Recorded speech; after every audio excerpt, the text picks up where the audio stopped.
try harder next time.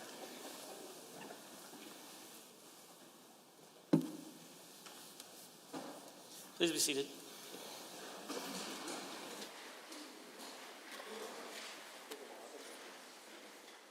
Introduction of visitors, introduction of guests, ministerial statements, member statements. Send a complaint.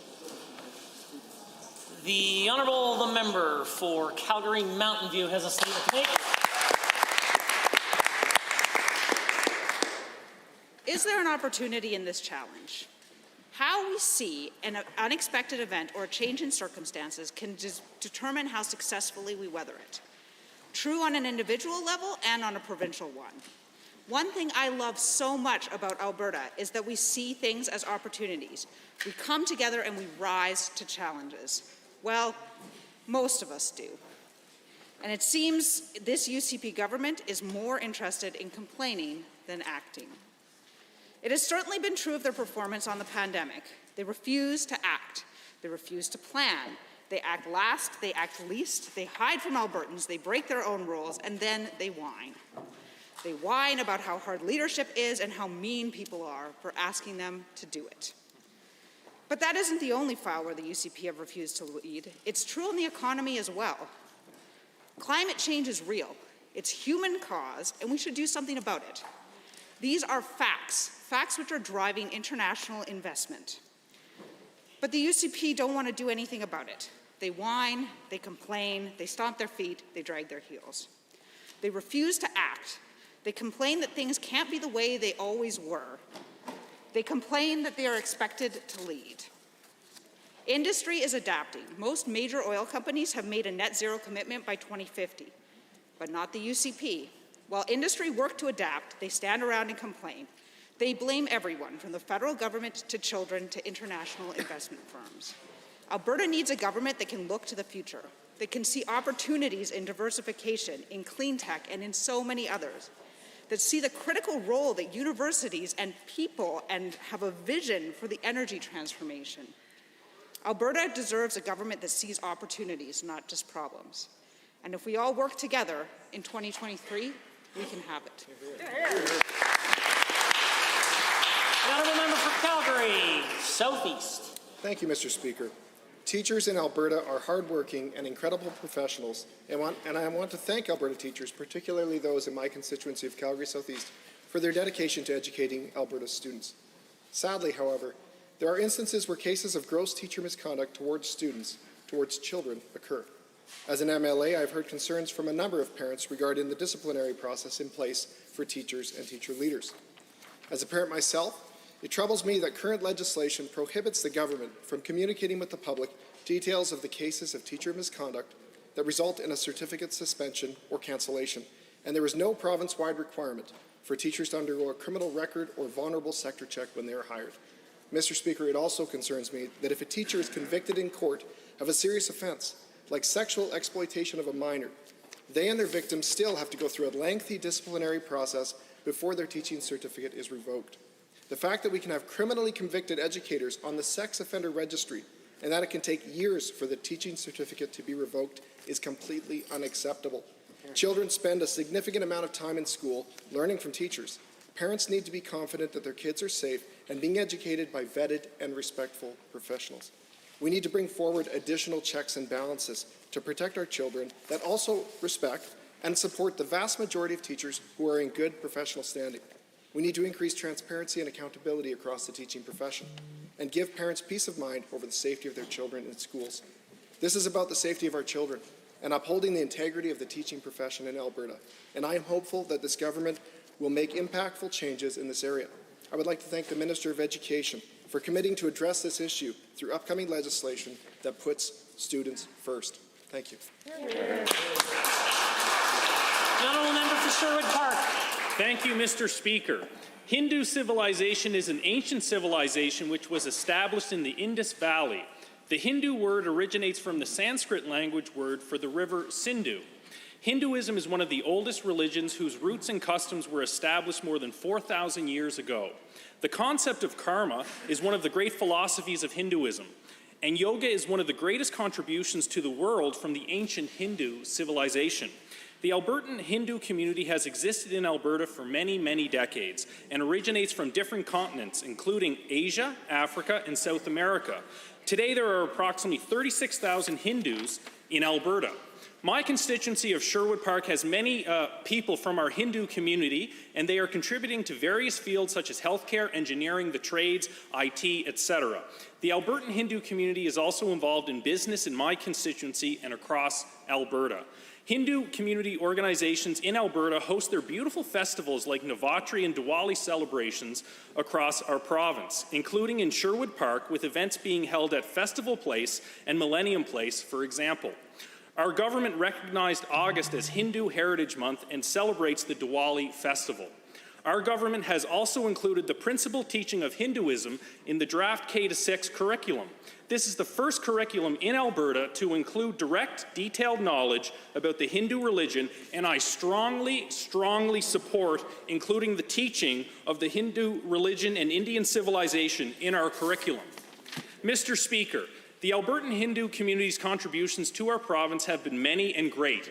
Last weekend, hundreds of community members joined other communities in Calgary to help our Minister of Infrastructure collect a record 50,000 pounds of food for veterans.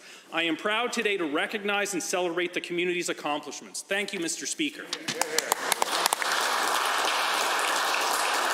The honourable member for Edmonton-McCourt has a statement. Since taking office, this government has been consistently focused on making life more expensive for Albertans. There's not a single minister sitting on that side of the House that hasn't increased costs for Alberta families without a second's thought. They hiked income tax, they hiked property tax, they hiked school fees, they hiked insurance and premiums, but aren't worried since the Premier was able to save $200. They hiked utility fees and power bills, tuition's up, and interest on student loans is up, all while this government tries to gut post-secondary education system, all applauded by every UCP MLA. They de-indexed benefits for seniors, those with disabilities, taking money from the pockets of the vulnerable without blinking. They tried to take money from the pockets of nurses, attempting to slash their pay as another wave of the pandemic was looming. Under the UCP, it's more expensive to own a house, heat a home, have an income, drive a car, go to school. They've even found a way to make it more expensive to be older and to have a disability. But in a daring sense of hypocrisy that Albertans have come to expect from this UCP government, while Albertans are expecting to pay more, UCP MLAs get more. The Premier casually shells out tens of thousands of dollars to fly his friends around on private planes. The Premier gave a $12,000 raise to the Deputy Government House Leader, which he used to protect the Premier from being held accountable. Under the UCP, teachers, nurses, doctors are given too much, but the Premier's team deserves a bump in their paychecks. My colleagues and I have been hearing for months from Albertans who have seen the cost of their living skyrocket as a result of the UCP. Sky-high power bills, huge insurance increases, heating bills increasing too, and a government that just does not care. Albertans are fed up with a government that asks them to sacrifice more just so the UCP can take more and more to reward their friends. And in 2023, Albertans will have a government that is on their side again. The honourable member for Banff, Ananaskis. Mr. Speaker, Alberta has an abundance of natural resources, but our best one, the one that oftentimes gets overlooked in policy discussions around natural resource development, is the natural beauty all around us. As the MLA for Banff Kananaskis, I am lucky to represent the highest concentration of this natural resource anywhere in the province. Many jurisdictions pride their tourism economies on man-made attractions, but here in Alberta, our tourism economy is founded in that God-given beauty all around us and the abundance of recreational and sport tourism opportunities it provides. Sport tourism contributes $770 million to Alberta's GDP every year. Just this month alone, the Men's Alpine Ski World Cup, the Women's Alpine Ski World Cup, the Para-Nordic Skiing World Cup, and the Canadian Mixed National Curling Championship are all happening right in my constituency. On average, these events garner international viewership of 35 million people per event and generate an economic impact of $7 million per event. Our government recently committed $1 million to fund the design work for the Nordic Centre upgrade, which will make Alberta the single-only biathlon A license holder in North America, enabling it to host even more of these high-caliber events. But the natural beauty of our province also supports a massive recreational tourism industry. Recreational tourism contributes $5.5 billion in GDP to our provincial economy and over 36,000 jobs with an employment rate 6.1 times greater than that of both forestry and logging. Mr. Speaker, we are surrounded by some of the most iconic landscapes in the world, and with the right policy developments, we can grow Alberta's recreation and sport tourism industries into the true provincial economic driver, so that people around the world can not only enjoy our natural beauty, but make memories in it. So, Mr. Speaker, I am so proud to be the MLA for beautiful Banff Kananaskis, and proud to be an advocate for the development of an expansion of recreation and sport tourism in Alberta. The member for Calgary-McCall is next.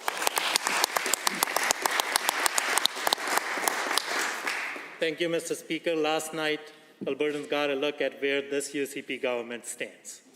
It is not with the thousands of Albertans who contracted COVID-19 during a fourth wave that could have been prevented had they done their jobs. It's not with the hundreds of families mourning the loss of friends and loved ones. It's not with the 15,000 and counting Albertans who have lived for months in pain and fear because their life-saving surgeries were canceled because of this UCP government's incompetence. It is not with the frontline health workers who work tirelessly to keep our health system afloat after the Premier's best summer ever nearly collapsed it. Our caucus listened to these groups, ignored an after-attack by the UCP, and proposed censuring the Premier for the repeated failure he had shown in the fourth wave of COVID-19. And where did the UCP stand on this critical motion? They chose not to stand with Albertans who, after months of suffering and sacrifice, were looking for accountability from this government. Instead, with a smirk, they chose to turn their backs on the Albertans impacted by their decisions and stand with the Premier. 40 UCP MLAs voted to support the least trusted Premier in Canada. And that is shameful, that is cowardly. Albertans want answers, and it is crystal clear that the UCP will do anything and everything to stop that from happening. They will find time to sell hats. They campaigned against vaccine passports, and they gave one of their MLAs a $12,000 raise. But, Mr. Speaker, despite what the UCP claims it does, trying to get answers for the tens of thousands of Albertans suffering is not frivolous. Despite the roadblock this government continues to throw, the official opposition will continue to seek justice for those who have suffered and continue to suffer. Thank you, Mr. Speaker. To the honourable member for Spruce Grove Stony Plain. Thank you, Mr. Speaker. Alberta is on the verge of an economic rejuvenation that begins with the passage of Bill 82, the Mineral Resource Development Act. Over the past year, I've worked with the Minister of Energy and her team on the Renewing Alberta's Mineral Future Strategy, and I'm so excited about what the strategy and the proposed legislation means for Alberta's economy in the decades to come. Environmental sustainability and renewable energy have always been important issues to me, not only because of the dangers that climate change presents to our way of life, or because my strong desire to have our residents live and play in safe and clean communities, but also for the economic potential that environmental sustainability and renewable energy brings to the diversification of our economy and the creation of new, great-paying jobs. With legislation tabled on extended producer responsibility, encouraged by my motion 510 last year, we're going to see the recycling industry expand and create jobs, and landfill diversions increase, resulting in savings to taxpayers. Bill 82 will do the same for Alberta's renewable energy industry. Demand for critical minerals is rising across the world as renewable energy becomes more cost-effective and as businesses and governments begin to transition to a low-carbon economy. We have many of these required minerals here in Alberta, including lithium, uranium, vanadium, nickel, potash, diamonds, and many, many more. But Alberta has not utilized these resources. Instead, North America heavily imports these minerals from China, Australia, and from numerous African nations who have questionable human rights and environmental records. Alberta can and should step up to provide these resources to spearhead a low-carbon economy. We care about human rights and environmental protection and have incorporated this in the oil and gas industry for decades, and we could do the same with rare and critical minerals. Alberta's economy is at a turning point, and Bill 82, the Mineral Resource Development Act, is the beginning of this transformation. Thank you, Mr. Speaker. The honourable member for Fort McMurray Wood Buffalo. Thank you, Mr. Speaker. This week we celebrate the Métis, and we use this time to celebrate all the contributions the Métis people have made to our society, economically, culturally, and spiritually. Today we join the Métis people in celebrating Louis Riel Day, which serves as a reminder of all the things he accomplished on behalf of the Métis people. He fought to preserve the Métis way of life, safeguard their culture, and he was a key figure in the formation of the province of Manitoba. Today, Alberta continues to respect the legacy of Louis Riel through our support of the Métis people as we walk the path of reconciliation together.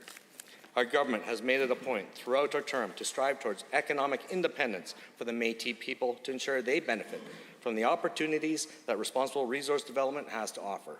Just yesterday, our government signed a grant agreement with the Fort McKay Métis and the Willow Lake Métis to fight back against the Federal Oil Tanker Moratorium Act, also known as Bill C-48. This bill prevents the transport of hydrocarbon products from Alberta's oil sands, with no mention of the dirty oil imported from the Middle East or the dirty coal that gets exported from British Columbia. More than $372,000 from the Indigenous Litigation Fund will help to challenge the constitutionality of federal legislation that directly harms Métis economic success. This past September, the Alberta Indigenous Opportunities Corporation announced a $40 million loan guarantee to support 5 Métis communities in my region to acquire a 15% stake in the Northern Courier pipeline. They, along with 3 First Nations, will see a long-term economic security for decades to come. Like Louis Riel, our government knows that a strong Métis people contribute to a strong nation, and we are putting in the work to make sure the Alberta Métis are free and prosperous. I invite all Albertans to celebrate and be proud of Louis Riel and what he stood for. Thank you so much. The honourable member for Camrose. Well, thank you, Mr. Speaker. Last week was an amazing week for Alberta. Of all the great announcements around job creation and investments into our province, one of them stood out. Heartland Generation announced they have phased out coal-fired generation at their Battle River and Sheerness generating stations in favor of a cleaner and burning natural gas, reducing their greenhouse emissions by almost half. This makes Heartland Generation the first large-scale electricity generator in Alberta to fully phase out coal-fired generation in favor of natural gas. It's an important step in their decarbonization strategy, which may include carbon capture utilization and storage, as well as investments into hydrogen. This change is not only great for the environment, but also great news for our growing natural gas industry and Alberta's economy. Every day, we can see that Alberta's recovery plan is working, with explosive growth in Alberta's tech sector that has seen Emphasis, RCB, and Amazon Web Services invest billions to create jobs right here in Alberta, coupled with billions more in everything from hydrogen to petrochemicals. With all these investments seen, Heartland Generation couldn't have picked a better time to make the transition to natural gas. Alberta's recovery plan continues to build on our strengths while harnessing entrepreneurs, job creators, and innovators to diversify our economy to create jobs now and for the future. Part of that diversification is brilliant innovators like Heartland Generation, as they harness new technology to reduce emissions while growing our economy. We are showing the world Alberta is the best place to invest in, grow, and call home. This amazing announcement by Heartland Generation is a great example of private enterprise actually reducing emission without government overreach or intervention. Thank you, Heartland Generation, for taking these important steps. I can't wait to see what you have in store for the future. Reducing GHG emissions while still providing reliable, sustainable, and safe power to Albertans. Hear, hear. Presenting reports by standing and special committees. Presenting petitions. Notices of motions. Honourable members, the time is now 1:50 and it is oral question period. And the honourable member for Edmonton Glenora has the call. This week, trustees are gathered for the Alberta School Boards Association Fall General Meeting, and they've overwhelmingly voted to scrap the backwards racist curriculum being pushed by the UCP and the current Premier. I was at ASBA this morning. Almost every trustee I spoke to ran on a commitment to stop this curriculum, and Albertans supported them accordingly. So to the Premier, if he won't listen to parents, teachers, and school trustees across this province who want the curriculum stopped, who exactly is he listening to? Give us names of specific people who currently support the UCP government's garbage curriculum. The Honourable the Premier. Well, Mr. Speaker, we're listening to the more than 1 million Albertans who voted this government into office with a commitment to stop the NDP's effort to turn the curriculum into left-wing politics, Mr. Speaker. They elected this government to hit the pause button, to go back and openly consult with parents and subject matter experts in developing a curriculum that would present tried, true, and tested teaching methods to reverse the decline in math proficiency and literacy in our schools, and to promote greater and objective civic literacy as well. The Honourable Member for Edmonton Glenora. The Premier definitely didn't campaign on putting Chris Champion in charge of the curriculum. The motion supported at ASBA was constructive. It called for the government to work with school boards and educational partners to create a first-class curriculum with staggered implementation of subjects and grades for students and teachers. This is reasonable. Unlike the secret pilots being run by this minister at schools across the province, which she won't identify.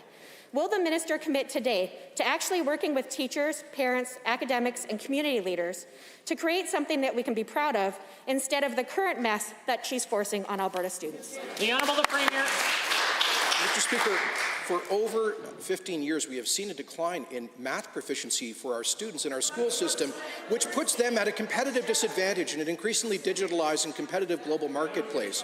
This is a curriculum that will give them the building blocks of math proficiency, of numeracy to succeed in the future.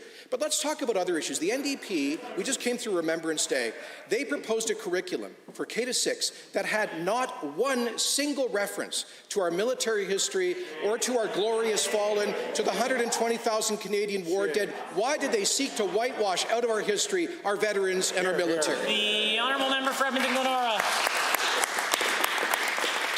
The Premier should be well aware that what he said is not true.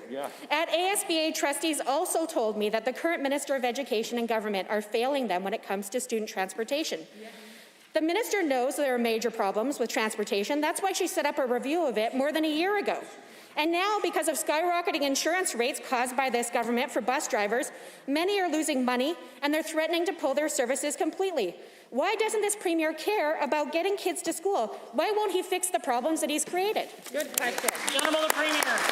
Mr. Speaker, the member asked about curriculum. Imagine the temerity to do that when her government had proposed a K-6 social studies curriculum, which had zero reference to Canada, Canadian history, Alberta history, parliamentary democracy, the rule of law, or any of the basic foundational concepts of our history and our identity. And shamefully, not one single reference to 120,000 Canadians who gave up their lives in the defense of our democracy. Mr. Speaker, thank goodness we stopped the NDP curriculum. Hear, hear.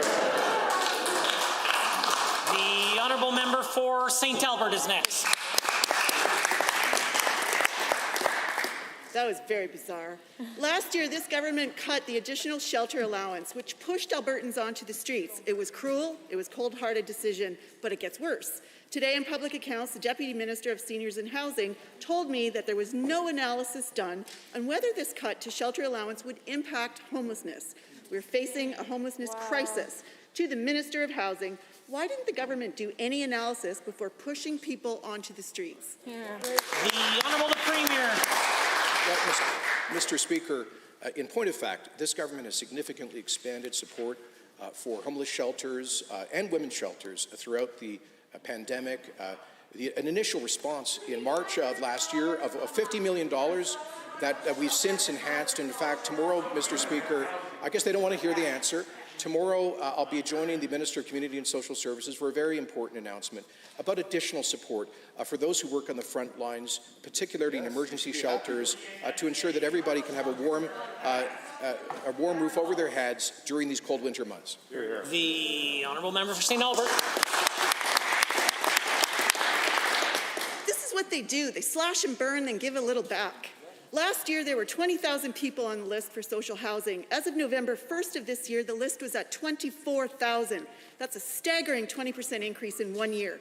Today, it's freezing out, and there are more vulnerable Albertans desperate for shelter because of the cruel decisions this government has made. In just 8 months, nearly 3,000 people have lost shelter allowance. That's half of everyone that was getting the help. What does the Minister of Seniors and Housing say to Albertans who are now on the streets because of cuts you have made? The Honourable Minister of Community and Social Services. Thank you, Mr. Speaker. As I mentioned in the House last week, the shelter allowances has been there since 2009. There's no policy change there at all. But the opposition keep mixing up the fact that some offices interpret that inconsistently. Order. I heard the question. I'd like to hear the answer. The Honourable Minister. Thank you, Mr. Speaker.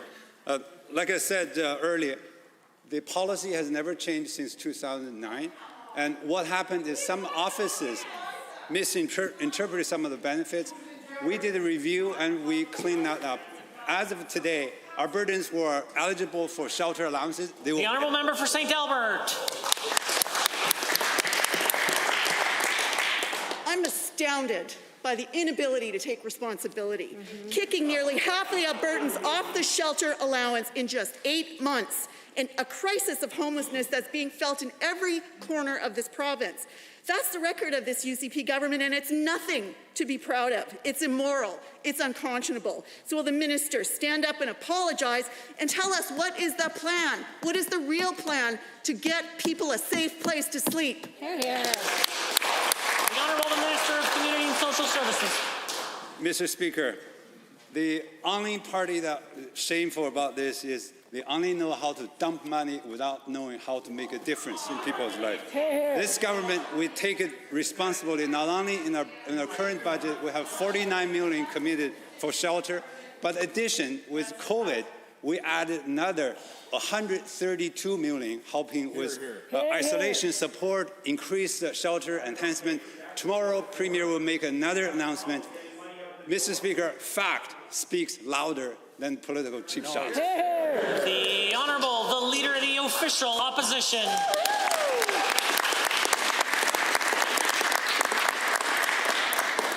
Mr. Speaker, yesterday the UCP used historic suppression tactics to impede the rights of private members in this House. Now, this Premier talks about his respect for parliamentary traditions, but when it's his failures, he's less grassroots and more scorched earth. He's never met a forum within which he couldn't abuse his authority. Party members can expect more of that this weekend, I suspect. Now, if this impression is wrong, the Premier can fix it. Why doesn't he bring forward a government motion allowing the members of this House to vote on his failed fourth wave leadership? The Honourable the Premier. Mr. Speaker, I understand the members of this place did vote to defer that motion, and they used the appropriate parliamentary procedure to do so. But we know why the NDP, Mr. Speaker, wants to focus on driving political wedges around COVID. It's because they are terrified of talking about the huge economic recovery happening in Alberta right now.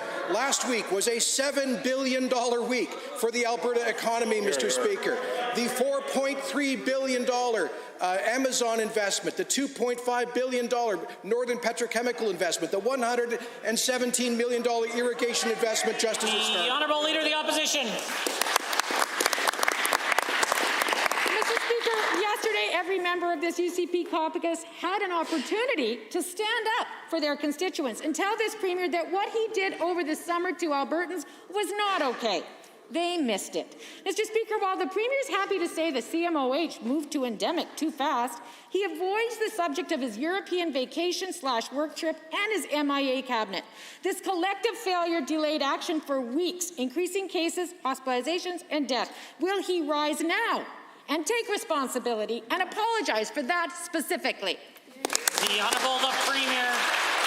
Mr. Speaker, both I and the Chief Medical Officer spoke to that on September the 3rd, but the NDP is desperate to continue trying to divide people on the basis of the pandemic rather than unite Albertans in enthusiasm for this economy, which is leading the country in growth, Mr. Speaker.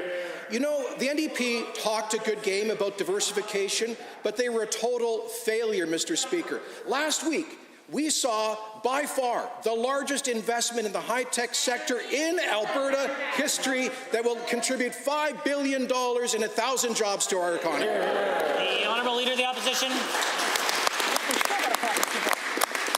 Well, Mr. Speaker, Albertans are united over the preventable loss of over 15,000 surgeries over the last 2 months. This House has established a clear picture of what happened this summer. Despite claiming he was in charge while in Europe, the Premier either can't remember critical details or he claims he wasn't told. Despite claiming his cabinet was on the job, no one sitting next to him can explain where they were. Despite claiming he was in daily contact with Dr. Hinshaw, no emails were sent and the calendar is empty. History shows good leadership is about taking responsibility for mistakes. Why won't the Premier at least do that? The clock is ticking. The Honourable the Premier.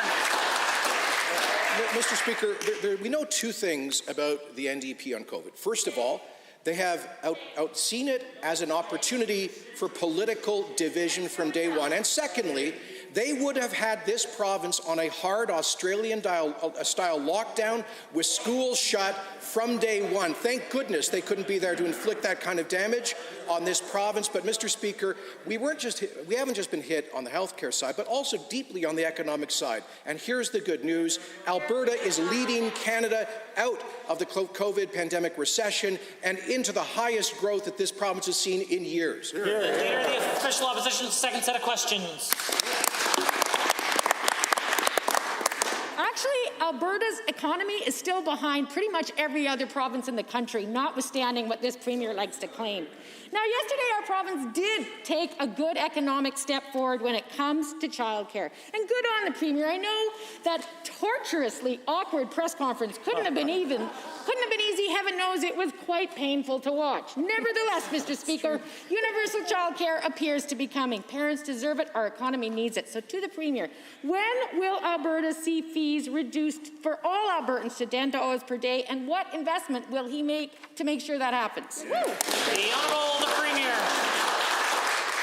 Well, Mr. Speaker, we know that she never had an awkward news conference with Justin Trudeau when she was Premier, because when he said jump, she said how high, Mr. Speaker.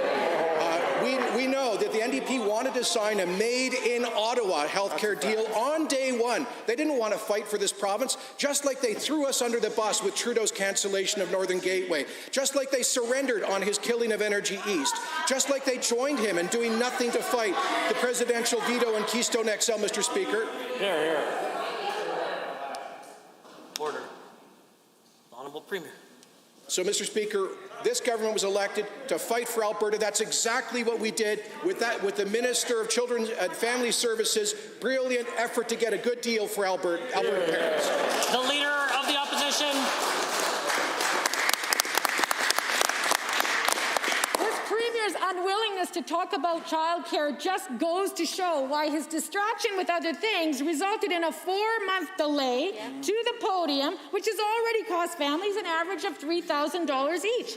This is about putting more Albertans back in the workforce and about creating more early learning opportunities for young children. But this government already has a bad habit of either fighting with the feds, ignoring their federal money, leaving it on the table, or slow-walking programs promised to Albertans. This is a chance for the Premier to reverse that record. Will he? Woo! The Honourable Premier. Well, I thank the NDP leader for pointing out that we have a reputation for standing up to Ottawa on behalf of Albertans, Mr. Speaker.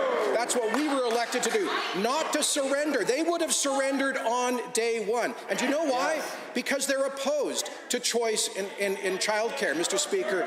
They wanted a deal which would exclude the majority of Alberta kids in childcare who are cared for in private businesses and day homes and informal care, Mr. Speaker. This minister fought all the way through to midnight on Saturday to get the best possible deal, a made-in-Alberta deal. The Honourable Leader of the Opposition.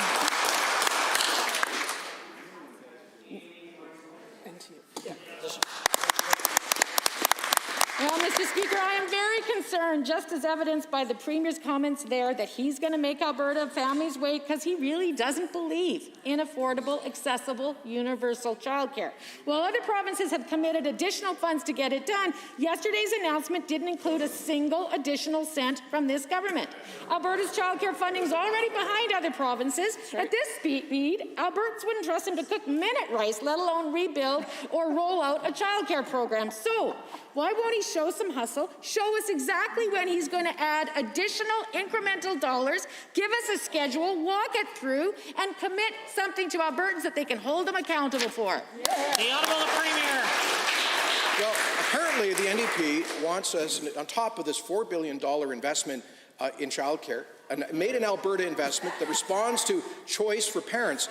Apparently she wants us to spend billions more. When asked by the media earlier today, she didn't even know how many billions more. I do know this, though.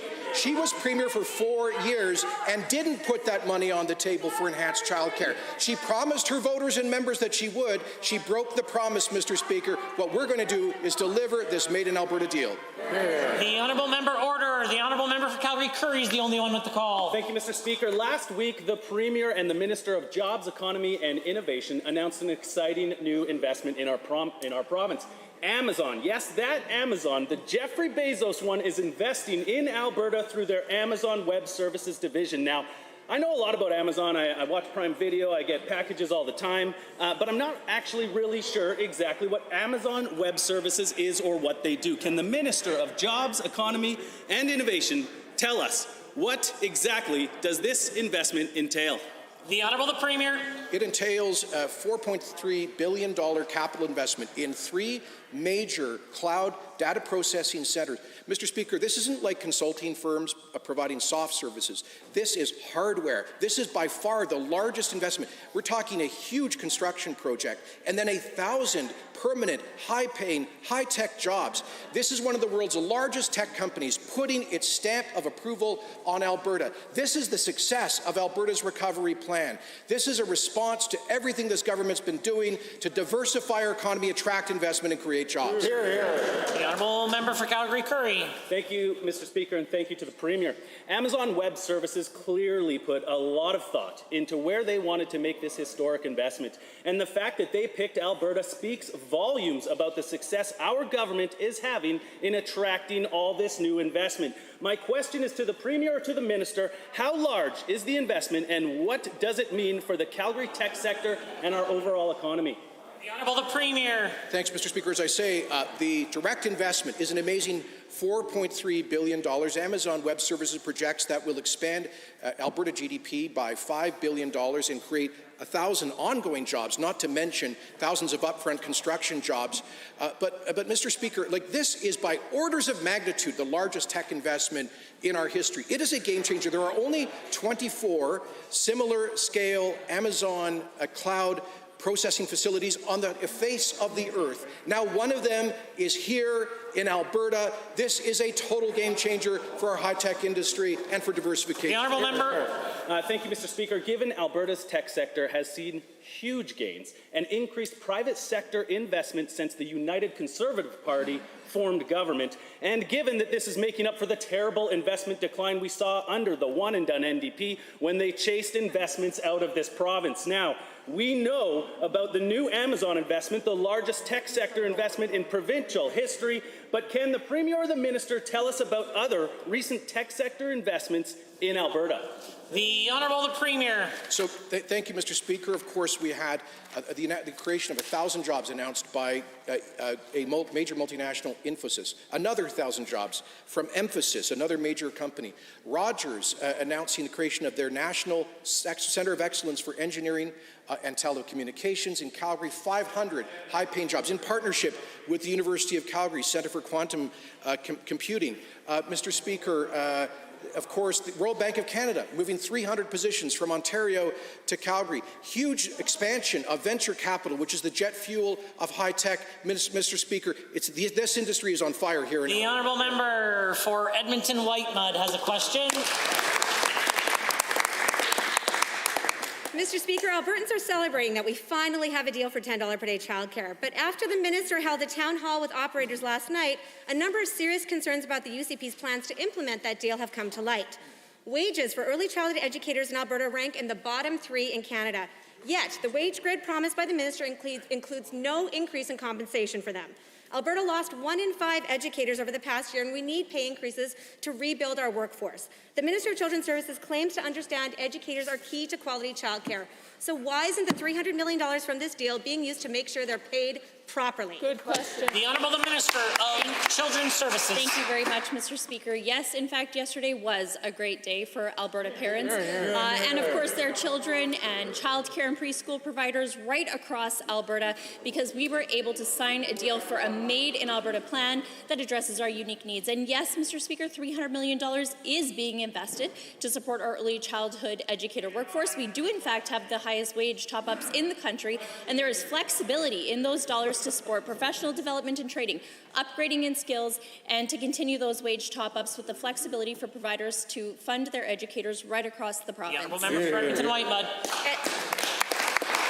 Educators need to be paid properly. Given that last night the minister said that grants provided to operators would be based solely on current enrollment and not their license capacity, and given that due to COVID and increasing costs, current enrollment in childcare is well below usual levels, and funding based on current enrollment will mean providers won't have enough funding to operate. To the same minister, how does her plan address the current low enrollment situation for operators, and how will they be able to sustainably stay open with this funding model? Good question. The Honourable Minister of Children's Services. Thank you very much, Mr. Speaker. Again, this plan is a Made in Alberta plan that is based on the feedback that we received from childcare operators and parents right across Alberta.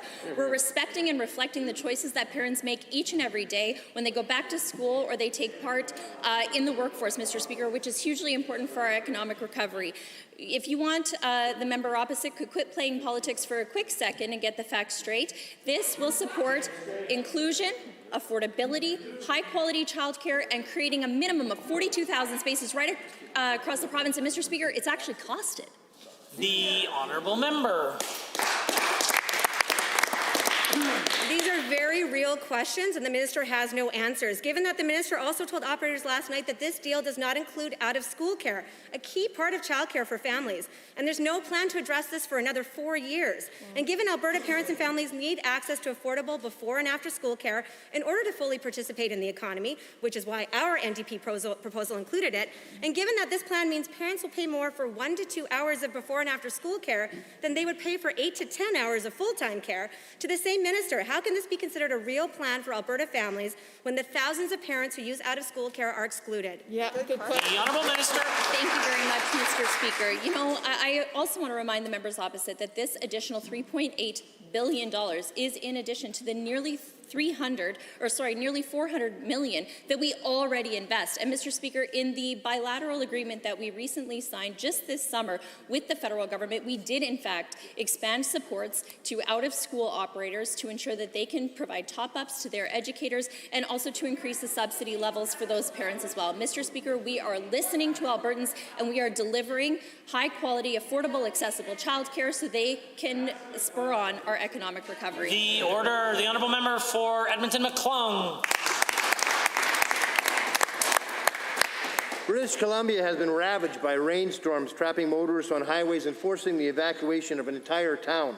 Our hearts go out to every single Canadian who has lost their homes to the devastating flood and mudslides throughout the province. We hope for the best outcome for those who may be missing amid the carnage we've seen. Many Albertans also travel to and from BC for work, to visit family, and to vacation. Can a Minister of Transportation please inform this House if she has been in contact with the BC government and whether every Albertan potentially impacted by this disaster is accounted for and is getting the support they need? The Honourable Minister of Transportation. Thank you to the Honourable Member for this very important question, and I'd also like to say that our thoughts are with the residents and the travellers who are in BC right now who are impacted by the rain and windstorm. And yes, my office has been in contact with the BC Ministry several times, and in fact I will be speaking to the Minister later this afternoon to inquire not only about the residents in BC but also about all of the Albertans who are stranded there at this moment. Honourable Member for Edmonton McClung.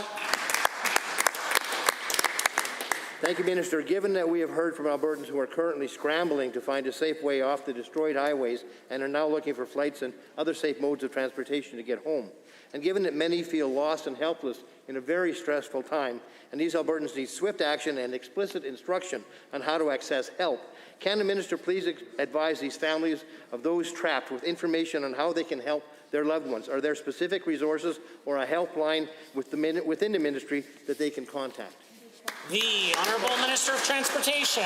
Mr. Speaker, I will be sharing this information. It's important for me to liaise with the minister in BC as well to understand what their needs are and to ask them exactly what Alberta can do to assist. We want to make sure that we're not in the way, but certainly we will also reach out to our civil society partners and ask for donations to be made to organizations in BC so that help could be extended. We are going to do whatever we can do that is within our power. The order, the Honourable Member. Given that we have seen other provincial governments come to our aid in times of crisis, including most recently as our healthcare system nearly collapsed due to the UCP's failure to lead during a preventable fourth wave of COVID, and given that it is now our turn to do the right thing and support our neighbours in BC as they grapple with a massive disaster, and given that the Minister of Municipal Affairs is tasked with emergency management, can the Minister inform this House in detail what assistance and support is being provided to the BC government? Please be specific. The Honourable Minister of Municipal Affairs. Well, Mr. Speaker, I know that our department keeps in touch with BC. I'm not aware that they have made a request for our assistance.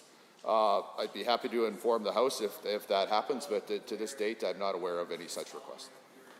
The Honourable Member for Drayton Valley Devon has a question next. Thank you, Mr. Speaker. While it is one thing to encourage vaccinations against COVID-19, it is another thing entirely to presume consent to a vaccine using old consent forms. Information is always changing, and parents may change their minds on what is best for their children. Recently, I heard a concerning rumor that AHS would accept consent forms from 2019 and 2020 as presumed consent in 2021. To the Minister of Health, can you please clarify what is going on here, and can you commit to restoring the need to require current parental consent forms if necessary? The Honourable Minister of Health. Thank you very much, Mr. Speaker, and thanks to the Honourable Member for the question. Mr. Speaker, no child will be vaccinated against COVID-19 or anything else without their parents' permission. Parents must attend the appointment and provide verbal consent or provide a signed consent form. Now, AHS does have a policy for routine catch-up immunizations where they will use the signed consent forms on file. That may be the reason for the letter referenced by the Honourable Member, but to be clear, these forms are vaccine-specific and do not apply to COVID-19 immunization. Honourable Member for Drayton Valley Devon. Thank you, Mr. Speaker, and thank you, Minister. Given that when it comes to requiring COVID-19 vaccines for healthcare workers, Ontario and Quebec have reversed their decision to put unvaccinated workers on unpaid leave, and given that they are doing this to make sure that they have enough healthcare workers in place, and given that there are serious concerns about how some rural healthcare facilities will be staffed if we continue to require vaccines going forward, to the Minister of Health, will the Alberta government be changing course like Ontario and Quebec by not requiring vaccines for our healthcare workers? The Honourable Minister of Health. Thank you again, Mr. Speaker. Mr. Speaker, it is imperative that Alberta's health system continues to run smoothly. One thing that will ensure as few disruptions as possible take place is for frontline workers to remain healthy and COVID-19 free. Mr. Speaker, vaccines work. That's why AHS continues to actively promote and educate staff about the importance of getting immunized for COVID-19. As of November 8, 95% of AHS full-time and part-time employees and 97% of physicians are vaccinated. Now, this deadline was extended to give more time for people to increase their vaccines. And, Mr. Speaker, AHS has made a commitment that this policy will not impact service. The Honourable Member. Thank you, Mr. Speaker, and thank you, Minister. Given that immunity to a disease is determined by the number of antibodies that we have to it, and people can develop these antibodies through natural infection, and given that serology tests can determine the number of antibodies that someone has, and given that countries like Germany are recognizing natural immunity as part of their restrictions, to the Minister of Health, how does Alberta not have evidence available to support how long natural immunity from COVID lasts when we do have it from vaccines that have not been around as long? The Honourable Minister of Health. Thank you, Mr. Speaker, and thanks again to the Honourable Member. And as the Honourable Member knows, our government's policies will continue to reflect the evolving research on COVID-19. We are assessing this issue. Now, at this time, what we are seeing is that vaccinations continue to be the best way to keep Albertans out of the hospital, Mr. Speaker. It's the safest way to get COVID-19 antibodies, and that's via immunization, not infection. We heard that some Albertans may have concerns about the mRNA vaccines. That's why 5,000 doses of Janssen vaccines are now available in Alberta. Mr. Speaker, I encourage everyone to get vaccinated by calling 811. The honourable member for Edmonton Gold Bar is next. The government introduced its Trails Act with the promise that it would support recreation in Alberta for the future, but as Albertans have come to expect from this government, this act delivers the exact opposite. The minister's new process works independently of any land use planning or assessment. The minister is free to designate trails when and how he pleases. Now Albertans are just supposed to trust this minister to designate trails in a way that protects our outdoors. Albertans had to work very hard to stop this minister from selling parks and from mining the eastern slopes for coal. How are they supposed to trust him, given his track record? Good question. The Honourable Minister of Environment and Parks. Mr. Speaker, one thing that you can always count on is the honourable member being wrong. The Trails Act does not work independently from land use planning, Mr. Speaker. Land use planning processes take place all across the province. They are still continuing to. That legislation would trump and any other type of decisions that are made when it comes to trails, Mr. Speaker. And the Trails Act will work hand in hand with land use planning going forward, Mr. Speaker. But what Albertans can trust is that this government will never do what that honourable member did and that the NDP did, Mr. Speaker, and that is to shut them out of their backyard. Instead, this government will stand up for Albertans to be able to access the special places that they want to. The honourable member. Given that the minister made it clear last night that he thinks that without designating a lot more trails, Alberta would close all of the backcountry to Albertans, and given that his own department has warned that linear disturbances are potentially already at a critical point, and given that this minister and the UCP caucus in general have a well-documented history of ignoring science, and given that his act has no mechanism to assess what the additional impact of a trail is, can the minister state if he will create any process that will protect our outdoors from him designating trails left and right? The Honourable the Minister of Environment and Parks. Mr. Speaker, at its core, again, that honourable member and his party and the people that are around them are dedicated to stopping people from being able to access the trails that they want to access this province. That's their record, Mr. Speaker. They spent their time in government trying to ban people from the eastern slopes, Mr. Speaker. This government has a plan that's been being asked for by trail groups, including cross-country skiing, equestrian, hiking, and yes, Mr. Speaker, off-highway vehicle organizations for years, Mr. Speaker, and this government delivered on that promise yesterday by bringing in the Trails Act. The honourable member for Edmonton Gold Bar. Given that we're also at a critical point on the legal limit for linear disturbances, and given that the Trails Act doesn't ensure that the minister complies with any legal requirements before designating a trail, and given that Albertans have learned that they cannot trust the minister's word that he'll do the right thing, and given that the minister has made it clear that he intends to increase the amount of trails, and given that it is not the first time the minister has tried to implement significant changes to our outdoors, like selling parks and coal mining the eastern slopes, can the minister tell us if this is a sign of what's to come? Are we putting our beautiful outdoors at risk instead of protecting it for future generations? The Honourable Minister. Well, Mr. Speaker, again, one thing you can count on the honourable member from Edmonton Gold Bar is to come to the chamber and make things up over and over, Mr. Speaker. But do not worry, Mr. Speaker. This government has fulfilled its commitment to trail organizations all across the province with our promise in the election to bring forward a Trails Act, Mr. Speaker, that will help defend those hard-working conservation organizations all across this province. Defend them from who, Mr. Speaker? Defend them from that member and his party, who went out of their way to try to block those groups from being able to build trails, went out of their way to stop trails from being built, Mr. Speaker, and we will make sure that can never happen again inside this province. Point of order is noted at 2:23. The honourable member for Edmonton City Centre has a question. Thank you, Mr. Speaker. Now, since the pandemic began, more than 325,000 Albertans have been diagnosed with COVID-19. 91,000 of those in the fourth wave alone, a wave that was preventable had this government only done its job. AHS estimates about 20% of those folks will have symptoms of long COVID. Albertans like Stacey Robbins, who since the March of 2020 still suffers from extreme fatigue, migraines, brain fog, and tremors in her hands which forced her to close her small business. So what does the Minister of Health say to the 91,000 who contracted COVID during the fourth wave that his government could have been prevented and may be facing long COVID? The Honourable the Minister of Health. Mr. Speaker, as I stated in this House numerous times, we reacted in the fourth wave, bringing in the REP and bringing in a number of measures to to be able to protect Albertans and also focus on increasing vaccinations. And Mr. Speaker, those have been successful. Vaccinations have increased significantly by well over 10%. Mr. Speaker, we are just over 88% in terms of vaccines for single dose, 82% for double dose, Mr. Speaker. Those numbers can continue to rise, and my focus is to get those numbers up so we can protect Albertans from issues. The honourable member for Edmonton City Centre. Given, Mr. Speaker, that the question is about long COVID, and AHS's own estimates say that 65,000 Albertans will suffer from it, 18,000 of whom were infected in the fourth wave. And given that as a result of this UCP government's negligent best summer ever, tens of thousands of Albertans are facing these serious long-term health consequences. And given that this health minister and this premier have yet to publicly acknowledge long COVID here in the legislature, I will ask now, will this premier or health minister rise and acknowledge that long COVID is real, and then explain exactly what support are coming for people who are suffering from these long-term adverse health effects? The Honourable Minister of Health.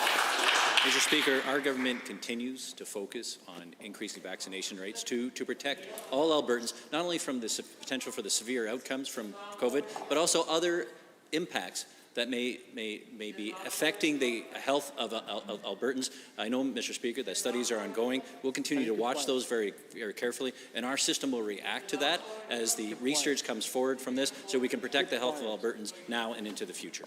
The honourable member.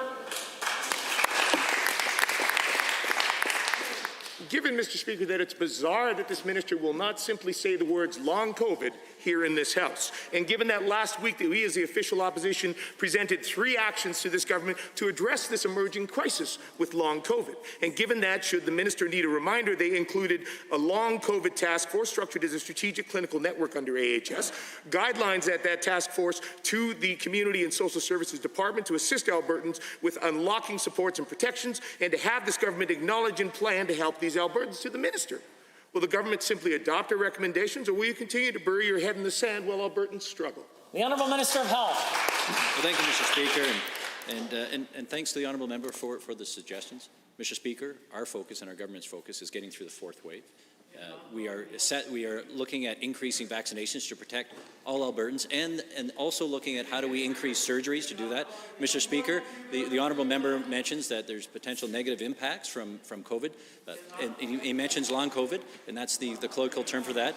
These issues are being researched right now. I have full faith in our healthcare system in terms of doing the research and ensure that we have the supports in place over the long term to be able to support the health needs of all Albertans. The honourable member for Calgary East has a question. Thank you, Mr. Speaker. Alberta has been the most environmentally and socially responsible energy developer in the world.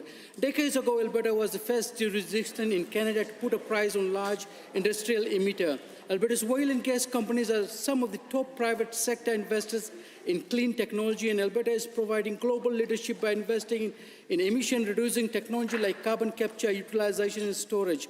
Can the Associate Minister of Natural Gas share with the House what the government is doing to continue this responsible legacy? The Associate Minister of Natural Gas and Electricity. Thank you, Mr. Speaker. In the fall of last year, we released the Natural Gas Strategy and Vision. It included a component on hydrogen. When the NDP saw this, they demonstrated their usual childlike enthusiasm, and they went out and wrote a 10-page paper on hydrogen and called it a strategy. It was a high school book report at best. Mr. Speaker, we had a different approach. We spent a year consulting with academics, we worked with industry, and we came back with an articulate, meaningful, and actionable plan that we can use to drive a low, clean, affordable hydrogen future. The honourable member for Calgary East. Thank you, Mr. Speaker, and thank you, Minister. Given that Alberta is already the top hydrogen producer in Canada, and the Alberta government recently released Alberta's hydrogen roadmap to help make Alberta's global leader in the hydrogen economy, can the minister share with the House how hydrogen development can help lower emissions for Alberta's already leading energy sector? The Honourable Associate Minister of Natural Gas and Electricity. Mr. Speaker, the Socialists' approach to the environment is to subsidize bad business, regulate good business, and tax everybody else. And we know that because they taxed $100 billion worth of investment out of this province. Well, we have a different approach, Mr. Speaker. We are going to get out of the way of business and let industry lead the way into a cleaner energy future. And that's what the hydrogen roadmap does. It's about creating the right policy levers so that business can be successful. Business is embracing our approach as they announced 5 world-scale facilities in the last 10 months. The honourable member for Calgary East. Thank you, Mr. Speaker. Thank you, Minister. Given that Alberta's economic recovery plan is working and has already attracted direct hydrogen or hydrogen carrying project investment from Shell, Dow, Air Liquids, Senco, Edco, Mitsubishi, TC Energy, and Northern Petrochemical, representing tens of billions of dollars in clean energy investment in this space, can the Minister share with the House the economic benefits of Alberta's hydrogen roadmap? The Honourable the Associate Minister. Mr. Speaker, we are on the cusp of one of the greatest economic recoveries in our province's history, and hydrogen is going to be on the forefront of that recovery. Mr. Speaker, by 2050, hydrogen will be a $2.5 trillion industry, and we are confident that we can generate a significant amount of that investment right here in Alberta, and we can lead the way in investment for the province, jobs for Albertans. Now, the roadmap lays out specific steps to advance hydrogen adoption in a way that benefits the Alberta economy to achieve a widespread integration of hydrogen for the benefit of our environment and our economy as we create generational wealth. The honourable member for Calgary McCall is next.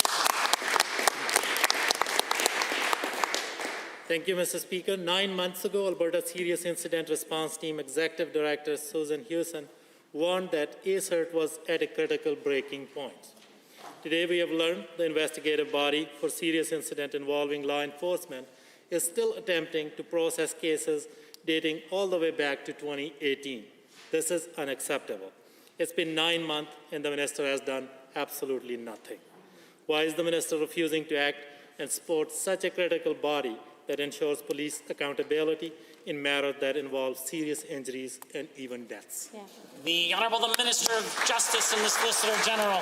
Thank you, Mr. Speaker. Mr. Speaker, I am proud of the work that Alberta Serious Incident Response Team have done and continue to do for the people of our province. Mr. Speaker, I can assure this House that ACERT have got the resources that they need to continue to do the important work of keeping Albertans safe. Mr. Speaker, I am in constant touch with my department, and I can assure this House that if further resources are required by ACERT, that resources will be made available to them. The honourable member for Calgary McCall. Given that ACERT is important to increase public trust and confidence in our law forces, and given, contrary to what Minister just said, that Minister has actually reduced funding for ACERT and made the situation worse, and given that Minister seems too preoccupied with his misguided and unsupported attempt to create Alberta provincial police force, can the Minister please detail what specific action he is taking right now to fix the issue, and when can Albertans see the results? Question is about ACERT and be specific. The Honourable the Minister of Justice. You know, Mr. Speaker, I am not surprised that the member from Calgary McCall talked about Alberta Provincial Police. But, Mr. Speaker, here is a member that enjoys the benefit of law enforcement being closer to him while he is in Calgary. Mr. Speaker, the people that live in our rural communities deserve the same. And that is why, Mr. Speaker, I'm working with all law enforcement agencies in our province to keep our people and communities safe. The honourable member for Calgary McCall. Given that we have seen a consistent caseload increase in ACERT cases over the years, and there seems to be a concern that Crown seems to be hesitant to prosecute ACERT files. Given that the minister has not taken any meaningful step to address issues facing ACERT. So the question is, why is that this minister doesn't care about police accountability and is busy supporting the Premier's political games and raking in dark money in our elections in favor of his super rich friends? The Honourable Minister of Justice. Mr. Speaker, I have spent several months consulting with law enforcement community, Albertans from communities to communities, Mr. Speaker, we have embarked on the largest review of the Police Act since its inception in 1988. Mr. Speaker, if that honourable member have any ideas on how better we can strengthen EdCert, I have an open door policy, Mr. Speaker. The honourable member for Edmonton Decore. The recently introduced red tape bill makes a number of changes. While reading the bill, my eye was initially caught on the changes to the Health Care Insurance Act to include a new section on health insurance premiums. Introducing health premiums in the midst of a pandemic would be awful. So I hope that's not the UCP's intent. I am curious on why these changes are being made, though. Can the Associate Minister commit clearly for the record that this government will never introduce health care premiums? The Honourable the Minister of Finance. Well, thank you, Mr. Speaker. The member opposite is making quite a stretch from simply reviewing past legislation and a red tape bill. What I can say, Mr. Speaker, is this government is committed to reducing red tape, to modernizing our regulatory environment. Mr. Speaker, we inherited an F from the previous government. We already have an A, according to the Canadian Federation of Independent Business, Mr. Speaker, and we're not done yet. The Honourable member for Edmonton Decore. I didn't hear a no. Yeah. Given that the UCP has called these changes a simple consolidation of acts, Albertans are left to wonder what the purpose of these changes were. Yeah. And given that the changes regarding health insurance make up a significant portion of the entire red tape bill, can the minister explain the policy intention of these changes in consolidating the acts? Have there been any changes at all to how health care insurance premiums can be used? And can the minister please be specific and explain why Honourable the UCP Minister of Health. Thank you, Mr. Speaker. Mr. Speaker, the changes that the honourable member is speaking to is basically a consolidation of two acts, Mr. Speaker. There is no change in the action in regard to the premiums. That the intent and the language there is the same as it was before. That remains. What we're simply doing is consolidating the two acts to make it easier to be able to use, to be easier to be able to reference, and to reduce the red tape when individuals need to actually make referral to it. Thank you. Member for Edmonton Decore. Well, given if we take the UCP on their word that this is simply administrative and does not have an impact on ordinary people's lives, meanwhile, given that there are many businesses who have not received emergency pandemic support, there is clearly red tape that is keeping much needed cash out of the hands of small business owners. And given that many of the businesses have had to close because of inaction of this UCP government, can the Associate Minister of Red Tape please explain why she is more concerned about administrative changes that apparently have no impact on ordinary people instead of working to get much needed support to small businesses? The Honourable the Associate Minister of Red Tape Reduction. Thank you, Mr. Speaker. To date, our government has cut 18.3% of Alberta's red tape while maintaining both safety and environmental standards. More than 500 red tape reduction initiatives have been completed to date. And it's very rich to hear the members opposite act like they all of a sudden care about Alberta businesses. They had 4 years to fix our regulatory system and did nothing. And why don't we revisit the CFIB's report card rating while the members opposite were in government? 2016, F. 2017, F. 2018, F. Under our government, A. Order. The Honourable Member for Calgary Cross. Thank you, Mr. Speaker. There is no question that vulnerable groups and institutions have had their security eroded over the past year, as we've seen a remarkable increase in hate-motivated incidents and crimes. Our government has taken steps in protecting our province's vulnerable groups and institutions by standing in solidarity with them and by providing those groups with access to government grants to develop their security. Given that our government has proven that it's committed to protecting Alberta's most vulnerable institutions, what is the Associate Minister of Multiculturalism doing to ensure that these vulnerable groups will be protected in years to come? The Honourable the Associate Minister of Immigration and Multiculturalism.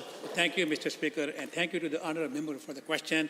Albertans from all backgrounds deserve the freedom and protection they need to live and worship safely and free from the threats of violence and destruction. Due to an increase in hate crimes, harassment and vandalism in Alberta, the province has created a grant program for infrastructure upgrades for training to better protect targeted organizations from vandalism and violence. The Alberta Security Infrastructure Program, Mr. Speaker, provides grants for upgrades such as security and monitoring systems and security training and planning to help protect both people and property. The honourable member for Calgary Cross. Thank you, Minister, for that answer. Given that we've seen funding to vulnerable populations through the Alberta Security Infrastructure Program, and given that this program comes as an opportunity for vulnerable groups and institutions to improve their security, their training, and their surveillance, and given that these improvements that these vulnerable organizations are receiving will significantly increase their protection from hate-motivated crimes and incidents, will the Minister of Justice please comment on what he is doing to ensure that funds are being distributed and will be used effectively? The Honourable Minister of Justice and the Solicitor General. Thank you to the member for that question. Mr. Speaker, this government has been quick to act to protect vulnerable Albertans. The Emergency Alberta Security Infrastructure Program has provided over $250,000 in rapid grants, and we continue to accept grant applications. Up to $12,000 per applicant is immediately available for those who need it. Mr. Speaker, Albertans should feel safe when they are celebrating their culture or in their worship places. That is why, Mr. Speaker, this government has provided $2 million by this government for the Alberta Security Infrastructure Program. Mr. Speaker, we are keeping Albertans safe. Honourable member. Thank you, Minister. Given that our government is extending the most support possible to vulnerable organizations in their time of need, and given that the government is committed to creating a province that is welcoming of all cultures, and given that we are committed to protecting all Albertans, what is the Associate Minister of Multiculturalism doing to ensure that the future of these vulnerable organizations have access to key contacts and programs in the government when they are faced with a hate-motivated crime? The Honourable Minister of Immigration and Multiculturalism. Thank you, Mr. Speaker, and thank you to the member again for the question. In addition to the Alberta Security Infrastructure Program that will help protect both people and property, the province is taking several steps to address the hate and bias-motivated crimes. There is a community liaison on hate crimes that is being established to engage with the communities most affected by this criminal activity. And a new hate crime coordination unit is being established to improve crime prevention and mitigation practices throughout the province. Hear, hear. Honourable members, that concludes the time allotted for oral question period. In 30 seconds or less, we will return to the introduction of bills.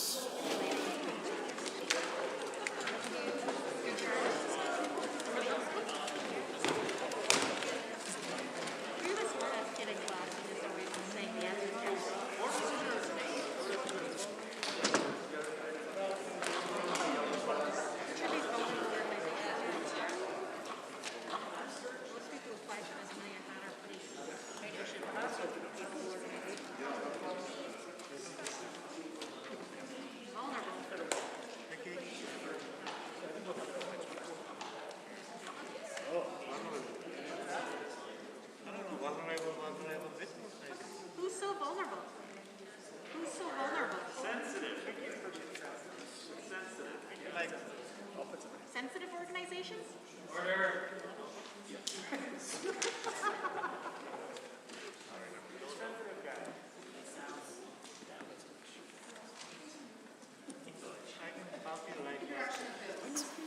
The Honourable, the Minister of Education. Thank you, Mr. Speaker. I rise today to introduce first reading of Bill 85, the Education Students First Statutes Amendment Act 2021. This important legislation would further ensure safety for students, confidence for parents, and accountability for teachers. Parents who put their faith in Alberta's education system should have confidence that their children are safe when they go to school. The overwhelming majority of teachers are incredible professionals. However, when disciplinary matters do arise, the process should be timely and transparent. The Students First Act is the first step in improving this process for our students. Mr. Speaker, I look forward to discussing and debating this important bill in the House in the very near future. I am both proud and honored to be able to move first reading of Bill 85. Thank you, Mr. Speaker. Honourable members, the Minister of Education has moved first reading of Bill 85, Education Statutes Student First Amendment Act 2021. All those in favour of the motion for first reading, please say aye. Aye. Any opposed, please say no. In my opinion, the ayes have it. That motion is carried and so ordered. Bill 85, Education Statutes, Students First, Amendment Act 2021 is now read a first time. Tabling returns and reports. The member for Edmonton Glenora has a tabling. Thank you very much, Mr. Speaker. Prior to the break, I cited a CBC article many times in a speech that I was giving about the provincial government failing to pay their taxes and cuts to the grants in place of taxes, and I'm happy to table that CBC article today. Are there other tablings? Would appear not. To the clerk.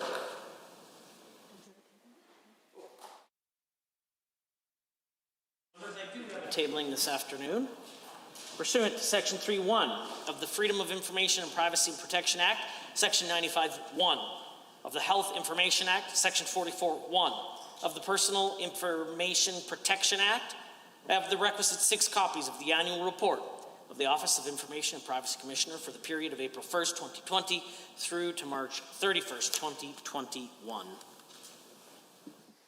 Tablings to the clerk. I wish to advise the Assembly that the following document was deposited with the Office of the Clerk on behalf of Honourable Mr. Taves, President of Treasury Board and Minister of Finance, pursuant to the Legislative Assembly Act and the Conflicts of Interest Act, report of selected payments to the members and former members of the Legislative Assembly and persons directly associated with members of the Legislative Assembly, year ended March 31, 2021.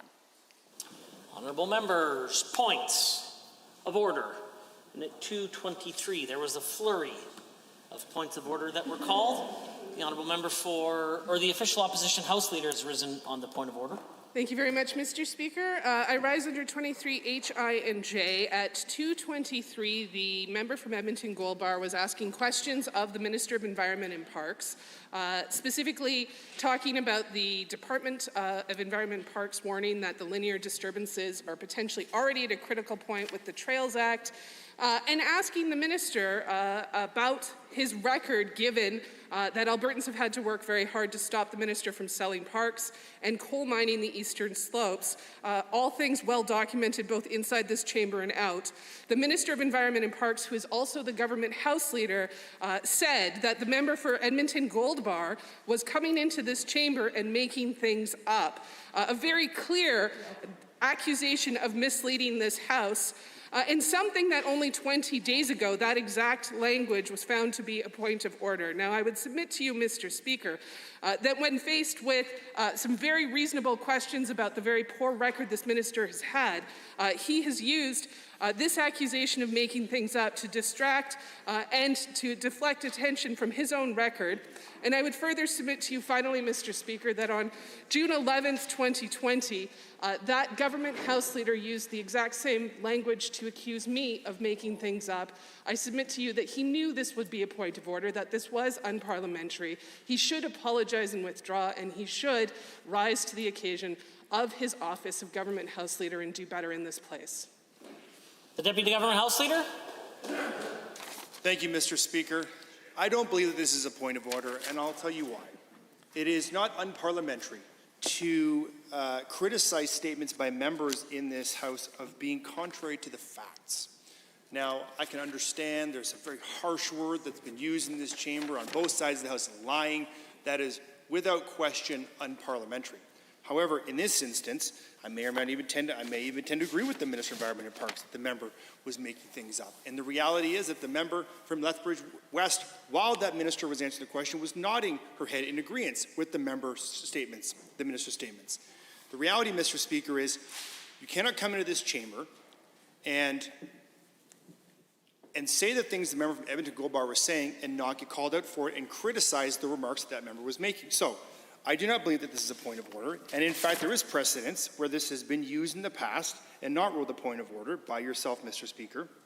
And there was an instance where the Honourable Opposition, Leader of the Opposition said, and this is on Hansard in page 1986 in 2018, November 20th, where it says, Leader of Opposition said, Northern Gateway was managed by the former Conservative government, of which the member opposite was a part. Take some responsibility. Also, he should stop making things up. That was referenced later, and you, Mr. Speaker, did say you provide some general caution today, but in my opinion, this has not met the threshold of a point of order. I also don't believe this is a point of order, and as such, I would hope that you would rule in that manner.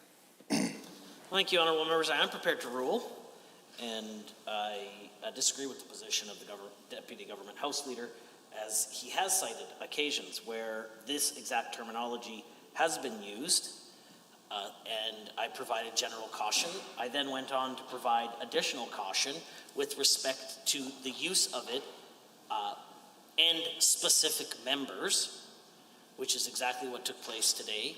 The Government House Leader referred very specifically to the member for Edmonton Gold Bar making things up. You can't do indirectly what you can do directly. As such, in accordance with my previous rulings that you failed to cite, this is a point of order, and he can withdraw and apologize. Apologize and withdraw, Mr. Speaker. Excellent apology. I consider this matter dealt with and concluded. We are at orders of the day. If you wanted the job, you could have ran for it. But it's orders du jour. Government bills and orders for second reading. Bill 81, Election Statutes Amendment Act 2021, number 2. The Honourable Minister of Justice and Solicitor General. Thank you, Mr. Speaker. It gives me pleasure to rise today to speak to second reading of Bill 81, the Election Status Amendment Act 2021, number 2. Mr. Speaker, this bill is about strengthening our democracy in this province, getting foreign money out of Alberta politics, and establishing a set election date. In the fall of 2020, the Legislature's Select Special Democratic Accountability Committee held the public meetings and accepted written submissions about possible changes to Alberta's Election Act and the Election Finances and Contributions Disclosure Act. The All-Party Committee provided their report and recommendations to the Legislature. The Chief Electoral Officer, Mr. Speaker, also provided proposed changes following the 2019 provincial election. Mr. Speaker, we used the committee's report and the Chief Electoral Officer's recommendations to inform the work about the changes before this Assembly today. Mr. Speaker, Bill 81 would make significant amendments to the Election Act and the Election Finances and Contributions Disclosure Act, and make a significant amendment to the Alberta Personal Income Tax Act. Mr. Speaker, the Election Status Amendment Act would also make amendment to the following pieces of legislation: the Alberta Senate Election Act, the Recall Act, the Citizen Initiative Act, the Legislative Assembly Act, and the Local Authorities Election Act. Mr. Speaker, these amendments would ensure the language in the Act is consistent throughout all electoral legislation. If passed, the Election Status Amendment Act would ban foreign money in provincial politics. It would do this by only allowing those who live in Alberta to make election advertising contributions during an election period. It would also ban people living outside of Canada and non-Canadian corporations or organizations from making political advertising contributions. These changes would prohibit other jurisdictions from unduly influencing Alberta elections and ensure that only those who have a real stake in the outcome are involved. Mr. Speaker, Bill 81 would also impose an annual $30,000 limit for donations to third parties, which most in this House know as political action committees. It would also close the Alberta Federation of Labour, or AFL, loophole that the NDP created and that allow undue interference in our elections. Mr. Speaker, it would also keep political parties, candidates, and constituency associations from making political advertising contributions to third parties. This legislation would also establish a formula for determining the amount political parties can spend on election. Currently, Mr. Speaker, there is a flat limit of $2 million. This does not reflect the actual cost of campaign expenses today. The new limit, Mr. Speaker, would be $1.16 per registered voter, which would be in the range of $3.5 million. This is the same as the limit in British Columbia and the formula used in other Canadian jurisdictions. And getting rid of a flat cap on party election expenses put us in line with almost every other Canadian jurisdiction. Some additional changes proposed in Bill 81 deal with nomination contestants, who are people seeking to become official candidates in a constituency. One amendment would increase the expense limit for nomination contestants from 20% to 25% of a candidate's limit. Another would make it so contributions to nomination contestants are not part of a donor's maximum contribution limit. In addition, these contributions would no longer be tax deductible.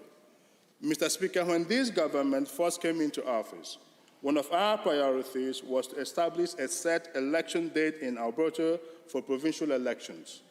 Doing this would level the playing field for all political parties. It would remove the advantage the governing party currently has with a 3-month election window and increase trust in our democratic process. With this bill, Mr. Speaker, the last Monday in May would become the day Albertans would go to the polls to elect a provincial government. As a result of this set election day, Bill 81 would also set the start of the campaign period as the day the writ is issued, instead of February 1st. Making voting easier for Albertans, and speaking of voting, Bill 81 would make voting easier for all Albertans. It would allow for increasing the number of advanced voting stations where needed to make it easier to vote early. Amendments in Bill 81, Mr. Speaker, would also help voting stations run more smoothly by allowing election officers to perform a wider range of duties instead of being restricted to specialized roles. This bill would also move us into the 21st century by allowing voting cards to be sent electronically as well as by mail. One change that would help both Albertans and those working at voting stations is requiring voters to produce identification to vote in provincial elections. This is the practice in federal elections, the majority of Canadian jurisdictions, and in Alberta's municipal elections. And it would help increase confidence and integrity in Alberta elections. Let me be clear, Mr. Speaker, if an Albertan is unable to provide identification, another voter may vote for them. This would not change. The Election Status Amendment Act 2021, number 2, would also modernize the wording in election legislation. For example, proposed changes include changing terms like polling day would become election day, advanced poll would become advanced vote or advanced voting, poll book will be changed to voting record, and polling station will be changed to voting station. Bill 81 would also make minor amendments to other acts to ensure words and phrases are consistent throughout all election legislation. It would also add references to the Recall Act and the Citizen Initiative Act to election-related legislation. Mr. Speaker, Bill 81, the Election Status Amendment Act 2021, number 2, will strengthen democracy in Alberta. It would get foreign money out of our provincial politics, and it will make voting easier for Albertans. With that, Mr. Speaker, I move second reading, and I urge all members to support this important legislation. And with that, Mr. Speaker, I move to adjourn debate. Thank you. Thank you, Honourable Minister. Having heard the motion to adjourn debate on second reading of Bill 81, Election Statutes Amendment Act 2021, all those in favour of adjourning debate, please say aye. Aye. Any opposed, please say no. Carried. Under Government Bills and Orders for second reading, Bill 76, Captive Insurance Companies Act, adjourn debate on amendment, Ms. Hoffman. Thank you. Are there any members looking to join debate? I see the Honourable Member for Calgary Mountain View has risen. Thank you very much, Mr. Speaker. I'm pleased to rise to speak to Bill 76, there we go, which is captive insurance companies. I think this is an interesting bill, Mr. Speaker, because I think, you know, there's a lot to be said about it. There's a lot of questions about it. And it is potentially a good thing, but potentially a bad thing. So it does answer a need, which is... Honourable Member, my apologies. I should have made it clear from the outset. We are on REF 1 as well, just for the member. Okay, thank you so much. Yes, Mr. Speaker, and we will definitely get to that. So, yeah, what's interesting about this bill is it does actually answer a need, which is not that common in terms of bills introduced by this government. Typically, they introduce bills that are what could kindly be referred to a solution in search of a problem. In this case, there is actually a concern around the ability of these certain businesses in this province to secure insurance. And this bill provides a solution to that problem. So in that respect, it is potentially good. But as with so many things, the devil is in the details. And that, Mr. Speaker, is why I would support this amendment to refer this bill to a committee, because I think that the details are insufficiently clear in this legislation. And in particular, I think that things have been left to regulation that maybe were not best placed in regulation. So I think the first thing worth noting about this bill is that the substance is in the regulations. And why that is important is because when we're talking about insurance companies, they play a large role in finances, in our legal system. People are sort of vaguely aware of insurance, but they're not necessarily aware of sort of how prominently it affects so many aspects of our lives. So the question here is ultimately who profits and who loses. So if the government sets risk tolerances for this, for these sorts of insurance companies at a higher place than they would normally be, that potentially allows for greater profits for the companies who are owning the captive insurers. So in addition to getting insurance that they could not secure from the private market, good thing, they're potentially generating additional profits. Potentially good thing. But with that chance for additional profits, potentially comes the chance for additional losses. Now, arguably, the company is adjudicating that, but depending on the way the structure is set up, if the insurer is a separate legal entity or sufficiently separate, if the insurer goes bankrupt because it's been sort of overly risky, those losses don't necessarily flow to the company. So potentially what happens is the company does something negligent, which is adjudicated to be negligent by the courts, and it's required to pay out through insurance. And if the insurance company, the captive insurance company, were to go under, then the person who loses in that situation is the individual who is suing. Now, potentially that's a company that suffered losses, potentially that's an individual. Just so we understand the sort of general principles that underlie this, and I'm not saying this is an example that would necessarily apply in this case, but the importance of insurance when you're driving a car, so you are legally required to have a minimum third-party insurance when you drive a car. The reason you are legally required to have that is that, say, if you run over a pedestrian, it is your insurance that pays. The reason that's a big deal is that that person and their family may potentially suffer really significant losses as a result of that. So it's possible that, say you hit someone and they were, worst case scenario, that individual was the breadwinner for their family.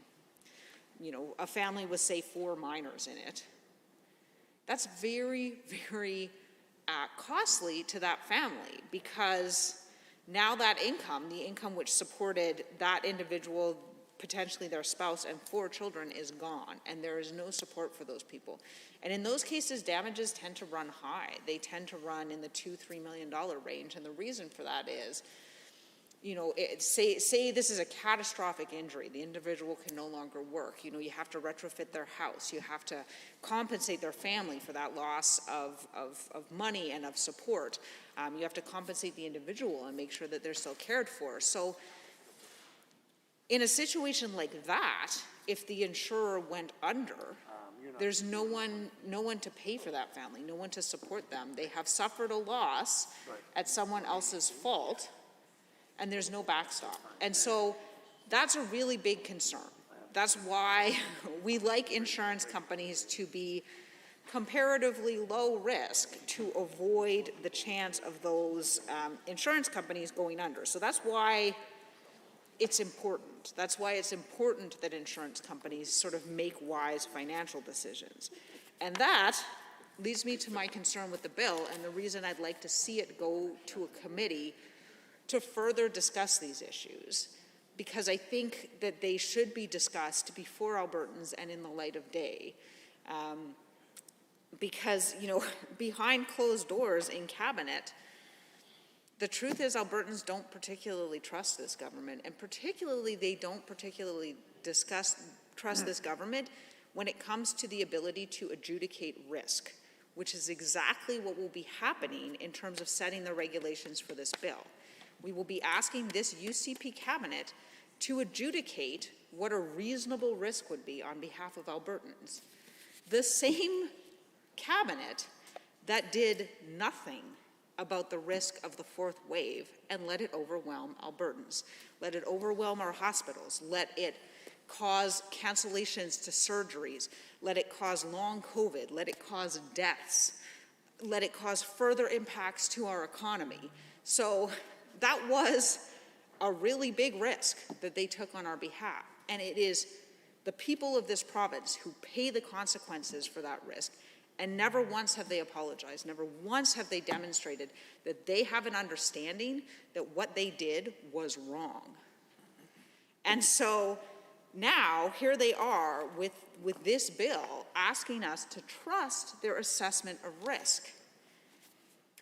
Mr. Speaker, I don't trust this UCP cabinet. I don't trust their assessment of risk, and I think there is very good reason why I don't trust it.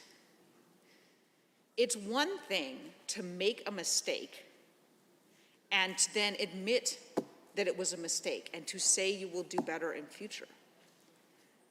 That has not happened with the 4th wave.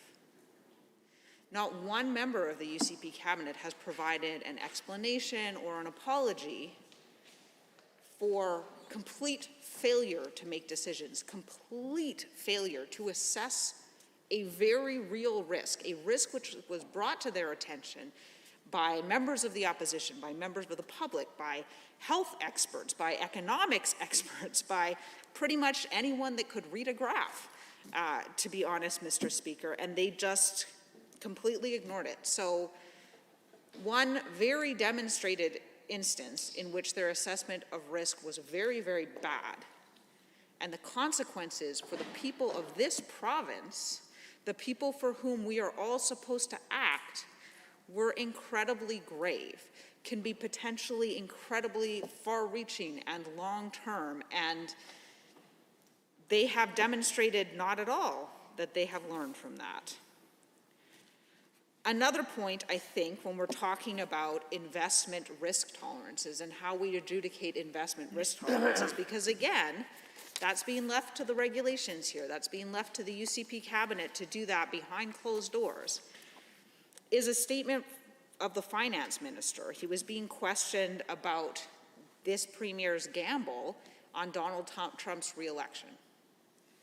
This premier gambled $1.3 billion, not of his money, not of the UCP's money, but of Albertans' money, on Donald Trump's re-election.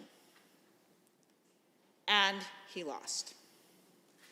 He gambled that money and he lost. And the finance minister has referred to it in question period as a quote-unquote strategic risk.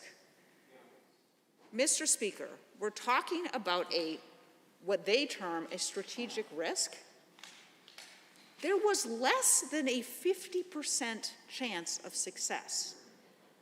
At the moment that they made that decision to gamble on Trump's reelection, he was behind in the polls. There was a less than 50% chance that he was going to be reelected. His opponent had made clear what his position was with respect to the project. Whether we agree with that position or not is irrelevant. You can't disagree with gravity. The United States is a foreign government. They have the legal right to make those determinations. And in fact, most experts have been pretty clear coming forward, but I don't really think you need an expert to know that. So this is the sort of risk assessment that this cabinet is making. They look at an investment, a risk assessment, on which they have less than a 50% chance of success. And on that basis, they call it a strategic assessment and basically throw away $1.3 billion. Money that could have been used in our healthcare sector, money that could have been used for affordable housing, money that could have been used to stimulate our economy, money that could have been used in universities or schools or just about anywhere else. But this government claims that this was a strategic risk. And this is the source of my concern with this bill because, again, it's potentially a good thing, but it depends on how they're setting up the risk assessment. And I mean, I would love to be provided with an instance in which this government performed a good risk assessment. But on the two clear occasions on which there was a clear risk, and they were asked to assess that risk on behalf of Albertans, they have failed on every measure. And in neither instance have they come forward and apologized. Have they said, we made the wrong choice, and we have learned from our mistakes, and we plan to do better. So I think the concern here coming forward is that we don't trust them, and we're not the only ones. It's not just the opposition that doesn't trust this government, it's the public. I mean, the response to everything this government does is negative. And it's because, people have lost confidence. A lot of times, a government can make some mistakes and have them sort of go by. But, in this case, with this government, the public outcry has been huge. Now, arguably, it's because they have been bigger mistakes. But also, it's because I think we've seen a lack of trust. So I think that this bill belongs in committee. I think that it is right to send it to a committee and to adjudicate it further, because it is, again, actually an answer to a problem that exists, which is a rare positive for a bill that has come forward from the UCP government. And so potentially it has the ability to do some good, because companies who cannot be insured kind of cannot operate, right? So this is important. I'm not suggesting it isn't. I think that probably it's a necessary bill. My issue with it is that it creates somewhat different parameters for how those companies are permitted to invest and sort of what risks they're planning to take on. And the reason that that is problematic is because if the risk turns out well, the chance for profit vests with the insurance company, which then potentially flows back to the company itself, which will presumably be a shareholder, maybe not, maybe it stays with the insurance company. Either way, it doesn't really matter, because the issue isn't the chance for profit. The issue is with the other part of the risk assessment, which is the chance of loss, the chance that the insurance company will go under. And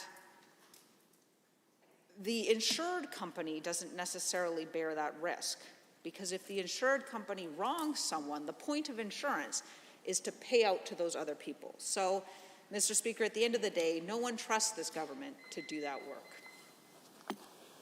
Thank you, Honourable Member. Are there any members wishing to join debate? I see the Honourable Member for Edmonton West Henday has risen. Well, thank you, Mr. Speaker. It's an honor to rise to speak to Bill 76, the Captive Insurance Companies Act. And of course, we are speaking on a referral amendment, which I plan to support. As the previous member stated, seems like something that very well could be an important move and something that is indeed necessary for companies across the province moving forward. We know that more and more as we look to the future that we are seeing an insurance market that is hardening, and it is in many instances becoming harder for companies from a variety of backgrounds to get insurance for a variety of reasons as well, but on different parts of their risk as well.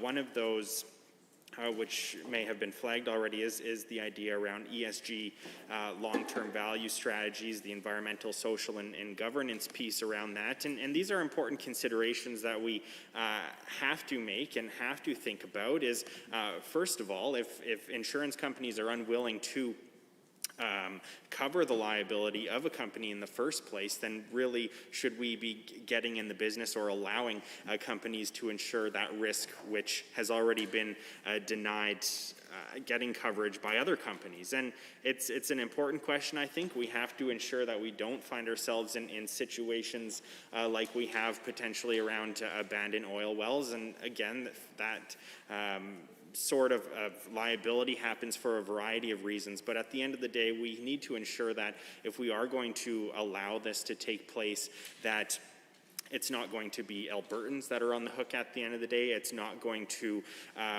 find us in a position where we have to cover these costs in the long term. And so that's always a concern. And again, I'm very interested to hear more comments from the government, but I also think that there's important conversations that are necessary, and again, why I am supporting the amendment to move this to committee, to refer this to committee, because specifically around how the Ministry of Finance is going to handle some of the very important questions that are involved in what we're seeing here around captive insurance in Bill 76. Specifically, some of those questions being how is the government planning to monitor the level of risk? We've seen in other jurisdictions, I think specifically in Vermont, we've seen a captive insurance model in place for quite some time. I would also ask the minister potentially where this captive insurance idea is coming from, if there's specific models that the minister is looking to replicate or take pieces from. Those are important questions that I have. But how is the government going to monitor the level of risk? Again, we're talking about companies that may have been denied insurance for a variety of reasons from the traditional market at this point, and now we're saying that they should be allowed to either insure themselves or a third party should be able to insure that company. Again, this might be a good idea. It seems like it's been working in other jurisdictions, but when we look specifically to how the government is going to monitor this level of risk, the extensive power that we're offering to the minister's office and the superintendent of insurance, I mean, we need answers for these questions before we could fully support what we're seeing here in Bill 76. An important conversation that has come up again and again is what we saw within senior management at AIMCO and the board putting a level of risk or a risk tolerance that was devastating and cost Albertans or the people that were part of that fund billions of dollars. And the last thing we want to do is see more situations like that where we are maybe not properly assessing the risk that is going to be taken, and at the end of the day, it's Albertans and people a part of those funds that get hit. And that's the last thing we should want.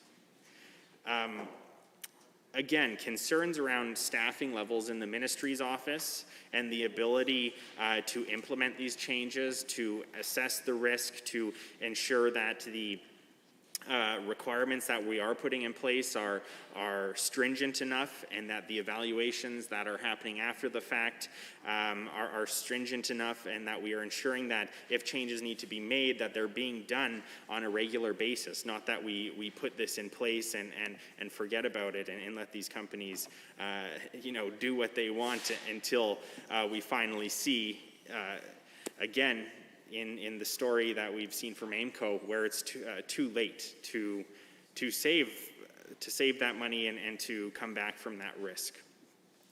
Again, when we look at this legislation, the idea of creating captive insurance companies, these are wholly owned subsidiaries in many cases of a parent company whose exclusive role is to self-insure, and we see this in other jurisdictions covering a variety of industries, whether we are talking about, the energy industry has come up a lot through these debates, automotive industry, telecommunications, technology companies in general, retail, manufacturing, healthcare.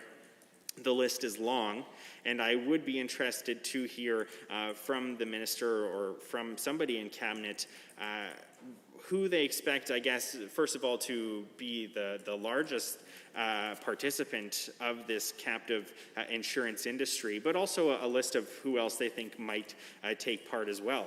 If we consider healthcare, it wasn't long ago when this government passed legislation to potentially and arguably raise the threshold of what might be considered a liability or gross negligence when it comes to long-term care facilities. And this is an important conversation, especially as we continue through the pandemic. And so we have this government changing thresholds on liabilities on certain industries or certain sectors within our province. And now we are going to allow them to potentially have captive insurance to cover their own liabilities. So there are a lot of changes happening. I'm not saying that in this instance that they're necessarily the wrong decisions. I think that it's quite likely necessary that we move in this direction, but we must always consider what kind of risk we are going to allow to take on, and ensuring, again, that the rules that are put in place are not going to find us in a situation like we've seen with abandoned oil wells, where hundreds of millions of dollars of liability are left to taxpayers, are left to municipalities or any organization across the province. And when we talk about a company being able to insure their own liability, that seems to be a real concern in terms of if they were to go bankrupt, ensuring that they have the capital to cover those liabilities and so forth.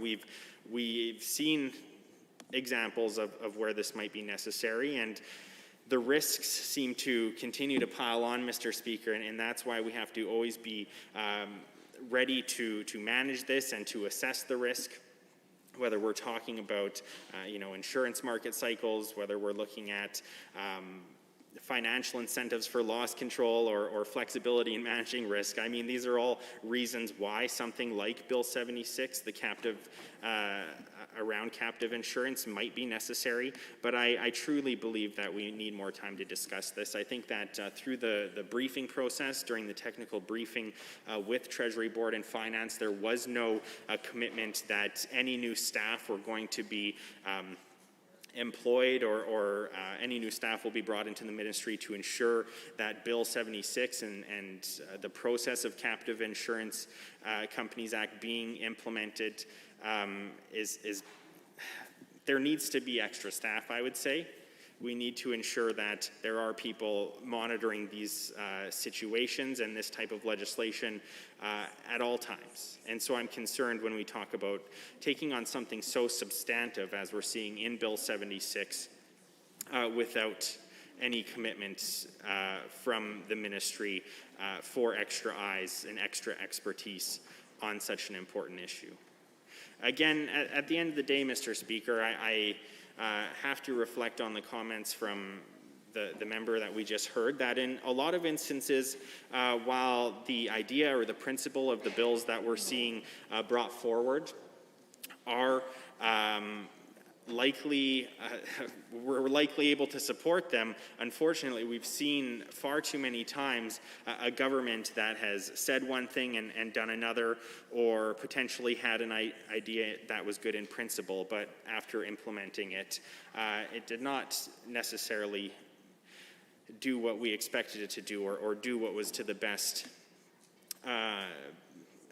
what was best for Albertans. And we saw this when the government made the decision to remove the 5% cap on auto insurance, and we've seen since that process took place that Albertans have been slammed with auto insurance premiums going up year after year for a couple of years now. And of course, this government took further action to increase the profitability of insurance companies specific to personal liability in the automobile sector. And unfortunately, none of those profits that have been realized by those companies have necessarily trickled down to Albertans, which is so unfortunate. When we make these decisions that are changing important parts of our system, we need to ensure that at the end of the day, it is supporting Albertans, regular Albertans, not necessarily supporting, I see an interjection, so I will take that. Thank you.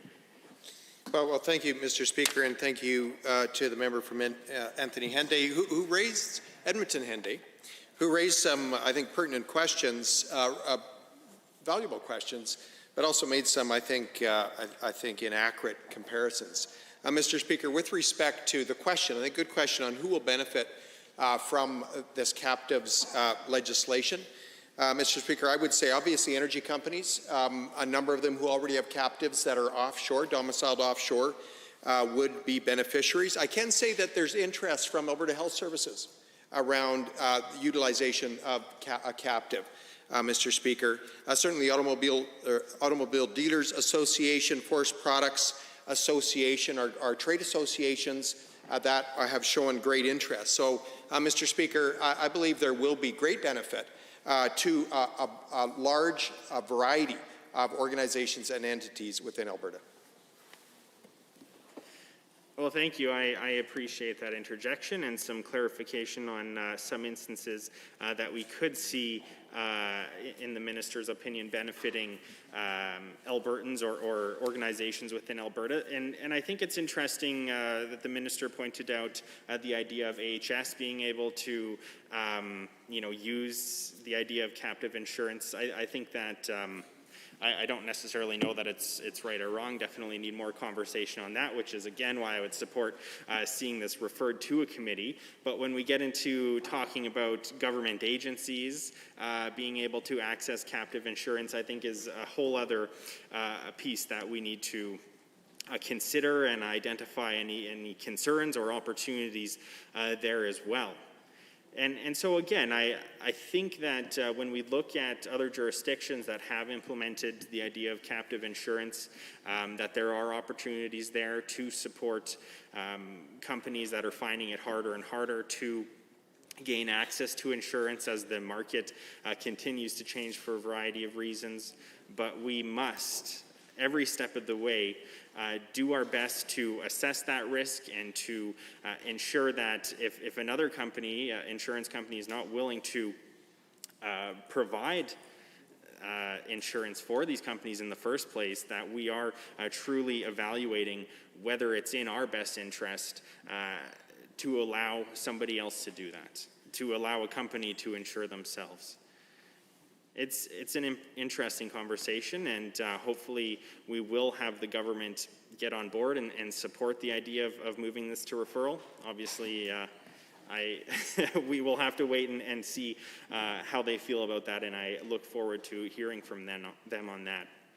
You know, we've seen, as the previous member mentioned, gambling decisions made by this government that were essentially gambles specific to the Keystone XL pipeline, and I would hate to see that type of gamble continue on through legislation like Bill 76, we must do everything we can to ensure that those risks are assessed, and it really doesn't seem like in that case that did happen. And so if this government is willing to take risky bets like that, and in that case we lost billions and billions of dollars, I would hate to see those gambles continue on, especially when we're talking about things like ensuring risk for Alberta companies and for Albertans. And so at this point, it's truly a little bit hard for me and for my colleagues to trust that this government is going to get it right, and which is why it's so important to send this to committee. I think that we need to hear more from TBF officials. I think we need to hear more from industry stakeholders, whether, again, they're in the automotive industry, whether they are in the healthcare industry, to the specifics around the minister's point around AHS potentially being able to access captive insurance. I think that I would be interested to hear from AHS and other government agencies how they feel captive insurance might benefit them, or if there is any concerns with being able to cover your own risk.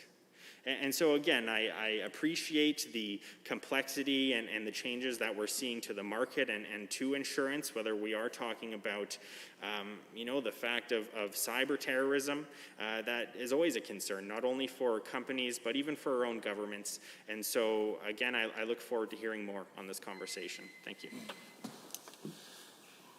Thank you, Honourable Member. We are on REF 1. I see the Honourable Member for Edmonton Castle Downs has risen. Thank you, Mr. Speaker. It's my pleasure to rise this afternoon to speak to Captive Insurance Companies Act, Bill 76, REF 1. We've had an experience in this chamber of this government putting forward legislation with the caveat, just trust us. And, we've heard very loud and clear from Albertans that there is trust broken with this government. And so I think when we're talking about pieces of legislation that should have detailed information in it, and this government is saying we're going to leave it to regulation, there's some concerns. When there was an opportunity for them to include pieces that speak to the Insurance Companies Act about risk, etc., it could have been legislated. It could have been part of this bill. And when it's missing, immediately that's a red flag. We've watched this government make decisions, take extreme risk, and fail. And so when we put forward our amendment to refer this to the Standing Committee on Resource Stewardship, I think it's an expectation of Albertans to have these conversations in the light of day. I know when I was a chair for the Resource Stewardship Committee, we had referrals sent to us from the chamber to further review legislation that was being proposed, and it was something that we had accepted.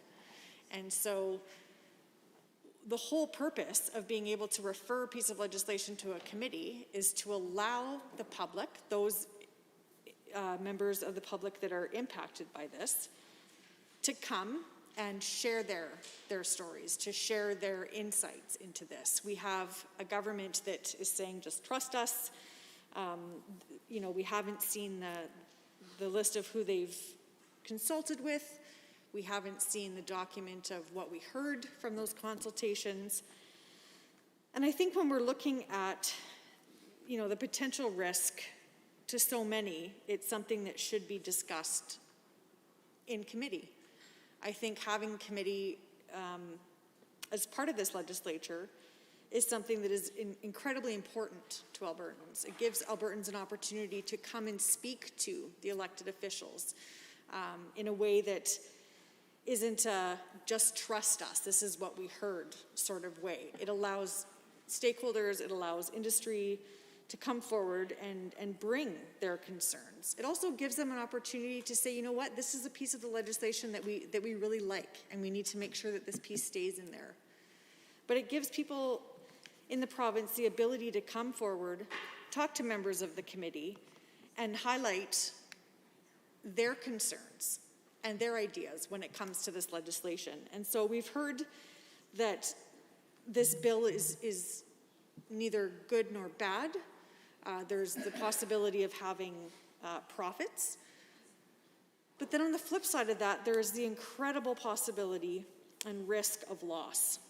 And so when we're looking to this government of how they make decisions based on risk, their ability to mitigate risk is somewhat concerning. We saw that directly impacted with their lack of decisions and policy and leadership this summer when the Premier stood and promised Albertans the best summer ever. So what did that mean? Well, as of this summer, for the live music venues, that meant 16 were closed. It meant that they made decisions not based on science, not based on public health officials' recommendations. They didn't have those that were implementing the new restrictions or lack thereof. They didn't have their input. There were so many venues that came forward and said, we understand that this government is promising the best summer ever, but we have concerns based on science. And so they weren't at the table when that decision to completely open up this summer was made. And so I question who this government is talking to, and why not open it up to Albertans, to the public, to have this conversation in the light of day, rather than a just trust us approach. We've seen over and over the impacts of COVID and the negative impacts that this government's policies have made with their lack of response to supporting small businesses, the arts sector. It's very, very concerning. And what I continue to hear from people all across the province is that their voices aren't being heard. And so when we make the request to refer this to committee, this gives this government an opportunity to be open and be transparent and listen to the concerns of people. They're impacted by this. We want to hear the positives and the negatives. There's definitely a need that people are struggling. We've seen small businesses plead with this government to look at skyrocketing insurance. We've listened to individuals all across the province begging this government to do something about the cost of living, to do something about electricity rates, insurance costs. And so why not have those people come to a committee and share their concerns, share their ideas, share their strategies? We can look at a cross-jurisdictional approach and what other provinces have done and what the success has been or lack thereof. If we're doing something that's really going to support Albertans and some of our largest sectors that have truly struggled through this pandemic, shouldn't we be focusing on getting it right? Having it referred to committee gives the opportunity for those stakeholders impacted. The minister just mentioned that health was potentially looking at this. I think when we're talking about health, there's been a very clear record that this government has been damaging to our healthcare profession, to our healthcare workers. When we see the bad decisions and policies put forward by this government, and it had such a negative impact on our healthcare system, where thousands of surgeries had to be canceled. I think those in the health system should have a voice at the table. Why not invite them to committee? Have them come and share their experience and their concerns about this risk of loss, their strategies about what they need when it comes to their insurance needs. I don't understand the fear of having it brought into the open and having it discussed openly in a committee setting. With all of the amazing technology, there's the capability that we can live stream. People can participate via Zoom, so you get to hear from people all over the province. And they have the opportunity to speak directly to those elected officials that participate in this committee, who would then do a report and table it in this very place. Very open, very transparent. It would allow all Albertans to see how this decision is being made, to ensure that this piece of legislation is in fact the most supportive and comprehensive, and really, really mitigates the risk of loss. When we talk about the potential of bankruptcy and the impacts that would have on Albertans that are already struggling, that is a risk that I don't think this government should continue to take. There's been so many steps, missteps, where we're seeing the negative impacts over and over and over on Albertans. And I think that by having an opportunity to have those large sectors and stakeholders come and present, it only makes sense. We have another opportunity with this government to legitimately listen to those that are being impacted by the legislation. I hear over and over that individuals, industry, stakeholders weren't consulted with. And when we ask for a referral, that is exactly what this government could do. It gives those individuals an opportunity to come forward and talk about it, and perhaps actually put it into the legislation rather than just leaving it for regulation. Again, another trust us, we're going to do the right thing, yet it's not a transparent process. And I think that over the last 20 months for sure, but I would argue even prior to COVID, that this government has shown that they do not know how to manage risk on behalf of Albertans. We saw it with the best summer ever. We saw it with the mishandling of the fourth wave.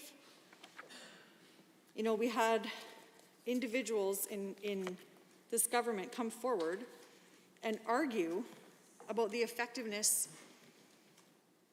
of vaccines. We had members of this government come forward and argue about the realities of COVID. And we've seen decisions that are simply putting Albertans at risk.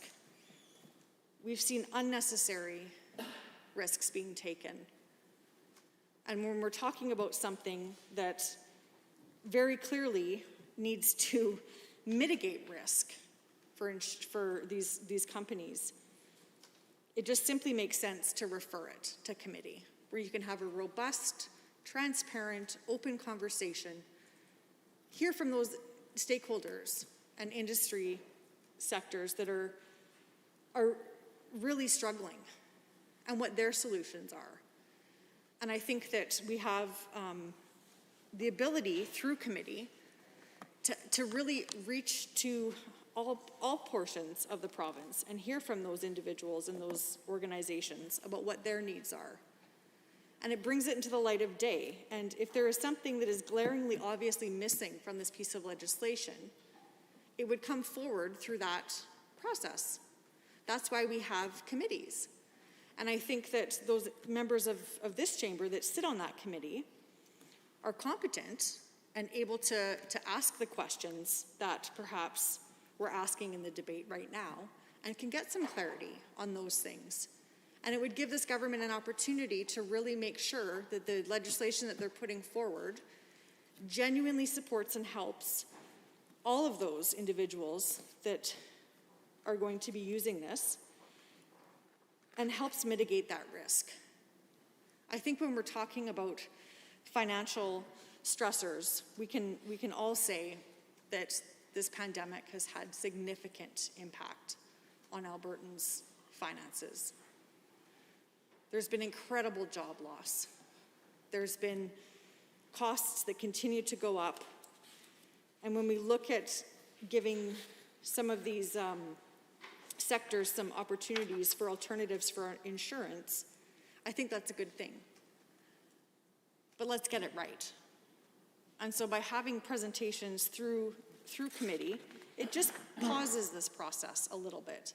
It opens it up to allow some really, really robust and thoughtful conversations. It provides Albertans an opportunity to ask those questions and to provide clarity about the importance of making sure that this stuff is done in the open, not behind closed doors, not left up to regulation. There's things that are absolutely essential, and I think that when we're listening to Albertans, we need to make sure that we provide them that opportunity to have their voice heard, to have their opinions about what actually would benefit them when it comes to captive insurance. I would hate to see this piece of legislation going through with some glaring gaps. And when you make a referral to committee, it provides that opportunity to perhaps see those gaps that maybe weren't thought of initially, to look at those unforeseen risks that perhaps were just an oversight. When you have those involved, the stakeholders, come forward and talk about this, it gives an opportunity for this to be changed. We've seen this government over and over deny any of the amendments that we put forward. And I know that my colleagues in this chamber, thank you very much, Mr. Speaker, I appreciate it. Thank you, Honourable Member. I see the Honourable Member for Edmonton Manning has risen to join debate on REF 1. Well, thank you, Mr. Speaker, and it's a pleasure to rise and to speak to the referral to resource stewardship in relation to Bill 76.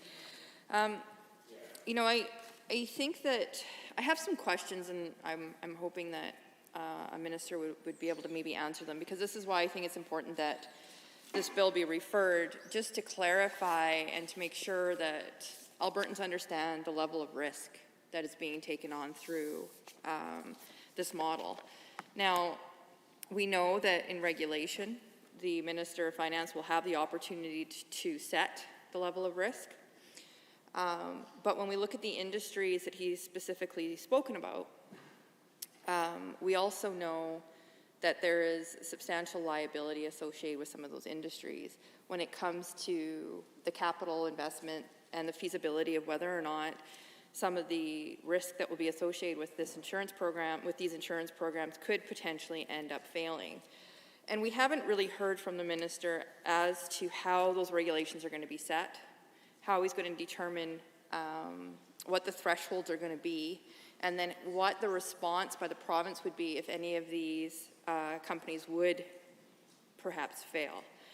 Now, I also think that there's a piece of this legislation that requires a pretty substantial piece of education to it, so that the industries that have been focused on have an understanding of how this can be set up and how it's going to be managed, and then how we're going to ensure that there's no liability back on the province, because we know that it has to be monitored by the province.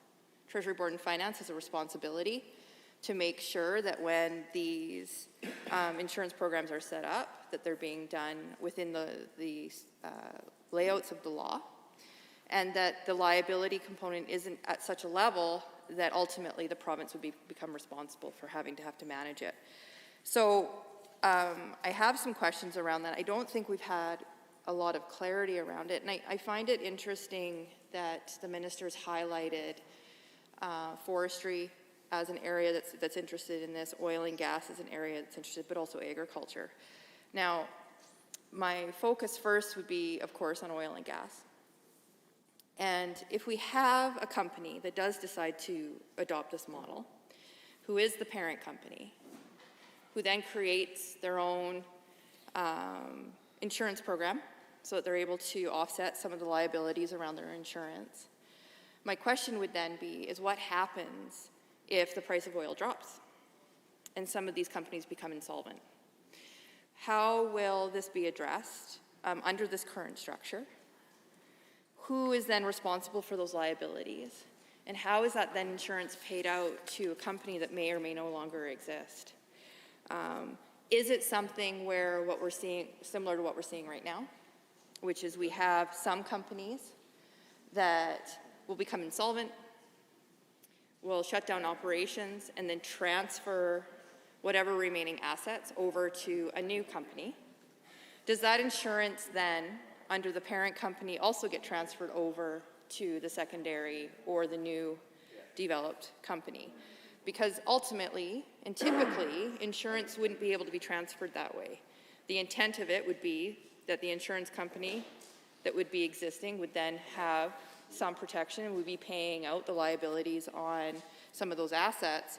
But if the company the parent company no longer exists, does the insurance company continue to be able to operate? And we haven't heard that from the minister. It is primarily the whole intent of this piece of legislation to allow that to happen. And so it's a pretty risky investment, I would say, when it comes to having a parent company creating their own insurance programs. And, you know, we know that part of the reason why this conversation has to happen and why this legislation is being introduced by the government is because the market has become hard when it comes to certain pieces of insurance. We know it is when it comes to catastrophic losses. We also know in energy, it's become more around the ESG considerations, and it's led to a permanent withdrawal of insurance supply in the market when it comes specifically to oil and gas. And so if we know already that the market is hard in those two areas, and yet this piece of legislation is supposed to address that, and it's specific to oil and gas, I guess, what is Treasury Board and Finance going to do to make sure that when a market is already saying that there's such a liability that they don't want to be insuring these products, that the province is also going to be protected and going to be able to monitor and ensure that we're not creating insurance pieces under parent companies that are already so significant that the insurance market already doesn't want to insure them because the liability is so high. So I guess my question to the Minister of Finance would be, how is he going to ensure under regulation that the threshold risk isn't set to such a high level that ultimately we're creating almost a false market and we're jeopardizing the insurance structure within Alberta underneath this model? And I'll give way. Well, Mr. Speaker, through you to the member, thank you for the question. I'd love to get up and talk about Alberta's incredibly responsible energy industry. Mr. Speaker, I believe Alberta has been unfairly targeted by certainly some interests globally, and that is one reason why insurance capacity is pulled away from the Alberta energy industry, and that's one reason why we believe it's important to set up captives not only for the Alberta energy industry. It will be applied, it will be beneficial much more broadly, but to the Alberta energy industry it could be critically important as the industry has been unfairly targeted through ESG. Again, we're the most responsible industry in the world. Some would characterize us as not that way, unfairly so. As insurance capacity pulls back, Mr. Speaker, we need a made in Alberta solution. Captive insurance is part of that solution. Well, thank you, Minister, and I appreciate the willingness to go back and forth. I think we'll pivot a little bit maybe away from oil and gas and talk about agriculture. So if we're looking at the fact that agriculture has also been an area that's been identified within this legislation as an area that may benefit from this market and this ability to create captive insurance, I guess my question is, and again, this hasn't really been discussed very much, and another reason why maybe it should go back to committee so we can make sure that Albertans understand how the structure would work. But the province already has a responsibility when it comes to agriculture insurance. They have it through AFSC. And so to see the industry being a potential option to create insurance underneath this model, I guess my question would be is, why would that be necessary under this structure? Why would a parent company under agriculture need to create a secondary insurance, recognizing catastrophic losses, when we have a BRM model and we have AFSC, we could argue that maybe we need to be looking at the AFSC model and saying that there may be some improvements that could be required to support agriculture, sure. But it's a provincial program. And so if there's an understanding by Treasury Board and Finance to say agriculture could benefit from this, there's a need here for a potential insurance program to, let's say, catastrophic loss, so drought, for example, why would the government feel that they need to be able to create a captive insurance model for the industry when the AFSC already exists? Yeah, I'll give way. Well, thank you, Mr. Speaker, and thank you to the member for the question. Mr. Speaker, I would suggest that AFSC likely doesn't need a captive to function well. In fact, I would suggest that AFSC, the way AFSC functions with producers, the federal government, and the provincial government all contributing premiums to build a fund, a capital fund that can be used to pay out ultimately insurance claims by Alberta farmers and ranchers during times of loss, is a very similar model to that of a captive insurance model. And so, Mr. Speaker, short answer to the question, I don't believe AFSC would utilize a captive. Of course, the option would be there. I believe the system they've got in place right now is serving the purposes of farmers and ranchers effectively today. Well, thank you, Mr. And I appreciate the comment. It's just that in the release by the government, agriculture is highlighted as one of the industries that could potentially use this model. And so I guess if it wasn't under AFSC, I mean, maybe it would be an industry deciding that they want to create their own system. Fair enough. And if that's the case, then, I mean, I would be interested to see the structure of how that would work, which again would be something why maybe resource stewardship could look at that, is that, you know, maybe it is something where we need to be looking at the fact that, you know, livestock producers may want to be able to create a captive model when it comes to supply chain issues and not being able to get product to market, feed loss, access to water, those kinds of things. And so it could work, I guess. Again, it's my understanding of what is the necessity behind needing to do it under this structure. And I'm not saying that, you know, we know that the captive insurance model exists in other provinces. We know it exists in the United States. And so it obviously has worked in some of those jurisdictions. It was just a curiosity that I had, given that we do have a structure of AFSC, but we also have an industry that's been highlighted within the government's rationale as to why we would do this. And so, again, I think the questions that we have are not necessarily about the captive model in the context of the structure of it, but why the industries would necessarily need the access to it. Oil and gas, I understand. I mean, there's like the ESG issue and things like that. But when we're seeing agriculture and forestry being highlighted, I guess the curiosity for me would be, what are the barriers right now? And if it's catastrophic loss, if that's the primary driver for forestry and agriculture, then maybe it is something where we need to start looking at how insurance is being offered through the programs that currently exist. Because if they're not meeting the demand, but yet they're being provided to the province, then there might be a gap there. And again, when I also hear the minister talking about Alberta Health Services, I wonder why Alberta Health Services would also need to be looking at a captive model for insurance programs when we have Blue Cross. And Blue Cross is already able to offer those insurance premiums and be able to, I mean, I would say a pretty stable insurance program at this point.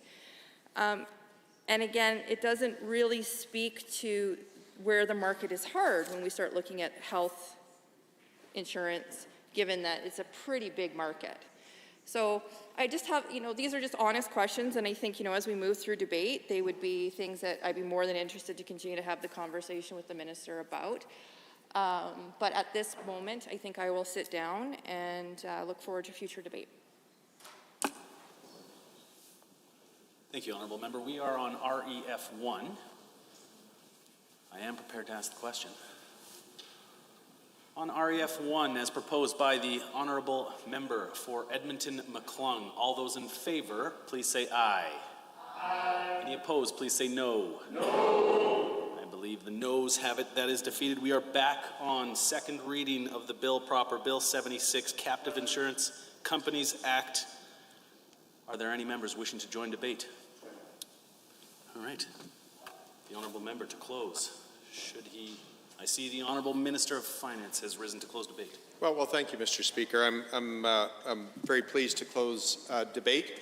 Mr. Speaker, in a hard insurance market, an insurance market that's very difficult, where we see capacity being pulled back in a number of ways and premiums going up. And Mr. Speaker, this is a phenomenon that's occurring right across the country, in fact, right across the Western world to some degree. But in that kind of insurance market, Mr. Speaker, enabling captives, allowing captives to be domiciled here in the province of Alberta, I believe will provide a critical solution for some entities here in the province. Mr. Speaker, it has potential to improve the competitiveness of Alberta businesses and industries and even sectors. And Mr. Speaker, at a time when we're looking to attract a disproportionate amount of investment back into this province and grow this economy, Mr. Speaker, competitiveness is critical. So, Mr. Speaker, again, I'm pleased to bring this bill forward, and I look forward to support from all members in this House. Thank you, Honourable Minister. The Honourable President of Treasury Board and Minister of Finance has moved second reading of Bill 76, Captive Insurance Companies Act. Does the Assembly agree to the motion for second reading? All those in favour, please say aye. Aye. Any opposed, please say no. I believe the ayes have it. That is carried and so ordered. Bill 76, Captive Insurance Companies Act, is now read a second time. Under Government Bills and Orders for second reading, Bill 82, Mineral Resource Development Act. Honourable Mrs. Savage. I see the Honourable Minister of Energy has risen. Well, thank you, Mr. Speaker. I rise today to move second reading of Bill 82, the Mineral Resource Development Act. The proposed legislation is the first step in implementing Alberta's modern mineral strategy and action plan. We're taking a multi-pronged approach to diversifying our energy sector. This includes leveraging Alberta's natural geological advantages, a strong investment climate, and a skilled workforce. And with that, we're launching a new mineral strategy. Our government developed Renewing Alberta's Mineral Future, which outlines our plans to meet the increasing global demand for critical and rare earth minerals. And it shows how our mineral sector will continue to strengthen and diversify Alberta's economy over the long term. This is in part because critical minerals such as lithium, vanadium, uranium, and rare earth elements are used worldwide to manufacture batteries, electronics, and infrastructure for renewable energy. Many of the minerals identified in the mineral strategies are essential to support our energy future and to advance the adoption of a low-carbon economy. Our strategy was developed with the recommendation and guidance from the Mineral Advisory Council and with input from various stakeholders, including First Nations and Métis Albertans. It was informed by our work with federal and provincial governments across Canada. The strategy lays out 6 key areas to support and achieve Alberta's vision. This includes increasing public geoscience, enhancing the fiscal and regulatory environment, promoting responsible development, advancing Indigenous opportunities for Indigenous peoples, developing public awareness and a skilled workforce, and promoting innovation and industrial development. To help address the second area, which is to enhance the fiscal and regulatory environment, our government is proposing legislation to enact regulatory changes. Currently, regulatory oversight for minerals is split among multiple entities in the province, including Alberta Environment and Parks, the Alberta Energy Regulator, the NRCB, and Aboriginal Consultation Office, among others. If passed, Bill 82 would establish the Alberta Energy Regulator as the full life cycle regulator from exploration through reclamation. And this will be for metallic and industrial minerals, including lithium, vanadium, and many other critical and rare earth minerals. Doing this will consolidate regulatory oversight and assign that responsibility to one entity. Specific sections in the Act are devoted to the development of mineral resources through wells, facilities, and schemes such as brine-hosted minerals, as well as through mines, mine sites, and processing plants such as hard rock minerals. The bill will provide the government and the AER with authority, including regulation-making and rule-making authority for liability management. Finally, the bill outlines broad regulation-making authorities reserved to Cabinet to ensure alignment with government policy and general oversight, as well as rule-making powers for the AER over the development of mineral resources. Specifically, the sections detail broad and specific rule-making powers related to resource management and life cycle regulation. The proposed legislation also includes consequential related amendments to support implementation, including the Oil and Gas Conservation Act, the Pipeline Act, and Geothermal Resource Development Act. Additional amendments are needed for the Environmental Protection and Enhancement Act to define the definition of well. Additional amendments are needed for the Responsible Energy Development Act, REDA, to amend the mandate of the AER as the full life cycle regulator. And amendments are needed for the Natural Resources Conservation Act to remove the mandate of that agency over mineral resources and move its public interest decision-making role over to the AER. In summary, Mr. Speaker, the proposed legislation and amendments are designed to guide the responsible management and development of the province's mineral resources. Mr. Speaker, we'll continue to evaluate our strategy, policy, and regulations to respond to these types of emerging issues and new development opportunities as the sector evolves, and will be guided by the key areas and action items outlined in the strategy. This, Mr. Speaker, is just the first step towards implementing the Mineral Strategy and Action Plan. I hope that all members in this House will help me in moving forward with Bill 82. Thank you, Mr. Speaker. Honourable members, second reading of Bill 82, the Mineral Resource Development Act. Are there others? The Honourable Member for Calgary Mountain View. Thank you very much, Mr. Speaker, and I'm pleased to rise and speak to Bill 82, the Mineral Resources Development Act. And what I am about to say may shock a lot of people, but I think that this bill is probably good.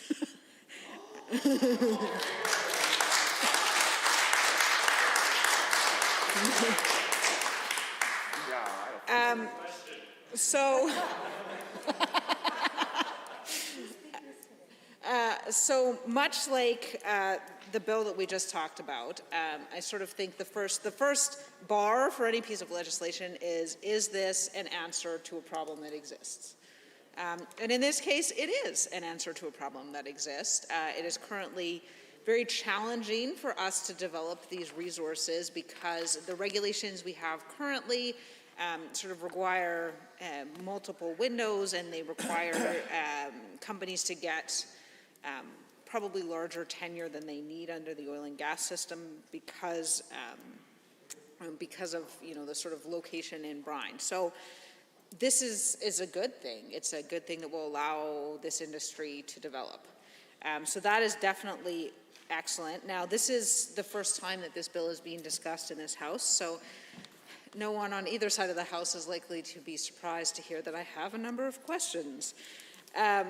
So I think one of the first questions I have, this is going to the AER, to sort of deal with these issues. They will be the regulator. That in and of itself, I think, makes sense. One of the concerns I would say I have about that is that we're putting sort of more work on the AER, and they were already reduced in 2019. I believe they went from about 1,200 employees to about 900 employees. So they have fewer people regulating the same number of things, and now they have fewer people regulating more things. And so I have some concern about their ability to handle that work, or whether there will be sort of staffing up occurring in order to allow this to occur. Obviously, a large sort of portion of the substance of how this is going to work has yet to be developed. So the AER will ultimately write the rules that will allow them to adjudicate sort of between interests, because unlike geothermal, where the tenure sort of flows with other mineral tenures, this will be a different tenure. So if you want to extract oil and gas and this, I understand that you will have to have separate tenures. So potentially you have multiple entities with rights in the same sort of possible area. So the AR will need to write rules around that. That's not actually atypical.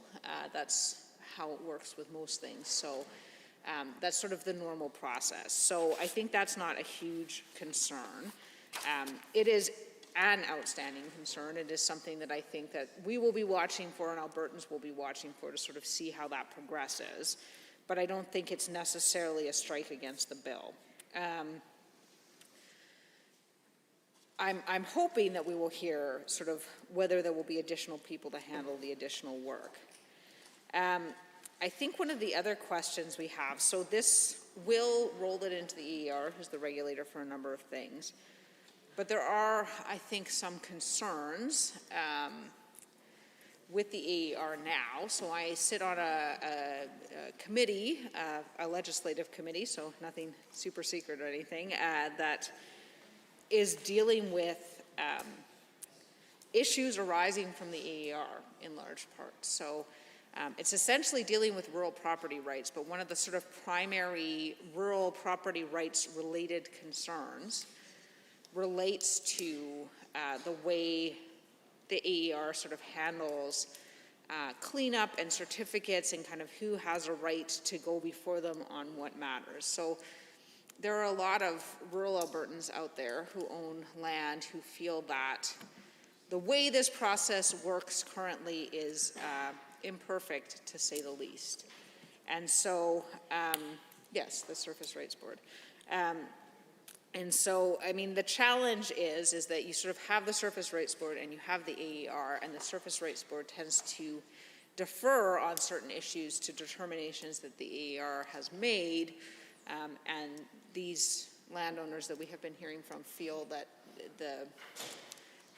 the AER doesn't do a great job, and then they don't get to have it adjudicated, the surface rights, for good reasons. Normally when these sorts of entities interact, we like to make sure that only one entity has carriage of a certain issue, because otherwise you could have different people determining different things, and that would be very problematic. So, yeah, I think we're hopeful to see what the resolution to that will be, because presumably, if the regulations are the same for these entities, those problems will potentially reoccur.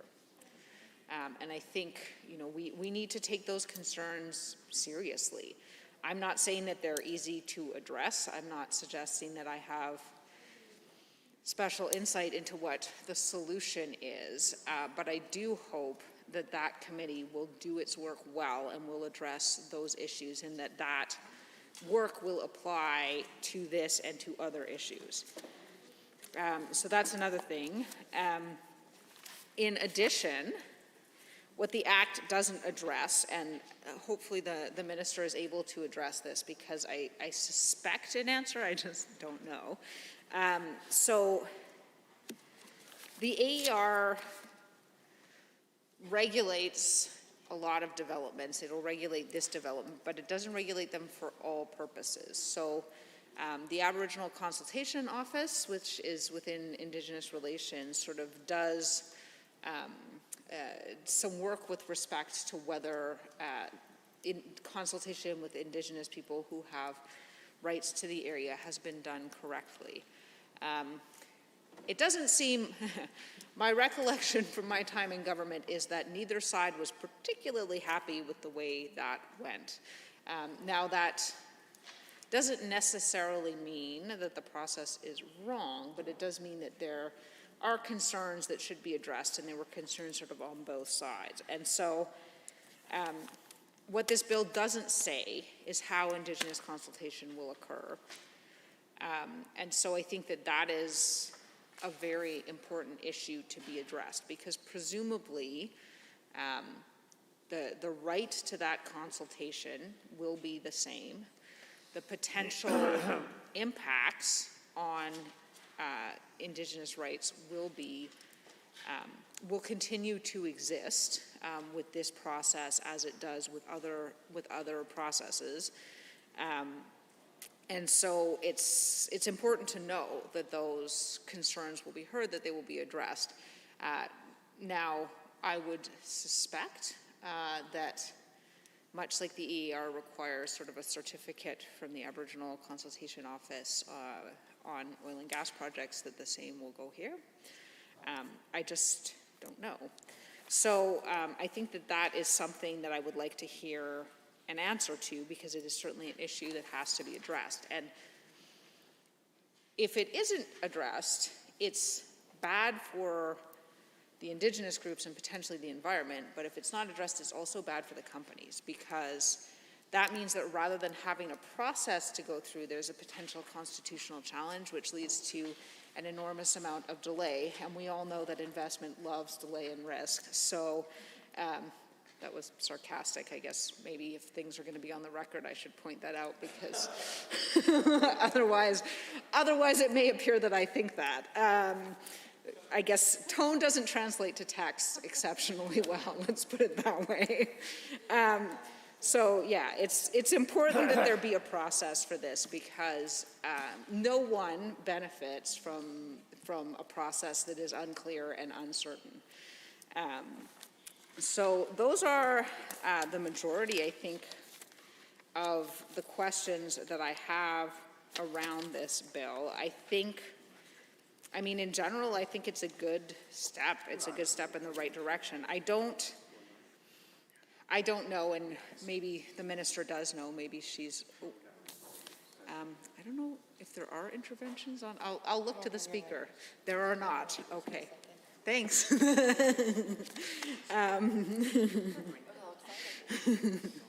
It's a new process still, so we're all still figuring it out. And now I've lost my train of thought. Right, so it is an important step forward. I don't know that we have sort of a full understanding of sort of how much of these resources we have, but this is a really good opportunity for diversification here in Alberta. It is a really good opportunity for us to move into an energy sector, another energy sector. And currently it's my understanding that a lot of the production, particularly of lithium, is based in China. And one of the challenges with having all of the production coming from one company, especially when it's production of something that's basically critical for the way we live our lives currently, is that if they decide they don't want to sell to us, that's a really big problem. So we don't want that to happen. So this is, I think, a very important, I don't want to understate by asking questions the importance of taking this step forward to regulate so that companies can begin to explore this possibility and can begin to attract investment, can begin to grow jobs, and can begin to take the necessary steps forward so that we can have this sort of development here in Alberta. I think, yeah, knowing that it's done well and knowing what all the ins and outs of the process are going to be important. But I think, generally as we move forward, we're likely to be supportive of this for exactly that reason, because this is in large part what we need here in Alberta. We need to see more investment. We need to see, industries coming back and new industries coming in.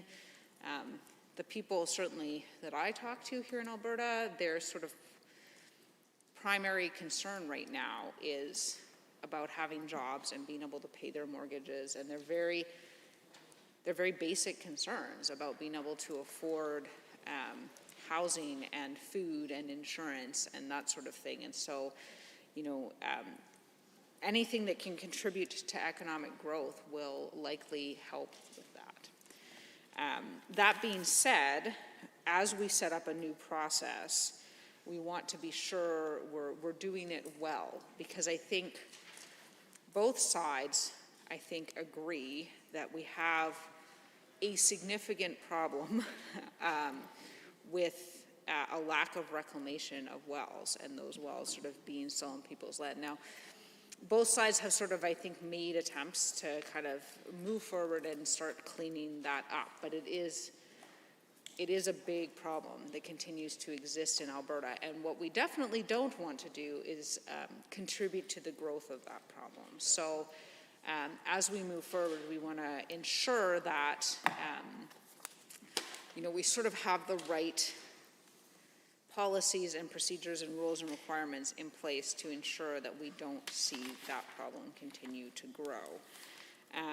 But I think, as we see companies able to secure investment for this, it probably helps. As the price of oil goes up, it helps because as there's sort of more money in the space, there's more ability to deal with these past liabilities. Yeah, I think those are my questions. I'm generally sort of prepared to say that this is probably a good step. This is probably a step in the right direction. But I hope very much that we will see answers to those questions going forward. And I hope that this moves quickly so that we are able to begin attracting this investment, because it will be to the benefit of us all. And I'm hopeful as well that we'll hear that there will be some sort of additional personnel at the AER to handle these additional applications. Although, I mean, the government may be able to provide us with estimates on how many applications we're expecting to see going forward. I don't know. I don't want to hazard a guess in the absence of information as to how many applications there will be. So I assume that they have done the work to determine kind of how much work that will generate and how many people will be there, and hopefully I guess that's why they give the minister the opportunity to close debate on these sorts of things, is because we all say our many, many questions.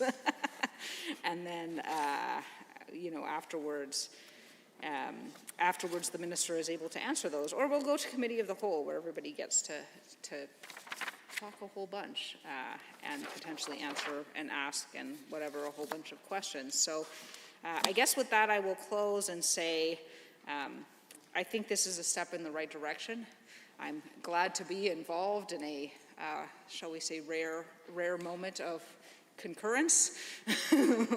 It's kind of nice that happens around here occasionally, and I look forward with interest to the sort of additional details and answers to those questions. Thank you very much. Are there others? The honourable member for Airdrie East. Whatever you are. Lethbridge East. Thank you, Mr. Speaker. As much as I do appreciate the honourable member from Airdrie, I do represent Lethbridge East. So I thank the member previous for some of her thoughts and comments, and echo some of her questions, and I hope that we'll hear some of that debate as we go on this afternoon. Where I wanted to start was imagining a future, if you will, Mr. Speaker, of a world far from here, with untold secrets and minerals and resources that we'd like to look into, and we could just for interest's sake call that world Pandora.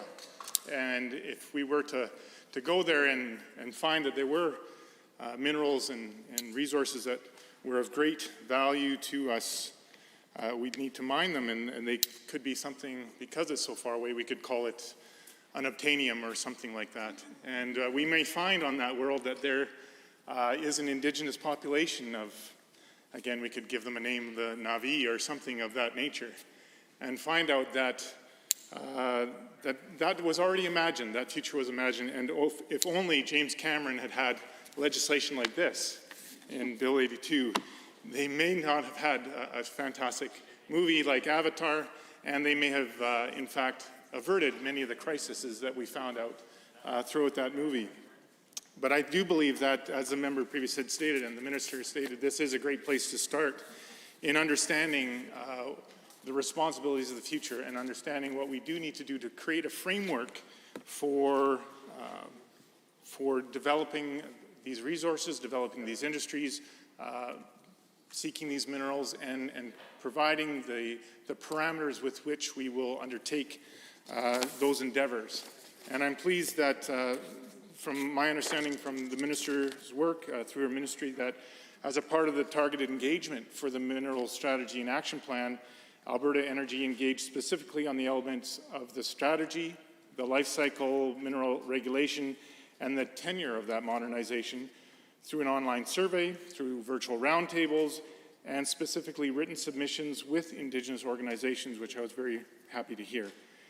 They also engage with industry, investment stakeholders, landowners, academia throughout the province, and government stakeholders.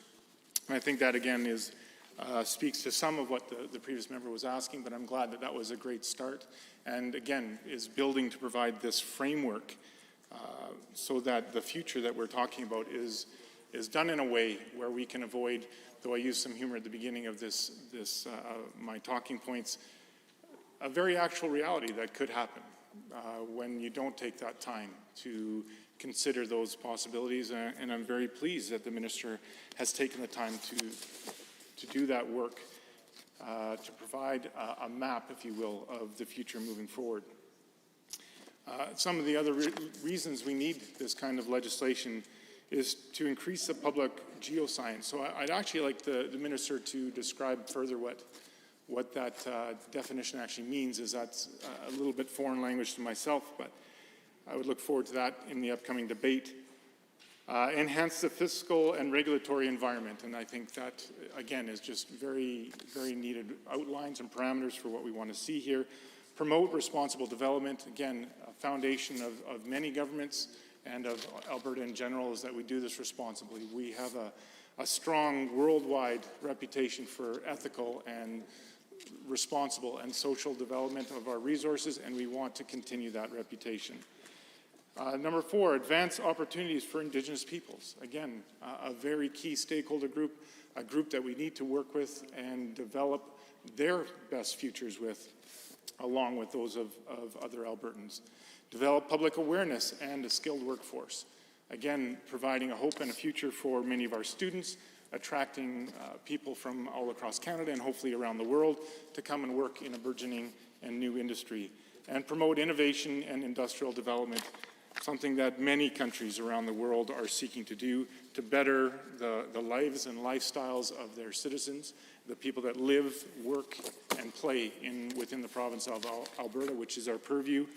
So I'm very glad that this legislation has been brought forward in such a manner. So that's why I stand today to speak in favor of Bill 82, the Mineral Resource Development Act.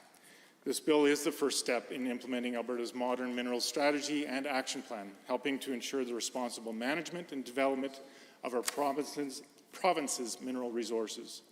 Alberta is blessed with so many diverse resources, from our energy industry, our agricultural industry, to our forestry industry.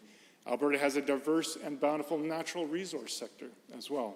As Albertans, we pride ourselves on what these resources bring, but we also pride ourselves on responsible and sustainable development. With that pride in mind, I'm excited to see this bill give proper attention to all the minerals Alberta has within its boundaries. For far too long, Alberta has not fully recognized the abundance of critical and rare earth minerals that we possess. For the most part, the focus has been on energy-related minerals, oil, natural gas, and even coal. As these are the most demanded and most beneficial resources to invest in and protect, this is not such a bad thing, as it is a conscious realization of the limitations of past policies and how we need to address and protect all minerals Alberta has to offer as we move forward. The oil and gas industry is critical to Alberta's economy and has employed hundreds of thousands of Albertans, lifting communities out of poverty and ensuring energy security for Alberta and Canada, and in fact, many places around the world. These aspects were essential years ago and are just as important now. However, we are including and prioritizing all minerals in Alberta, an inclusion that I think is long overdue.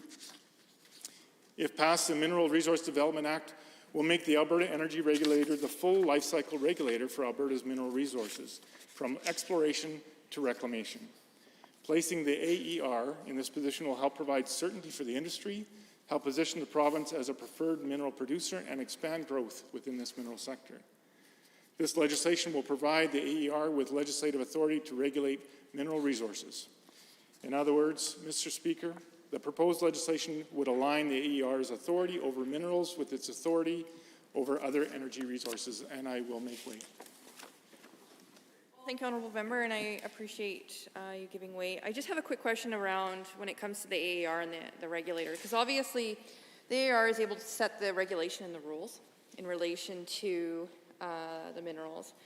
But what we've seen historically is that those regulations and those rules can change depending on whether or not someone has filed for an intervenor status or they're looking at their land rights or things like that. So I guess I'm just curious if you've heard anything from your colleagues in the government around how they're going to ensure that the rules and regulations that are being set underneath this new piece of legislation are not then going to be changed in 6 months or in a year as people start accessing their rights to minerals, and that the goalposts don't continuously keep changing under the AER.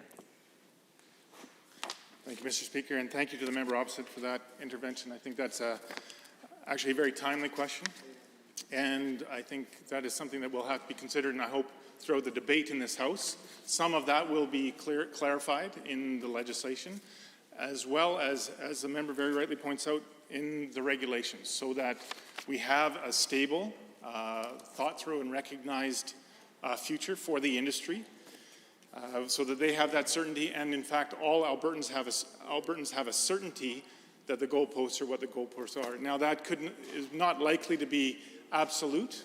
I think it would be rightly responsible for any government to understand the limitation of what they can see into the future. I would hope that we would be able to resolve every potential circumstance, but I think it's also wise to understand that there could be a circumstance that was unforeseen at the time, and to allow some of that leeway and flexibility. But I too appreciate the member opposite bringing those questions up, and look forward to the minister possibly speaking more directly to some of those questions as debate continues. Bill 82 is part of a broad critical and rare earth mineral strategy called Renewing Alberta's Mineral Future. So hopefully, again, some of those questions and considerations were thought through and discussed at that time. It is also a key pillar of Alberta's recovery plan that gives us a path to fully utilize Alberta's mineral resource potential, helping us meet the increasing demand for certain minerals, create jobs, and attract investment in this growing sector. This strategy showcases the incredible investment potential within Alberta's critical and rare earth mineral sector, and lays out clear steps for the province to capitalize on its potential. At the same time, the strategy plays an integral part in Alberta's recovery plan by leveraging the province's natural geological advantages, business excellence, skilled workforce, and Indigenous participation in the natural resource economy. The mineral strategy focuses on critical strategic minerals such as lithium, uranium, vanadium, rare earth elements, potash, and diamonds, most of which align with Canada's critical mineral lists and are in high demand in world markets. As we get into the specific minerals in this plan, I would like to pause for a moment and reiterate a very significant point for my constituents and other Albertans. Coal development is not included in the minerals strategy. Full stop. The province's long-term approach to coal development will be informed by recommendations from the Independent Coal Policy Committee already in place. The mineral strategy and action plan outline how the province can meet the increasing demand for critical and rare earth minerals. The action plan includes short, intermediate, and long-term actions needed to address the 6 action areas to support and achieve Alberta's vision, which I read earlier. Mr. Speaker, we have an exciting future ahead of us with this strategy and this bill. The World Bank has predicted a 500% increase by 2050 in minerals needed, such as graphite, lithium, and cobalt, to feed clean energy demanded around the world. Alberta has a very promising geological potential across the province for non-energy minerals, many of which have been identified as critical and strategic in many plans. We are investing in an exciting new chapter in Alberta's natural resource industry, and I am extremely excited about what we will be able to safely and efficiently bring these products to market. Alberta has so much to offer in terms of natural resources. I can't wait to see what this next chapter holds, even if it isn't on Pandora seeking unobtainium. Thank you, Mr. Speaker. Thank you, Honourable Member. I believe the individual who caught my eye is the Honourable Member for Chestermere Strathmore. Thank you so much, Mr. Speaker, and thank you for the opportunity to speak to Bill 82 and to Minister of Energy as well for bringing this forward. Before I get started, I just wanted to send all my love to folks in BC and those who are caught over there. It's been quite a few days over there, and just wanted to say that in session. A couple of things that I want to talk about. One of the things that was most exciting when I was reading about Bill 82 and in speaking to the ministry is that this is part of a clear energy transition, a clean energy transition. And it's one of the most wonderful opportunities to see where environment and energy are aligned and come together. And the minister has done a tremendous amount of work on being able to bring forward that the minerals are such a humongous part of wind turbines and electric vehicles and cell phones, the things that we use every single day, and that's why they call them critical minerals, is because they're absolutely necessary for our everyday lives and what we do as part of that. And Mr. Speaker, there are many, many complex links between transformation that is happening right now of the energy sector, but also to really be able to promote the responsible and sustainable development of these minerals, which is some of the really important information that is in this bill. And then one of those things that we've talked about earlier today was hydrogen, but also something that had come up earlier was talking about ESG and the importance of the long-term value strategies. And Mr. Speaker, that is where this really becomes a very important point of why this strategy is necessary. If you think about distribution right now, and one of the member had spoken about it earlier with China. China actually has 80% of the market right now with respect to lithium. And we have a tremendous opportunity with our resources here to be able to corner the market, as the minister says quite often, in rare earth minerals and in this particular spectrum.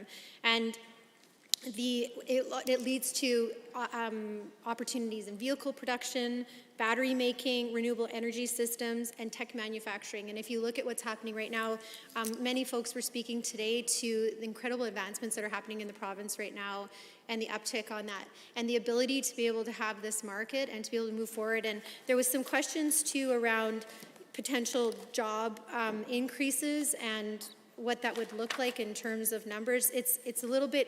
It's a bit early, I think, probably to talk about the scope of what the exact impact would be. But if we look at from the federal, if you look at the federal overall strategy and the current scope right now, there's about 48 billion net worth in Canada right now for the various minerals. I think it's 60 minerals that are being produced here, and the sector includes mining and processing and manufacturing, and right now there's direct employment of almost 400,000 people in this sector. And then one of the more exciting things was that the exports of the minerals had reached $106 billion. So that's 19% of the total merchandise export in the country. So, and that was with a $2.3 billion investment.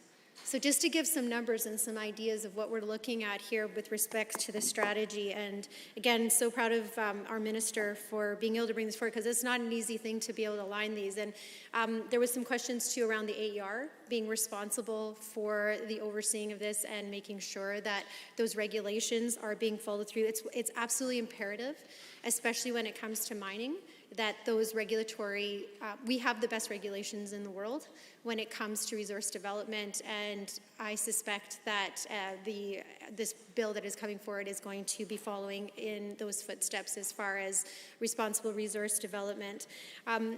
There's been quite a few companies, I think, that are very, very interested in this, and as we look at our recovery and our relaunch, as we move through the fourth wave and whatever is going to be expected with future waves with COVID, it is incredible to be able to see opportunity even in the midst of the crisis that we've all been in, and to see the opportunities where Alberta is going to be attracting incredible investment.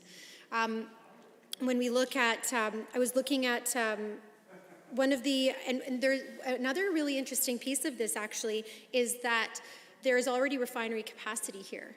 in the province. So in Sherritt's, Fort Saskatchewan, the refinery treats imported feeds to produce high purity nickel and cobalt produce.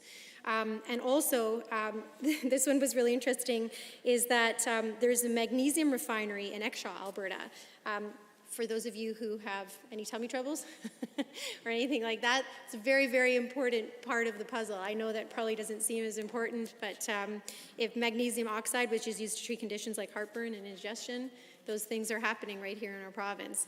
I don't know if it's, that's important for me, so I thought it was an interesting piece to play, along with all of the other incredible pieces that are coming along with this. And the other thing I wanted to expand on that other MLAs had spoken about was the critical importance in economic growth.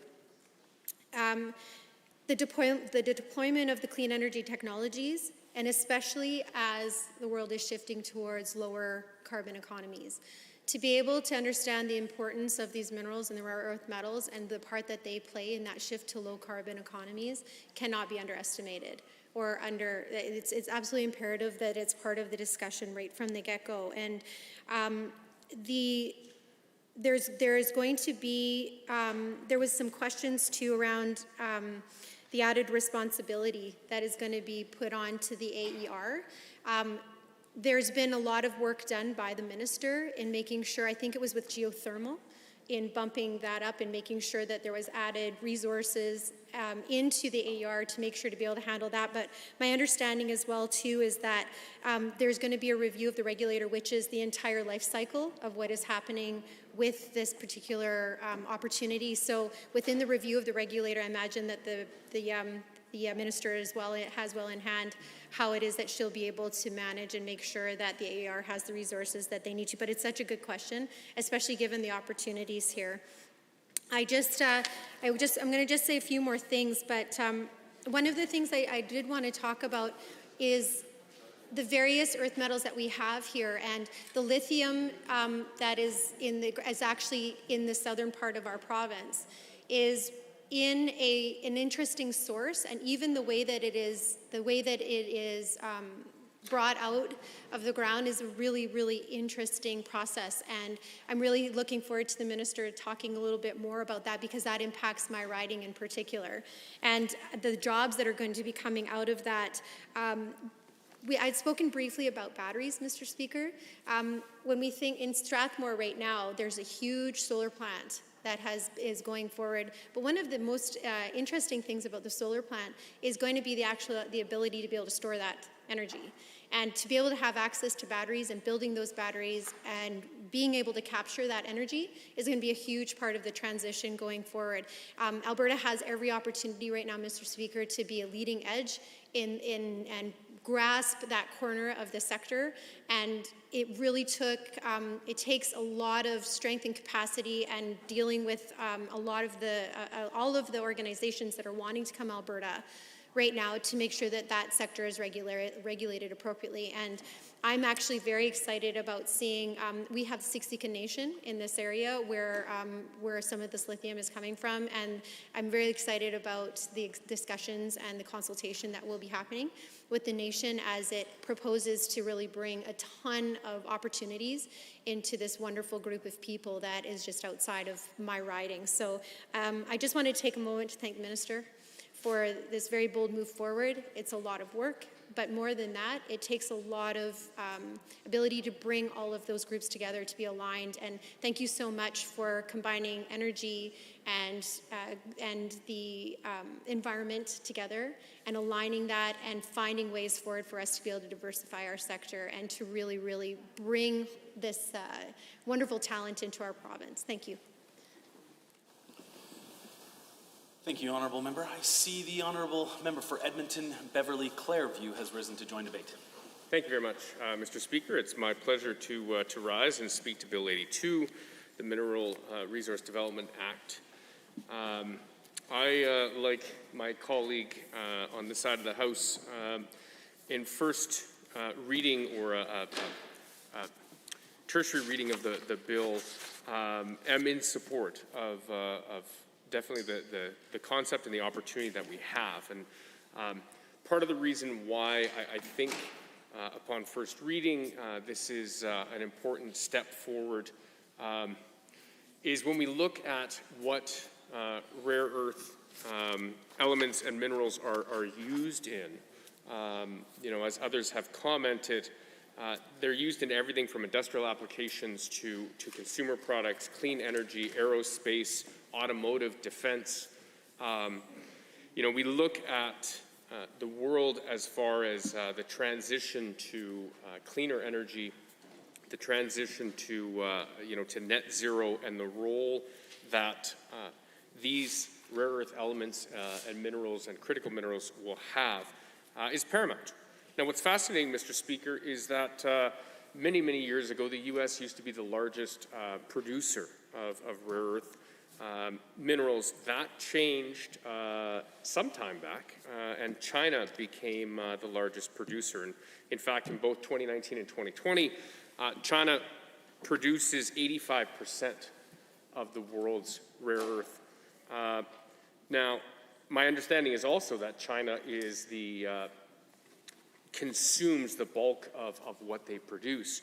But if there's one thing that COVID has taught us, it's the importance of local supply chains and ensuring that we can source what we need. And so the fact that China is one of the largest, they are the largest player in this space, but the fact that they also produce the most is, again, it can be concerning if we are in the midst of a trade war.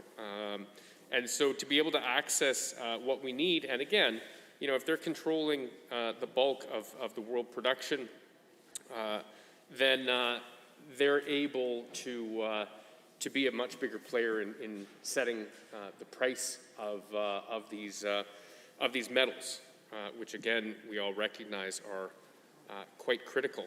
And so, what's fascinating to me is that Canada has some of the largest known reserves and resources of rare earth.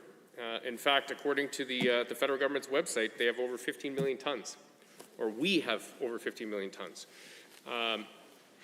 So there's significant opportunity. I mean, one of the questions that I'll have for the minister, and I appreciate my colleagues and others that have spoken on this will have questions for the minister on this piece of legislation. I mean, has there been some work done with the Canadian government as far as looking at what and how they can support Alberta? I'm curious to know in Canada's the amount of resources and reserves that we have countrywide, how much is Alberta home to? Now, we may not know the specific number as of yet, but I'd be curious to know and would imagine that we're one of the bigger players when it comes to how much of rare earth metals do we have here in Alberta. So, Mr. Speaker, the opportunities are astounding. I appreciate the work that the minister has done to bring this forward. As I've often said in this chamber, I don't want to get too far ahead of myself, but at first glance of this bill, I am happy to recognize a good piece of legislation when I see it. Lord knows I have some harsh things to say about legislation I don't like, so I should be fair to say that I appreciate the work that the department has done along with the minister on this. Again, I do have some questions and one frustration that I'll get to in a moment. I do think the AER is the correct regulator to be dealing with this. They have an abundance of experience, and that I believe that they are the best positioned to be able to deal with, defining the regulations, but also making rules around licenses, liabilities, abandonment, remediation, et cetera. I mean, again, I hope one of the things that we've learned is when looking at remediation to ensure that Albertan citizens aren't left on the hook. Now, I do appreciate how this framework dovetails with our existing oil and gas sector. I mean, there are questions that my colleagues have raised around access rights, land rights, how that works with companies. I mean, I appreciate that the AER is probably going to work this out, that there'll be, agreements or subleases with existing energy companies to, again, piggyback on the work that they're already doing, the progress and development. I didn't see, and I appreciate that the member for, I think, Lethbridge East talked about 5 strategies, which I haven't been able to identify in the bill at the moment. And so curious to know what's been articulated on the work that'll be done for Indigenous consultation, Indigenous participation. I mean, we know that that the current government stood up the Opportunity Fund. I don't know if there'd be a place for that entity to be able to support Indigenous communities to participate in this. If I missed it in the bill, I apologize. I haven't gone through every page in detail, but a reference to where that would be found would be appreciated. Again, so the AER being the sole regulator, I agree with that. I think it makes sense. My frustration that I mentioned earlier is that I believe there was several, I need to find it now so I don't blurt out. So 300 employees that were terminated from the AER is my understanding, and that's since the current government formed government. Now that's a significant number. It's about 30% of the employees that the AER has. Other members on this side of the House have flagged capacity. Again, when you lose or shed that many positions, I wonder if there'll be a new injection of dollars into the AER for the work that is now or will be bestowed upon them. Would love to know if the minister has that number of what we're looking at as far as how many positions will be, new positions will be made available. I know the folks at the AER do a ton of very, very critical work and want to ensure that they're not just burdened with additional work with having no new capacity. So that would be fantastic. When going through the bill, I appreciated, well, this is a great place to have an interjection. I will gladly cede the floor. Well, thank you, Honourable Member. In looking at capacity and trying to figure out, how these mineral resources will be developed, and of course, looking at staffing models and things like that, I'm just wondering, with your experience around Alberta Innovates, and of course now the government's announcement around their technology and innovation strategy, if you think that Alberta Innovates has the capacity to be able to support industry as they move into the expansion of this industry, and they're developing new innovative technologies to work within this space. Yeah, thank you, Member, for that question. I think it's a great question, and I definitely think we, and I'll say this as a collective, so previous government, current government, need to do a better job when we identify initiatives and priorities to have a whole of government approach. So I appreciate that different ministries have their own responsibilities, but that often leads to... Okay, I was thinking... About 6 minutes and 45 seconds left, just for clarity, so you're still on that timeline. If there's another interjection, there'd be another 2. It was just a mistake at the table. Thank you, Mr. Speaker. I know that I get lost in my own thoughts and words, but I thought there is no way that was 15 minutes. Otherwise, I blacked out for a little while there, so apologies. Thank you, Alberta Innovates. So I think a whole of government approach, looking at coordinating what's being done in different ministries to ensure that we are moving toward an end goal is important. And I am curious to hear the minister's thoughts on a role that Alberta Innovates can play. I do think what's exciting is that this bill has the ability, well, it does a couple things, Mr. Speaker. It sends a signal to industry that here's an opportunity in the province. It's a priority.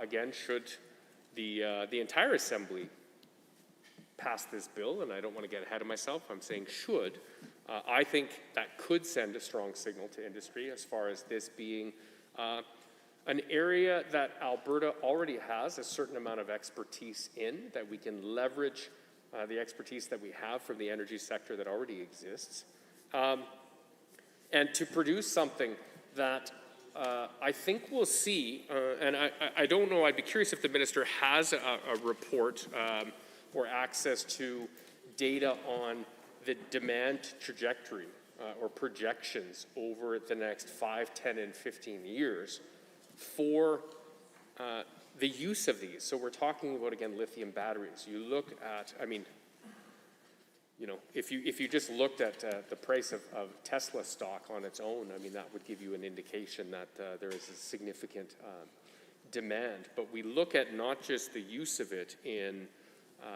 electric vehicles, but all of the other uses, the demand will be significant. And I think it's appropriate that Alberta moves into this space as quickly as possible. I am curious as well to hear what kind of timelines the minister has for, again, should this bill pass, what is the AER's capacity to get moving on this? I see a member opposite has a comment. I will cede the floor. Thank you very much, Mr. Speaker, and thank you very much to the member. If he doesn't mind, I would be curious if you'd go back to a comment he made a couple minutes ago about multiple governments. Doesn't matter which color, stripe, or breed they are, but working as a whole government approach to this. I think he's identified a very strategic point that I think we can all acknowledge government does tend to get siloed into ministries. If you wouldn't mind expounding upon that, because I think he has touched upon something that deserves further debate on approaches on how he thinks we can address that challenge that is typical of, like I said, almost every government around the world, on how they can do that approach more collectively, more collaboratively, for the stability of the industry. And if he wouldn't mind, I would love to hear his thoughts to expound on that. So thank you to the member. Thank you, member, for that question. I've got a great example, and I know the Minister of Energy will be well familiar with this. This was a frustration that we heard, and I'm sure previous governments have heard as well, that you know, a great example is when we have new energy proposals or projects that are looking for approval that need the approval of the Ministry of Environment and Parks. It can be a very, very slow process. I think even expanding capacity for the AER to be able to approve projects. A great example, years ago sat down with the former CEO of Imperial, and he talked about a proposal that they had in that sat for 7 years, and they couldn't get an approval to move forward on the project. So guess what happened, Mr. Speaker? In fact, I'm sure you can guess what happened.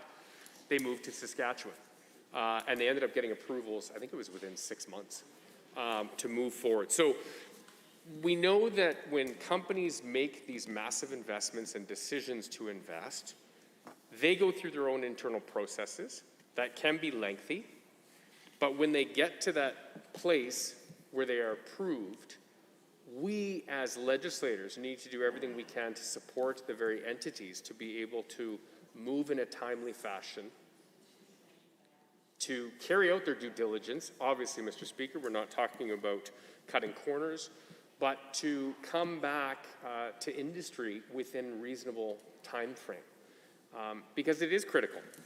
And I know, in my former role, talking to companies, especially global companies, transnationals, that have, a Canadian subsidiary, among other countries, all of the countries are competing to bring investment to their country. And so, this speaks to the need of having a robust framework that companies will gain that certainty to be able to make investments.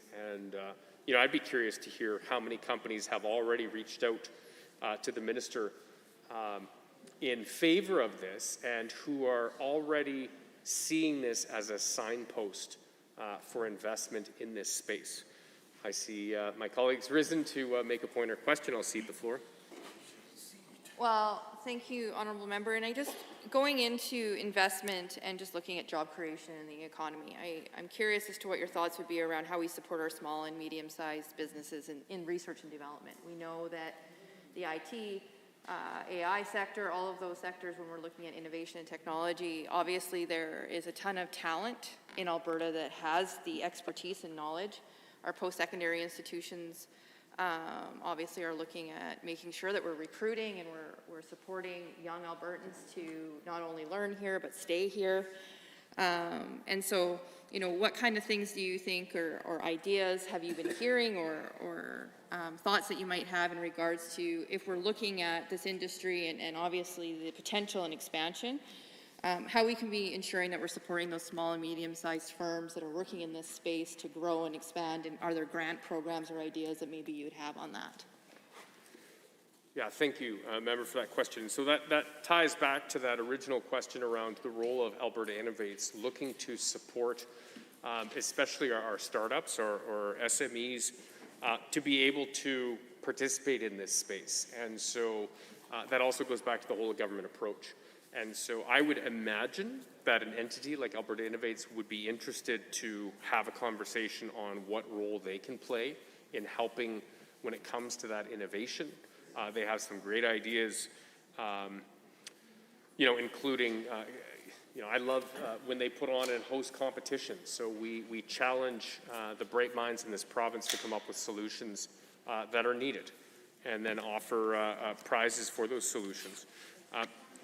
But I think, my colleague pointed out an important fact that, more and more we're hearing from companies in all sectors of the talent shortage, the global talent shortage. And, when we look at how the world has really shrunk, decade after decade, it seems to shrink more and more and more, we're all competing for the same talent.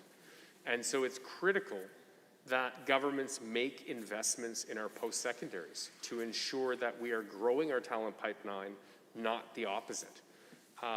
Now, again, in this space, we know that we have some of the brightest minds on the planet working in our energy space. And so this, as I mentioned at the start, dovetails very nicely with the expertise and work that many companies are doing. I'm excited to see potentially partnerships that will spring up should this legislation pass between existing oil and gas companies and new companies that are looking to use, whether it's innovative technologies or previous technologies, to get Alberta into the global, to participate in the global production of these rare earth metals and minerals.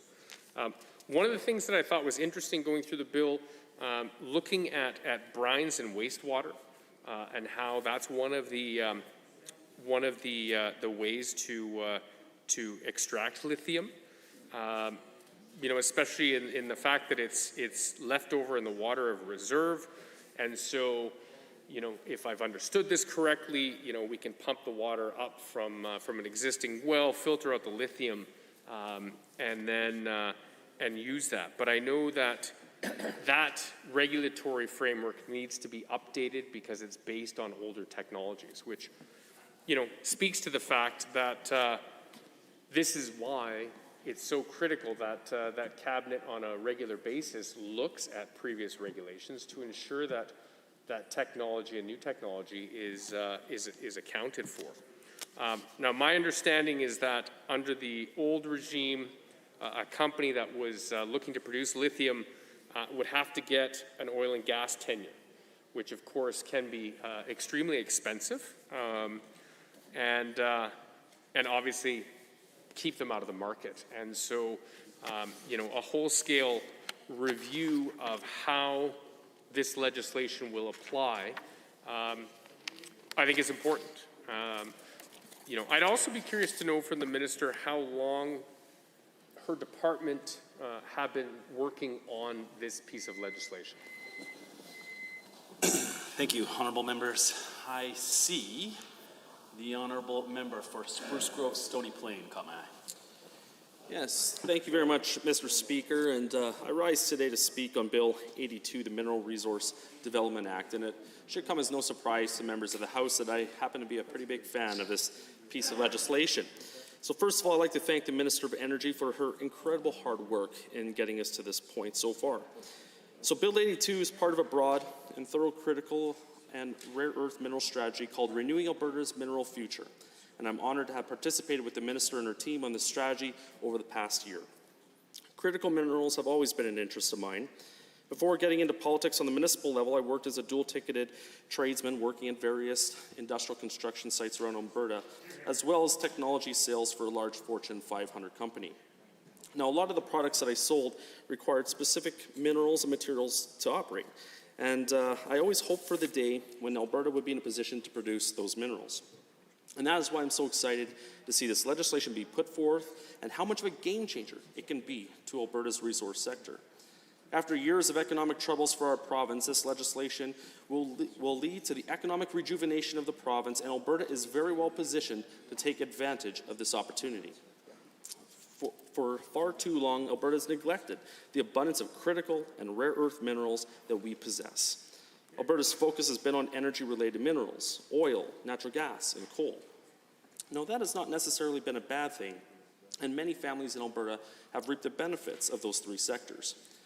Specifically, the oil and gas industry has been the bedrock of Alberta's economy and has employed hundreds of thousands of Albertans and lifted communities out of poverty while ensuring energy security for North America.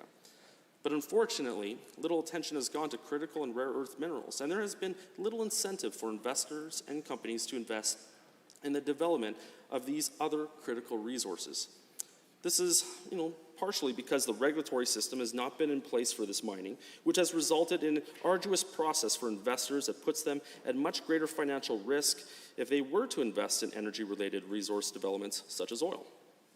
Bill 82, the Mineral Resource Development Act, addresses these fiscal and regulatory issues by establishing the Alberta Energy Regulator, or AER, as the full life cycle regulator for metallic and industrial minerals.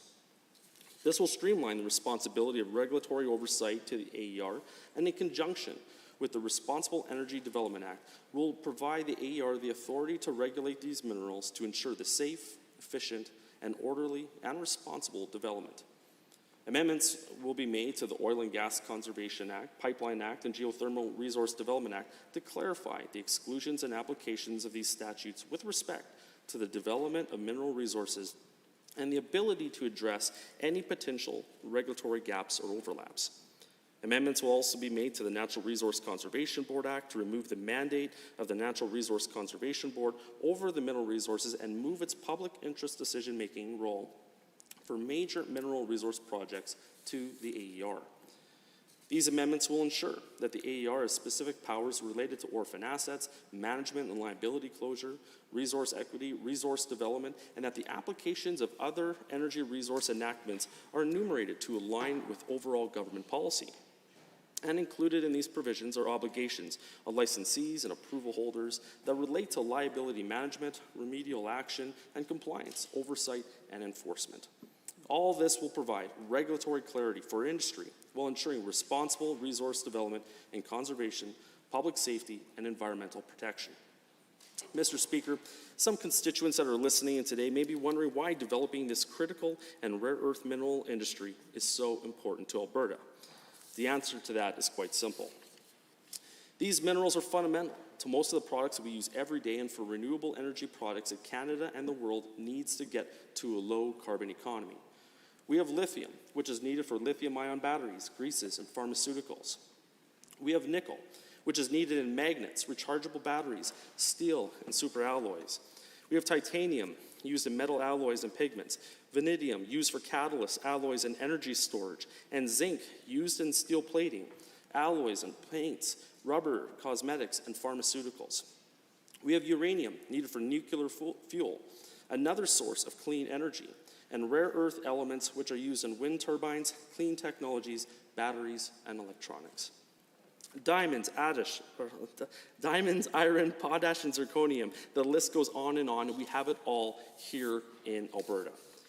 Manufacturers from across Canada and North America currently must import these minerals from overseas to produce many of the products that we rely on every single day. We import them from Australia. We import them from China and numerous African nations that have questionable human rights and environmental records. You know, I remember working in these industrial construction sites in years past, and I remember trainload after trainload of rare rock, potash coming from other jurisdictions, you know, and I kept thinking, why is it that we can't produce those minerals right here in the province of Alberta versus bringing them in from other jurisdictions? Specifically, Agram Redwater has trains coming in, train car daily, bringing in rocks, materials, and potash from Africa. Sherrod Gordon up in Fort Saskatchewan, where I spent years working, has, again, train cars coming from all over the world supplying these goods so that we can manufacture. Why can't we produce that here in Alberta? We have these minerals in our own backyard, and we should have the regulatory processes in place to be able to begin developing them in an environmentally safe manner. These minerals are not just used for the everyday products we rely on, but they're also used for clean technologies such as solar panels, wind turbines, and others. Clean energy and technology have increasingly become more efficient and cost-effective, which has raised the demand for these minerals. These technologies will be essential in the decades to come as more and more governments and businesses from across the world work towards a low-carbon economy. So if you support the environment, you want to vote for Bill 82. If you want to transition away from hydrocarbons, you want to vote for Bill 82. If you want to diversify the economy here in Alberta, you want to vote for Bill 82. If you want to support a jurisdiction that has a strong human rights record, vote for Bill 82. If you want to support jurisdictions that ensures equality and justice for all, vote for Bill 82. And if you want new industries to prosper, creating great paying jobs and generating more provincial revenue, vote for Bill 82. We have the opportunity to become a secure and environmentally safe source of these minerals, which in turn helps the environment and creates new paying jobs for Albertans, which is why I urge everyone in this House today to vote for Bill 82. Thank you.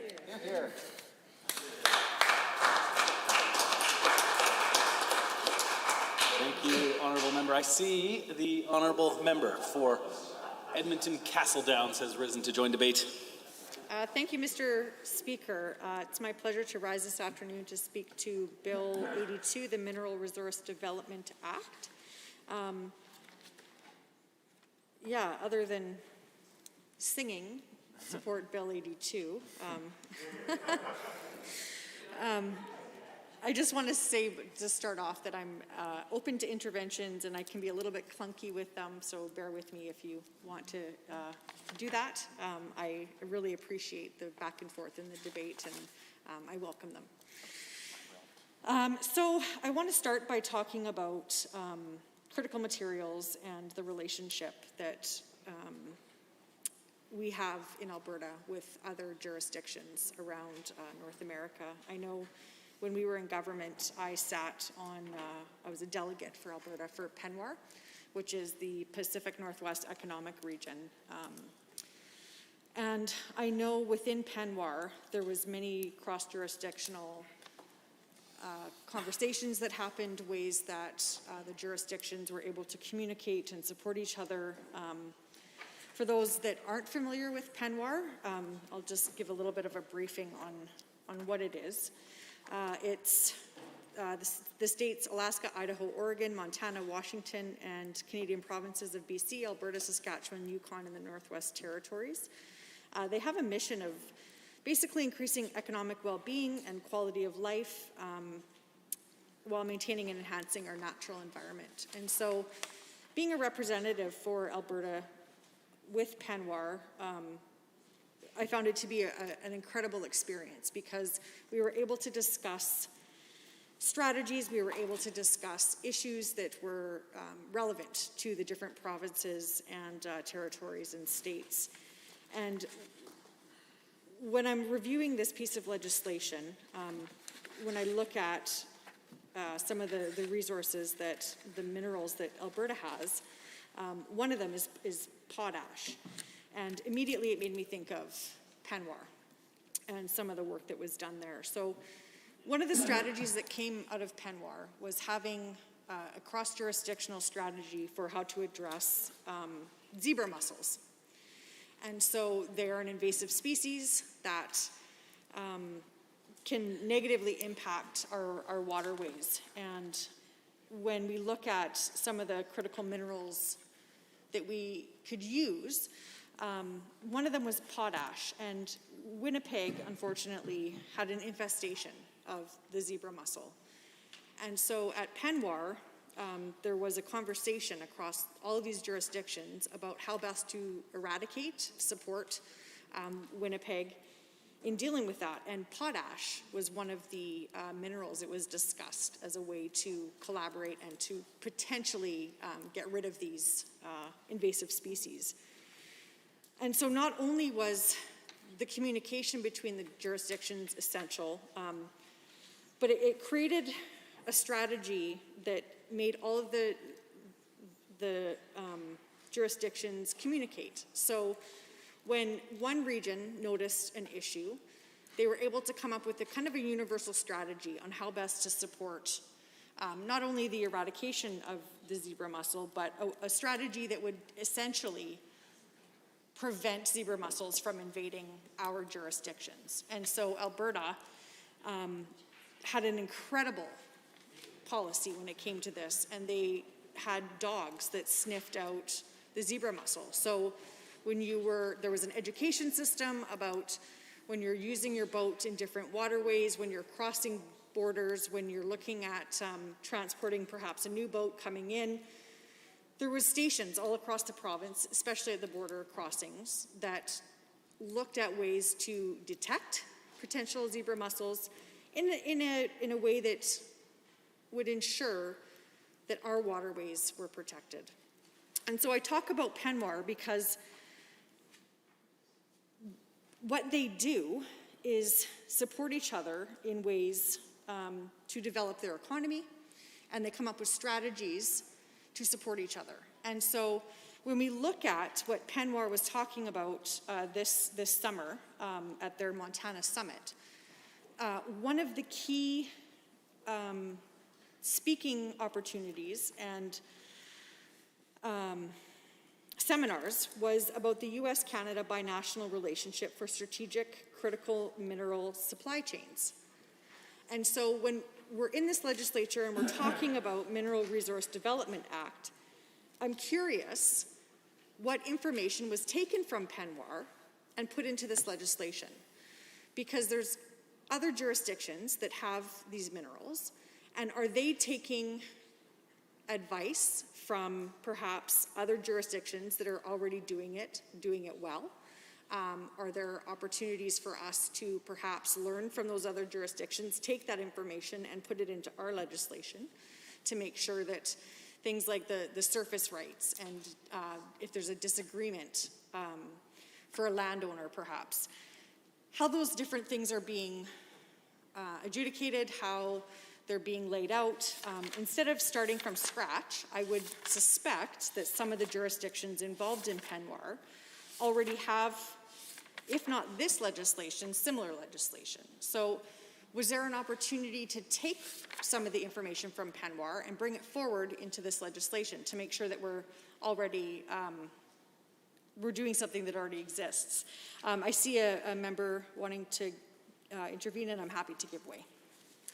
Thank you, Mr. Speaker, and thank you to the member opposite. I appreciate her sharing her experiences with Penwar. I think that is very helpful, actually, to talk about that cross-jurisdictional knowledge and learning. I myself have been assigned or appointed to the Council of State Governments West and Midwest, very similar partnerships and agreements, and have taken part of a number of virtual meetings where that kind of conversation also is very robust. And I know a lot of those jurisdictions have in fact indicated that they're actually looking for leadership from Alberta as well. So it is a two-way street, and I do hope that the minister will speak more to that information.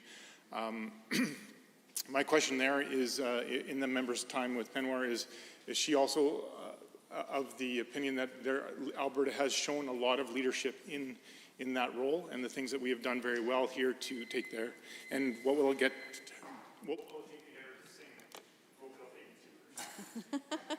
82. Thank you very much to the member for that. And I think it's wonderful when we have member involvement in the many different opportunities across the province to engage in other jurisdictions. And I absolutely think Alberta has a leadership role. And I think when there's areas where we can, I think we should. And I think that part of that leadership is looking to other regions and to other areas to see what they've done, maybe the mistakes that they've made, so we don't do that, and then taking some of the strategies or ideas that our stakeholders have brought forward and then implementing those. And so when it comes to Alberta, there's absolutely leadership that can occur here. I want to make sure that they're doing it correct the first time. And so when I look at this piece of legislation and we look at what the AER responsibilities are going to be, I have some concerns. I know that when we're rolling this out and we have this expectation that's being put on the AER, we know that this government has laid off around 300 employees from the AER, which is about 30% of their employment. And so how are they justifying putting more work onto them and not hiring to backfill that? So when they're coming up with a strategy about how this is going to roll out and who's responsible for it, is that being considered? Are other jurisdictions similar to who's responsible, and do they have more detail in their legislation? I mean, when we look at this legislation, again, we have a government telling us, don't worry, it will be developed in the regulations. And so I worry that this regulation promise from this government has a lot of things that are potentially detrimental to perhaps landowners. For example, we've heard from landowners that there's some concerns. What if there is a discrepancy? What if there is some sort of concern that they have? What's the process? Were they consulted on what the process was? I know when there's been surface rights concerns, landowners are very clear about what they need. And is that being transferred into this piece of legislation? And if it is, why isn't it written clearly in the legislation? Why isn't there a process that's laid out clearly for how a landowner can review a claim or express any sort of appeal or whatever's going on? The other piece of this legislation that I find concerning is the lack of Indigenous consultation. And so when it comes to land rights, I know that one of the most important things that we as a province should be doing is consulting with those that own the land and are part of that land and how we want to access and use that land. It has to be a conversation. It has to be an agreement. It can't be, we're government, we're coming in and because we said. There's so many potential opportunities here to create an agreement between First Nation communities, Indigenous communities, and the outcomes for developing minerals that we need to see. It just needs to be done properly. And I would hope that that consultation has been sufficient in terms of the Indigenous communities, and that they would report that they feel quite happy with how things have gone. I would like to give way to the member. Thank you very much, Mr. Speaker, and to the member again. I think she raised a very honourable and very important question. That consultation with our First Nations and Indigenous populations is done well and done comprehensively. I do believe that the Minister, in the materials I've received, some of that has been done. And I think one of the points to consider is that the Alberta Energy Regulator, a key part in this, does have a fairly long track record in some of that consultation and process, and that component needs to be added into it. Not that it's perfect, not that it doesn't or couldn't use further correction, but I believe that is a significant component to this. And I just wanted to allow the member to continue on and say how important that piece is for the development of our First Nations and their prosperity, but all of Alberta as we learn to collaborate. And just wish that you would continue on speaking those important words for the record. Thank you, Mr. Speaker. Thank you to the member for that. And I agree 100% that the Indigenous consultation is essential. And without it, I don't think this legislation could move forward. I know that there are other sort of land agreements that are part of the province, one of them being the Canadian Armed Forces.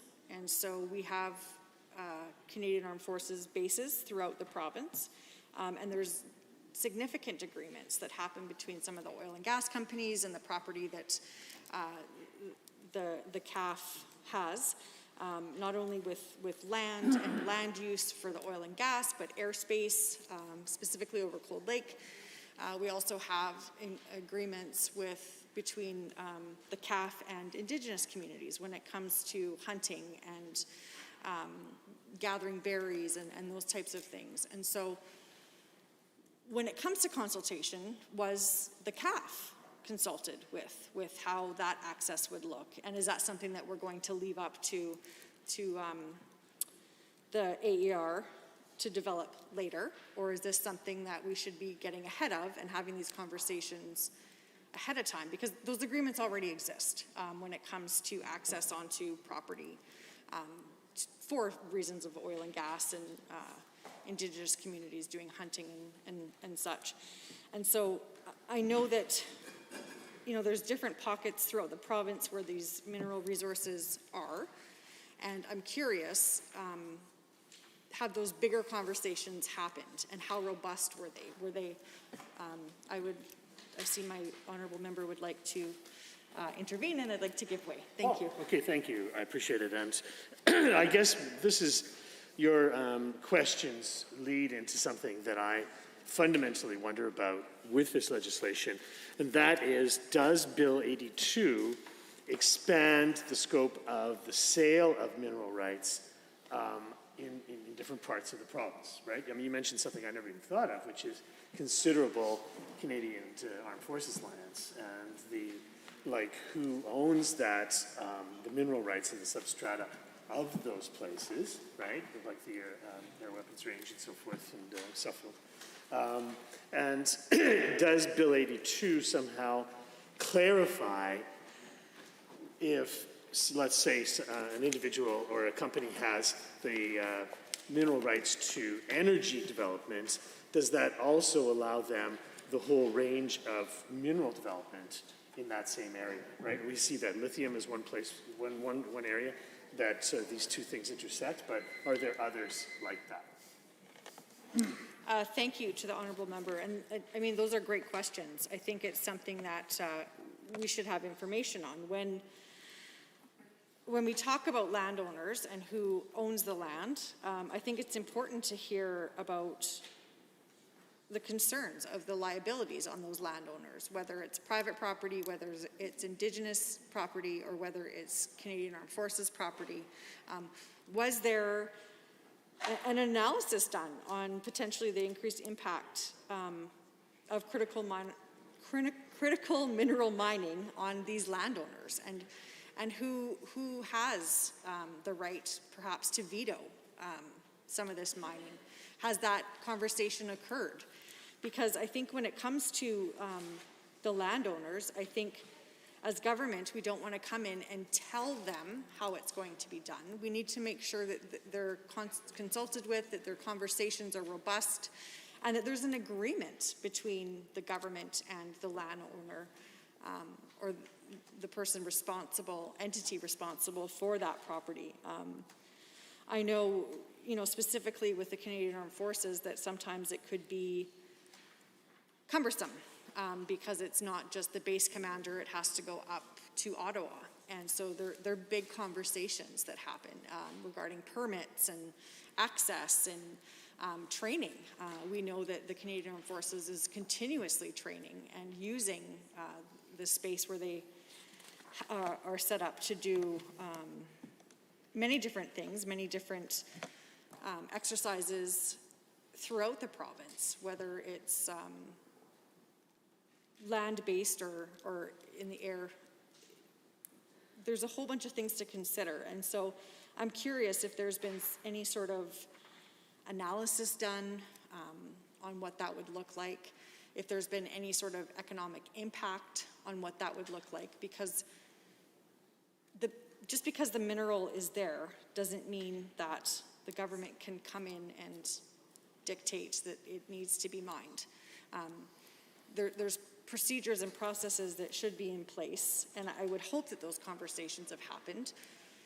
However, it's unclear, and when we look at this government saying, you know, don't worry, some of this stuff is going to be filtered out in the regulations, well, we've heard loud and clear that there isn't a lot of trust with this government, especially with transparency.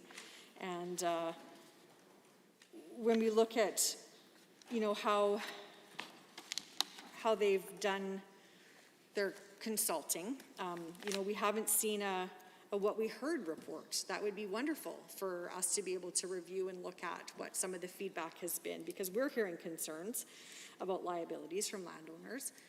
And I would imagine that those same concerns are part of that report. And so is it something that's going to be made public? Is it something that we can look at to make sure that any of the concerns are actually part of the legislation as opposed to just being promised to be regulated down the road?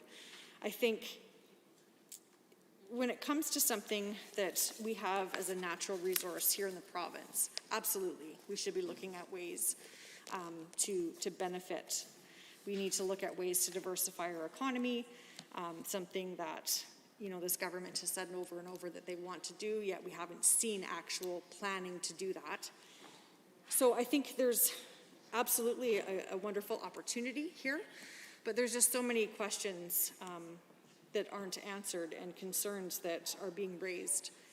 And I would hope that this government wants to get it right. They want to make sure that, you know, they're setting up AER to be successful, that landowners are happy, Indigenous communities are happy, Canadian Armed Forces are happy, that this Bill 82 is actually a piece of legislation that is going to move Alberta forward in the economic landscape, and that we're actually able to mine and get our product to the world market.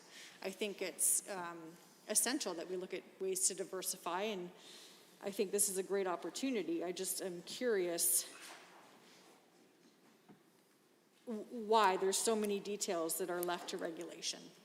Thank you very much, Mr. Speaker. Thank you, Honourable Member. Are there any members wishing to join debate? I see the Honourable Member for Edmonton West Henday has risen. Well, thank you, Mr. Speaker. It's a privilege to rise to speak to Bill 82, the Mineral Resource Development Act, and I have appreciated the conversation from both sides that we've heard so far this afternoon, and getting close into the evening here, and primarily around the opportunities that critical minerals and rare earth is going to have for Alberta. And I do want to echo comments that we've heard quite often in this House, but the fact is, you know, this was a government that came into power, and specifically I believe it was the Minister of Finance who took the opportunity to remind Albertans, in his opinion, that diversification was a luxury and that we wouldn't necessarily go down that path. But I appreciate that maybe there's been some course correction from the UCP, from the government, and so we're starting to see important pieces like Bill 82 coming forward. And while I do have some concerns that echo quite similarly to some of the comments that we've heard already this evening, which I will likely share as well, I am happy to see this put forward and you know, in consideration of opportunities that lie ahead of us in terms of emerging technologies and ones that are already before us. And so I guess in the first place, I would just like to point out the fact that at the end of the day, the most important part when we are talking about making this process go through the AER is that we are ensuring that the AER is I guess, first of all, able to handle the new workload, the new casework that would come from this legislation.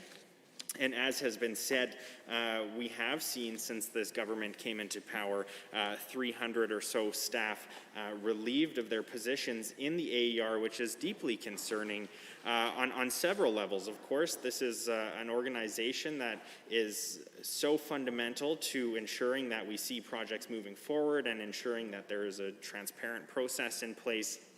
And so I'm very concerned when we talk about giving them more work, but at the same time having less people to do that work.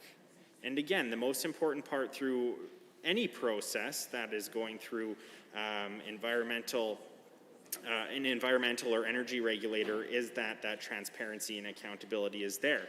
And I would also mention, Mr. Speaker, that in May of 2020, we saw this government pass, I don't remember when it was passed, but it was introduced May 2020. Bill 7, which gave this UCP government and cabinet the power to set their own deadlines for project approvals. And at the time, the critic for that file raised concerns, first of all stating that it is important that we see these processes as streamlined as possible, but the fact is this government giving itself the ability to set potentially and arguably arbitrary deadlines is always going to be a concern for us anytime we talk about giving more power to the ministers, and we've seen it time and time again from this government, and I don't think that we've seen any clarification of the minister's responsibility or if the minister or cabinet have taken action to set deadlines or move projects forward before they had potentially gone through a rigorous process. I hope not. But it is an important thing to consider as we are talking about giving more responsibility to the AER through Bill 82, the Mineral Resource Development Act. We've heard a lot of conversation again about opportunities with rare earth minerals, and I would just echo some of the things that we've heard that this is an industry that is booming already, but is going to no doubt explode into the future. And I know that we have all likely heard about semiconductor shortages, for instance, which have caused major shortages and concerns in terms of production of vehicles across Canada, or at least getting those vehicles to market here in Canada. And, the headline that I have before me here says, semiconductor microchips are the toilet paper of 2021. And I think that anyone who may be out looking for a vehicle or maybe working in a vehicle sales facility likely understands the concerns that are here, where when we were talking about potentially $40,000 vehicles, a $1 microchip or semiconductor chip could be holding back production of these vehicles. And we've heard this afternoon in debate that primarily China has the monopoly on processing these semiconductors, and it's an important conversation moving forward, and mineral resources and rare earth minerals are an important piece of that conversation as well. And so I would also like to reflect on the fact that while we are today talking about how we put in a process or put a process in place to extract these minerals, an important starting block for that conversation, we must also consider what the next steps are going to be. It's one thing to extract these resources, but what are we going to do after that extraction has happened? And whether we're reflecting on oil and gas processing, whether we're reflecting on agriculture, the conversation around value added continues to come to the forefront. And so I think it's important, as we are considering legislation and moving forward on regulations, that we're also talking about, is this going to be enough to ensure that the next steps, or that we're prepared for the next steps when we start talking about value added? Because I don't think that we should wait another decade until we start having those conversations. Specifically when we talk about wanting to manufacture products here ourselves, whether it's the future prospects of manufacturing electric vehicles or other processing things, potentially for computers or whatever it might be. And so, again, we see this legislation clarifying that the AER is going to be the sole regulator for mineral resources. It clarifies, it covers hard rock and brines, and in many cases, parts relevant to wells apply to brines, and mines section apply to hard rocks, which is maybe not very straightforward. But the fact is, we need to ensure that there is a separate process, separate from what we already see in place, to ensure that companies have the ability to extract these products, and that we have the framework in place and the groundwork in place to ensure that the capital that is sitting out there already is prepared to move forward, and they need that framework in place. And so again, while I support, I think, based on the conversations that we've had already around this legislation, I do support what we're seeing here, but I do also share the concerns of my colleague. I know that the member from Edmonton Northwest, I believe, sorry, I'm going to confuse my constituencies now, maybe Castle Downs, thank you, raised the point around Section 35, I believe, regarding Indigenous consultations. And while I appreciate we had a member from the government stand up and discuss that indeed Indigenous consultation had taken place, the fact is we don't see that articulated within Bill 82 specifically, and that's always a concern for us. And so not sure if that piece is going to be further discussed through the regulations, but I think it's important when we are talking about resource development, whether in oil and gas or in this instance rare earth mineral development, that they are involved in those conversations, that they feel they have a seat at the table. And I think as much as we can, we should ensure that that is enshrined as has been set out by Section 35 and the need for Indigenous consultation with communities. And so I would love to hear from the government or from the respective minister what process took place in terms of Indigenous consultation, if it did indeed, as the government says it did. Let us know what that process looked like. I think it's also important that we, if possible, have a what we heard document produced by the government. We see in many instances that being the case when legislation comes forward from this government. I think that the opposition wants to know. I think that all Albertans should be given the opportunity to see how that consultation looked, and after that fact decide if they believe that it was fulsome, transparent, and accountable. I did hear in the comments from the member from I want to say Chestermere, I'm sorry, it's been a bit of a long day,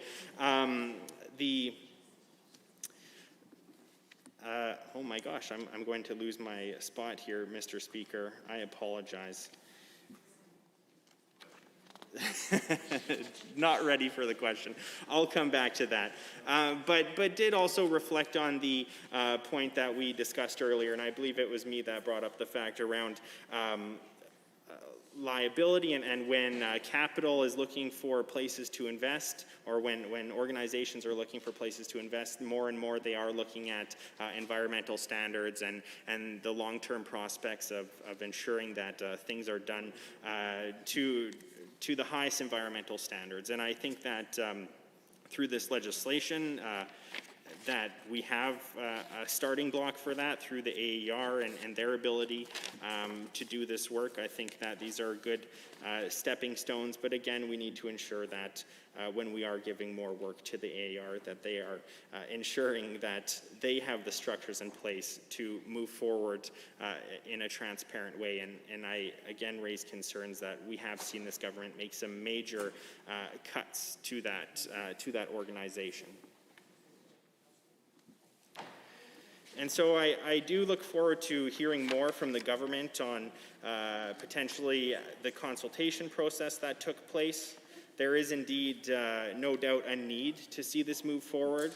As we've heard earlier, the World Bank has predicted a 500% increase by 2050 in the production of minerals. I don't think that by any means we should continue to let these opportunities go to other jurisdictions when we have these minerals in our backyard, and as long as we are doing everything we can to live up to the high environmental standards that the world markets expect of us, that this is a real opportunity for us, whether we are, again, talking about the opportunities in semiconductors of cars, of electric vehicles, of something that is important to me, computers and PCs. There's no doubt that there's been a global shortage on semiconductors for graphics cards and processors for computers.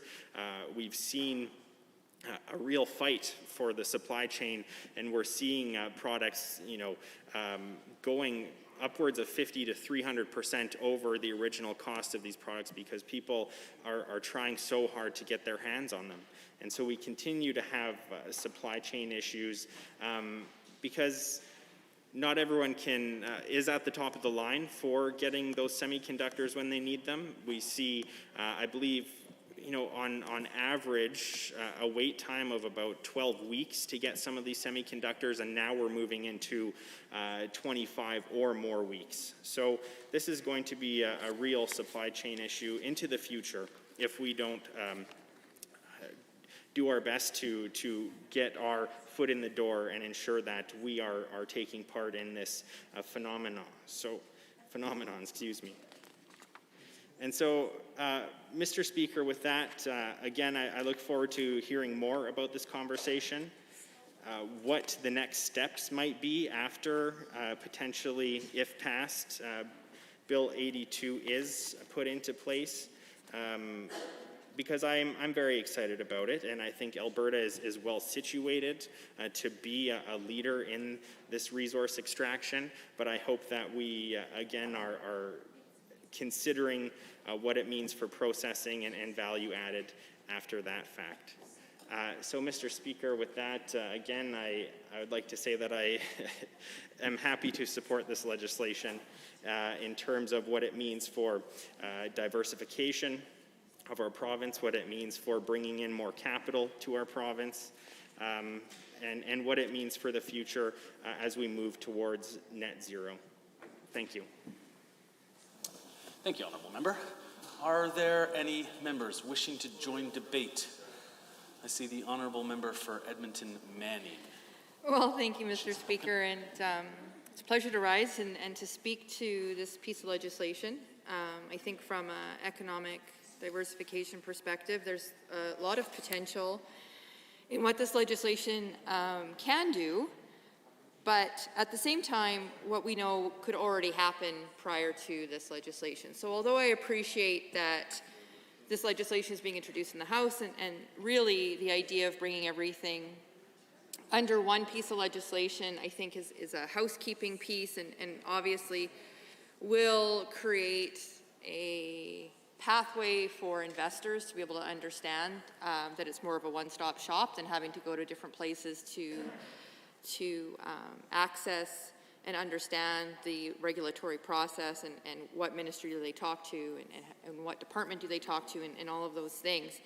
So I appreciate that is the intent of this legislation, which is just basically to bring it all under one house and to give the AER the ability to make sure that the access to the minerals are not in competition with other types of oil and gas exploration and different exploration that's happening within the province.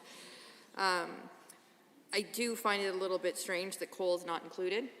And the only reason that I say that is because coal is actually the one mineral that Alberta is well known for, and it's one of our biggest exporters of minerals in this province when you compare it to other jurisdictions across the country. And in fact, when we look at the reference material even that the province has used in relation to mining in Canada, when you look at the breakdown of the maps, the only thing that Mining in Canada talks about for Alberta minerals at this moment is coal.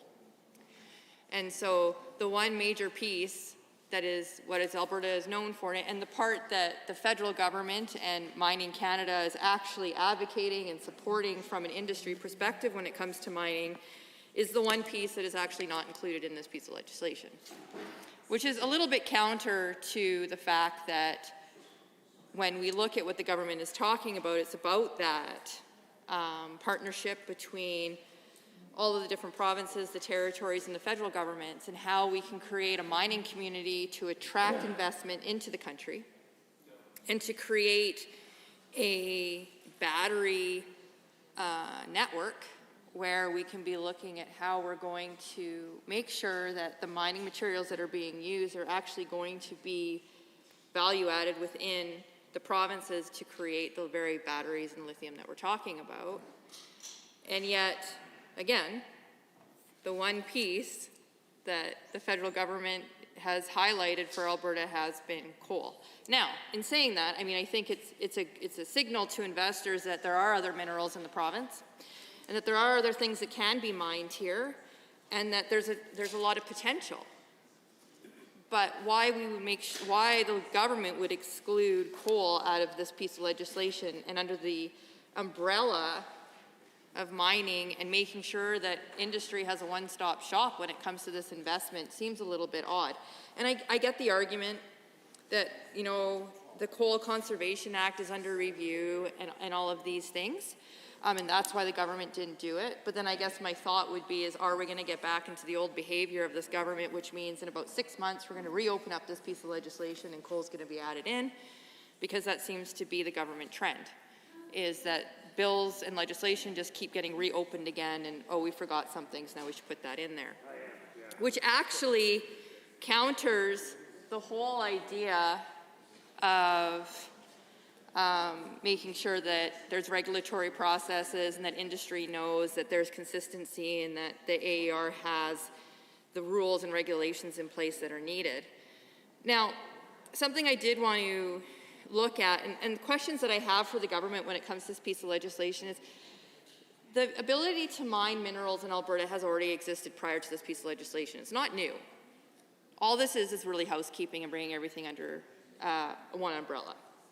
But yet what we see by this government is renewing Alberta's mineral future, a strategy to re-energize Alberta's mineral sector.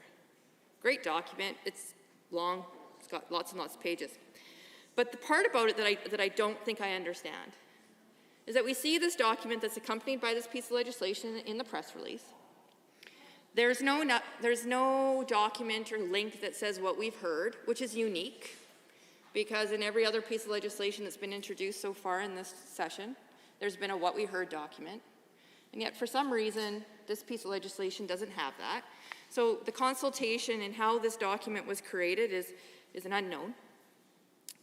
But the other piece about it is that knowing that this could happen, and there was potential in Alberta for this to happen, we're now 2 years into this government's mandate.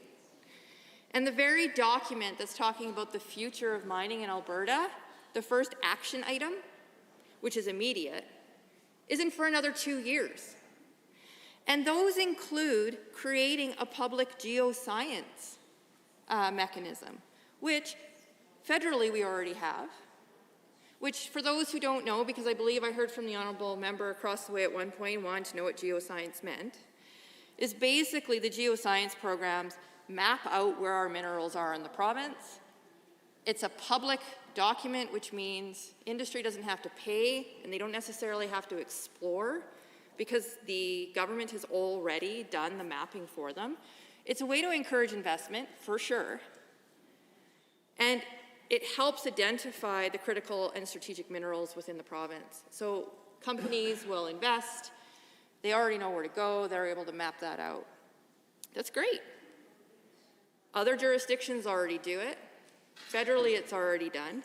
And yet, within the next 2 years, so not 6 months, not 9 months, nothing, 2 years from now, Alberta hopes to have, this government hopes to have a plan for a public geoscience program with mapping done. So the investment that we've been talking about all afternoon, the potential to be able to start mining these materials may not actually happen for 2 years. Because if not, then a company is going to have to go do that mapping, and they're going to have to pay for the mapping to have the access. So we're already seeing a barrier here about how to get that capital into the province, because we're already behind Saskatchewan and Manitoba, who already have it done. So that's a concern.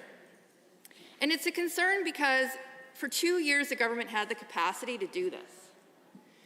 Mining in Alberta could have happened already. And yet it hasn't happened because we don't have the mechanism in place. I'll give way. Oh, well, thank you. I appreciate that. No, it's okay. I mean, it's hard. Directly relating to that very thing, I mean, this is what I've been concerned about all afternoon. We're creating a way by which we can expand our mineral extraction, which is great. I think it's a good idea. But, my question is, where is that concentrated mineable asset that we can start with? And I mean, I know that we probably have one of the best subterranean mapping of or drilling core samples of any place in the world because of all of the 70 or more years of oil and gas drilling that's taken place. So we have those core samples available. So, I mean, let's not confuse creating the positive environment for extracting minerals from, the fact just how much is there potentially as a dollar value for us to be able to actually utilize and exploit. Well, thank you, member. I don't think I actually have to give way. I just feel like that's part of the rules here. So anyway, I was on a roll. So I think it's a great question. And I mean, as I was saying, that the reality of it is that based on the government document that's been publicly released, is that we actually don't have the geoscience program established yet. And so the mineral mapping for the critical and the strategic minerals have not been done. So that's going to happen in the next 2 years, so that's good. I mean, 2 years in, 2 years out, we're halfway there. Maybe we'll get there soon. Now, the other piece around this that I think is very important, and obviously my colleagues have talked about the Indigenous consultation piece, and so I won't, get too far into that.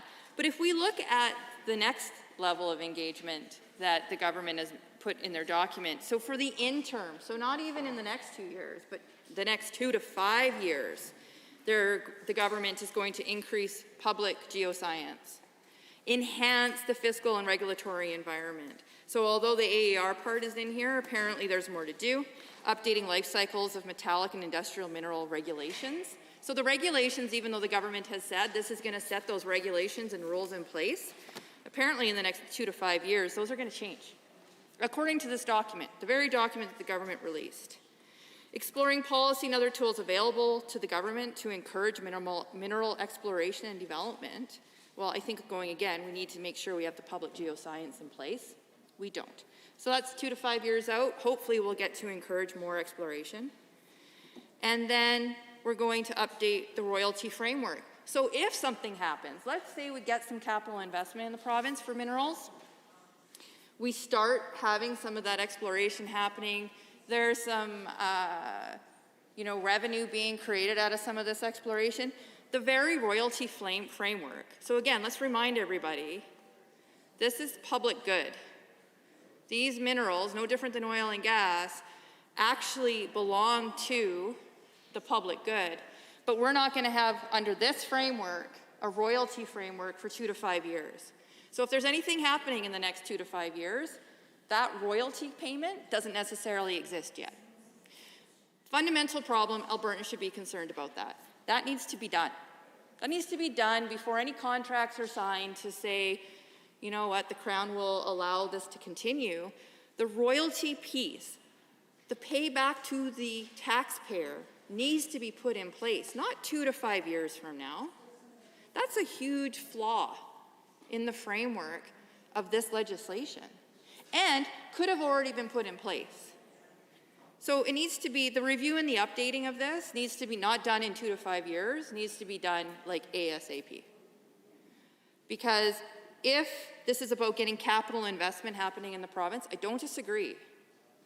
Getting people back to work, getting some revenue happening, working on what we need to be able to keep the province moving forward, totally support it.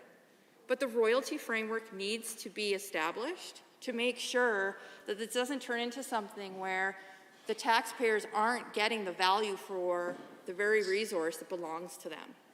And that these companies aren't able to sign on to contracts where they're not paying for the very value that Albertans have a right to have access to. So that's, 2 to 5 years out. Promoting responsible development 2 to 5 years out. I'm going to give the government the benefit of the doubt that that's just going to be a continuation of what we're already doing. We're not going to wait 2 to 5 years for that because we know that responsible development happens in Alberta. It's just another framework. And then we look at long-term, 5 to 10 years, promoting innovation and industrial development. So we want to leverage Alberta's industrial and scientific capacity. In 5 to 10 years, there's so much potential in Alberta today with our post-secondary institutions, with the IT, with the amount of people that want to come to Alberta and work on tech. The fact that we are an oil and gas province and that institutional knowledge already exists when it comes to drilling and access, we should be able to leverage the industrial and scientific capacity way sooner than 5 to 10 years. Like, these are really long, lofty goals for a piece of legislation that is housekeeping something that could have already been done over the last 2. And so I have questions, and obviously I recognize I'm running out of time for today, but I'd be curious, like when we move into committee of the whole and we keep talking about these, when we look at the strategic plan that the government's put out in regards to the mineral sector, why it is that these targeted goals for 2 years, 5 to 10 years, were so far out. And again, I think my biggest highlight of the whole thing would be the royalty component. That framework needs to be established. That review needs to be done immediately. That if we know, because we do know, that the future is in minerals and that Alberta can be a powerhouse when it comes to it, we need to make sure that Albertans are getting their resources, the money for their resources, simplistically, and that it doesn't turn into, thought I had another intervention. And that it doesn't turn into something where we're reviewing it in 5 years or 10 years and we're seeing that, we could have had money coming back to the taxpayer a long time ago, and that we lost out on our value for our product that belongs to all of them. Whenever you're ready. I hesitate to interrupt. It is 6 o'clock. We are adjourned until 7:30 tonight.